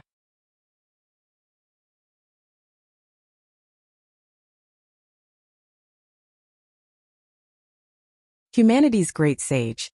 Chapter 272. What the fuck's a Tangyuan? The reason Lu Yi had purposely informed Zhu Jia about the imminent danger before withdrawing was because he didn't want to be killed by the House of Wintry Blossoms. The enemy of my enemy is my friend sort of thing, not to mention that his impression of Zhu Jia was way better than Sima Yang's. He tried to console Zhu Jia. The dead cannot come back to life, but the living can take revenge against those who wronged them. It so happens that I have a grudge to settle with the House of Wintry Blossoms too, so if you don't mind, we can work together. The body-tempering cultivator continued with his head bowed and maintained his silence, though it was impossible to say if he heeded his advice. The moment of peace didn't last long. Lu Yi sensed a stir of spiritual power from nearby, and looked up just in time to see 1,000 demon-rich cultivators staring at them from a rooftop. The moment their eyes met, the man shouted, "Lu Yi is over here." Lu Yi launched a fire dragon straight at the crier. The technique was so hot that it distorted the air around it. The cultivator's expression changed as he attempted to dodge out of the way. However, Lu Yi easily changed the direction of the technique and scored a perfect hit. The man screamed as he fell off the rooftop. "We need to go." Lu Yi took off once more while Zhu Jiao followed closely behind him. Both of them could sense the unnatural fluctuations of spiritual powers behind him. They obviously belonged to Thousand Demon Ridge. Despite their best attempts, they were unable to shake off the tail behind them. Not only that, the tail was growing longer and longer. Escape wouldn't have been a problem if Lu Yi was alone. The chances of them catching up to him while he had windwalk was almost zero. Zhu Jiao was a different story though. The big guy wasn't slow, but he sure as hell wasn't fast either. His injuries were pretty bad as well. Ideally, he wanted to find a place where Zhu Jiao could recover. But with this many pursuers on their tail, his dream was just that. A dream. He mulled it over for a moment. In the end, he could only think of one place to go. A while later, Lu Yi had led Zhu Jiao through a couple more streets. They had just arrived at the entrance of a compound when a group of 1,000 demon-rich cultivators appeared behind them. Chu Qing and Ru Yan were among them as well. They were both moving at top speed. Their eyes grew bloodshot when they saw their sworn enemy. They saw him taking a moment to straighten his clothes before pushing open the door to the compound and stepping in. "Surround the place," Chu Qing yelled. There were now around 80 people strong, a mix of the remnants of the House of Wintry Blossoms and some Thousand Demon Ridge independent cultivators. Their numbers weren't huge compared to what they were at the beginning, but even so, it should be more than enough to overwhelm Lu Yi and the Xianyuan City Watch, not to mention that she hadn't seen the latter at all up until this point. Swoosh, swoosh, swoosh. A group leaped onto the walls and surrounded the entire compound in no time. As for Chu Qing and Ru Yan, they stepped through the main entrance with 20 people behind them. There was a swing in the compound and a woman in a red dress facing away from them, and Lu Yi was standing not far away from her. Normally, the man was so arrogant it was as if the concept of humility did not exist to him. Right now though, he was saying something she couldn't hear to the strange woman in a surprisingly humble manner. The House of Wintry Blossoms was well aware that special apparitions existed within the lost city of Xianyuan. In fact, they had encountered a few of them already. However, they had killed them all because these special apparitions usually made strange demands that they weren't equipped to fulfill. If the request was resolvable, then of course they were willing to settle things peacefully. Otherwise, the only way out was to kill them. Chu Qing knew immediately that the woman in red dress was a special apparition. At first, the realization did not trigger a red flag. Then, she noticed that she couldn't see the apparition's aura. Unfortunately for her, Ru Yan wasn't as perceptive as her. The petite woman glared daggers at Lu Yi and yelled, "This is the end of the road for you, Lu Yi." Lu Yi was still speaking with the woman when he heard this. He immediately pointed a finger at them and said, "It's them. They're the ones who keep chasing me and stopping me from looking for Tang Yuan." The swing stopped without warning, and every hair on Lu Ye's body abruptly stood on its end. At the same time, Zhu Jiao let out a guttural growl, grabbed Lu Ye's shoulder, and pulled him behind his back. The young man stared at his huge, wide back in astonishment. "Retreat now." Chu Qing realized their mistake and cried out immediately. Unfortunately, boom! The door closed and cries of surprise erupted from everywhere. The 1,000 demon-rich cultivators who were standing on the walls suddenly found themselves falling into the compound. While the walls weren't nearly big enough to kill a cultivator, it certainly made them look foolish. The compound wasn't particularly huge to begin with, and now it almost looked crowded. At this point, Chu Qing's expression was grim enough to be a permanent fixture on her face. It was because she had lost control of her spiritual power exactly as Lu Yi back then. Worse, it looked like Lu Yi was in cahoots with the strange woman. Speaking of Lu Yi, The bastard was currently making faces at her with a pleased expression on his face. It immediately made her feel worse. She had encountered plenty of dangers in her cultivation journey, but none had ever been as despairing as this one. She knew they had fucked up the moment the compound suddenly turned into a no spiritual power zone. The woman in the red dress was powerful beyond imagination. There was no way Spirit Creek realm cultivators like them could hope to resist her. Was she the reason Lu Yi could control the Xianyuan City Watch? That would explain why the bastard had come here. Chu Qing was mistaken though. Lu Ye's ability to control the spectral sentries had nothing to do with the woman. Even the reason he came here was because this was the only place both him and Zhu Jia could find refuge. He wasn't willing to ditch the body-tempering cultivator unless he had no other choice. He was very satisfied with the current situation. If the woman in the red dress would get angry and take out the dozens of thousand demon-rich cultivators in this compound, then even better. Have you seen Tang Yuan? The woman in the red dress asked suddenly. The pleased expression on Lu Ye's face was immediately replaced by a frown. This was not how he expected things to go. Chu Qing was also frowning as the massacre she had anticipated did not arrive. Sensing a sliver of hope, she recalled her previous encounters with special apparitions and Lu Ye's strange mention of Tang Yuan earlier. Finally, she replied cautiously, "No, we have not." "Will you find Tang Yuan for me?" The woman in the red dress asked again. Lu Yi sighed knowing that his ploy had been foiled. He was hoping to use the woman in the red dress to slay his enemies, but it would appear he had underestimated her. Or rather, killing the cultivators had never been her goal. All she wanted was to find that cat named Tang Yuan. Naturally, the more helpers she could find, the faster she would be able to find her cat. Of course, Chu Qing responded. Immediately after she said that, she felt her spiritual power returning to her body. The omnipresent pressure pressing against her body had disappeared as well. She let out a huge sigh of relief knowing that they had escaped danger, for now. She thought for a moment before whispering something to Ruyan. Soon, Ruyan and most of her men backed out of the compound and surrounded the place from outside. They were obviously planning to catch him as soon as he set foot outside the compound. As for Chu Qing herself, she stayed behind with just a few men to keep an eye on Lu Yi and prevent him from doing something unexpected. Lu Yi knew what she was planning, but could not think of a way out of this. While he was strong enough to take out Chu Qing and her small group, it would be unwise to do so after what the woman in the red dress had said. At the very least, fighting in front of her felt like a folly of the highest order. But what if I just sound out her limits? He was just thinking this when he saw Chu Qing walking straight toward him. Lu Yi immediately tightened his grasp on the inviolable, killing intent rising. If the woman dared to enter within 16 meters of him, he was certain he could kill her in 3 strikes. However, he felt a prickling sensation on his back the second his killing intent surfaced. He knew immediately that it came from the woman in the red dress. Moreover, the greater his killing intent became, the worse the prickling sensation became. At a certain point, he actually felt like he was about to be pierced by tens of thousands of needles. Chu Qing was feeling more or less the same.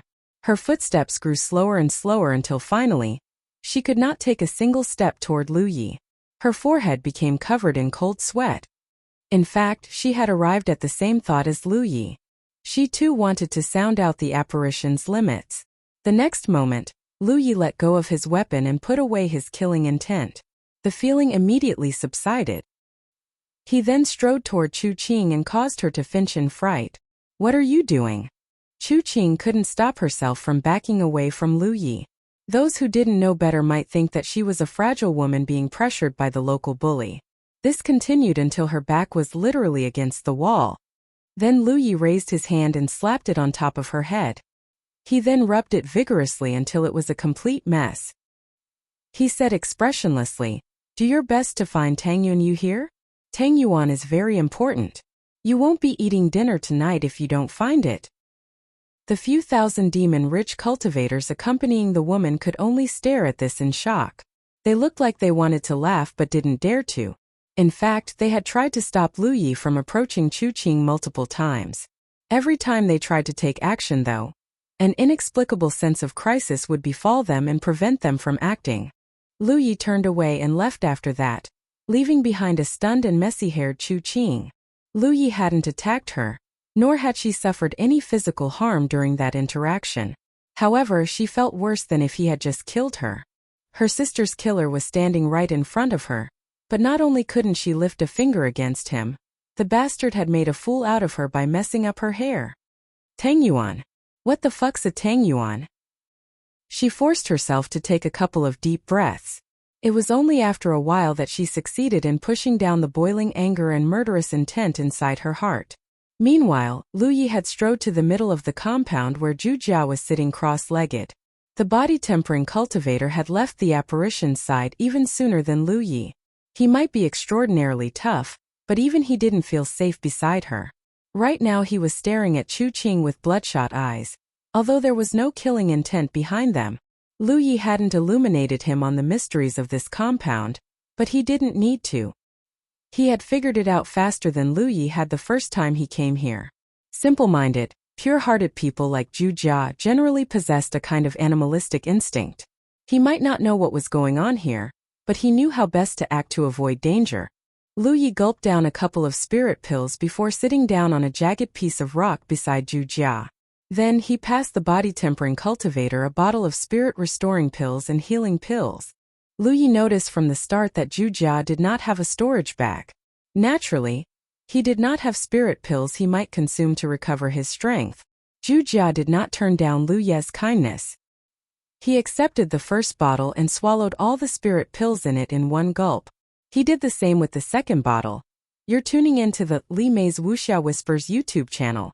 We're so grateful for your support, and don't forget to subscribe to join us on this incredible journey through captivating stories.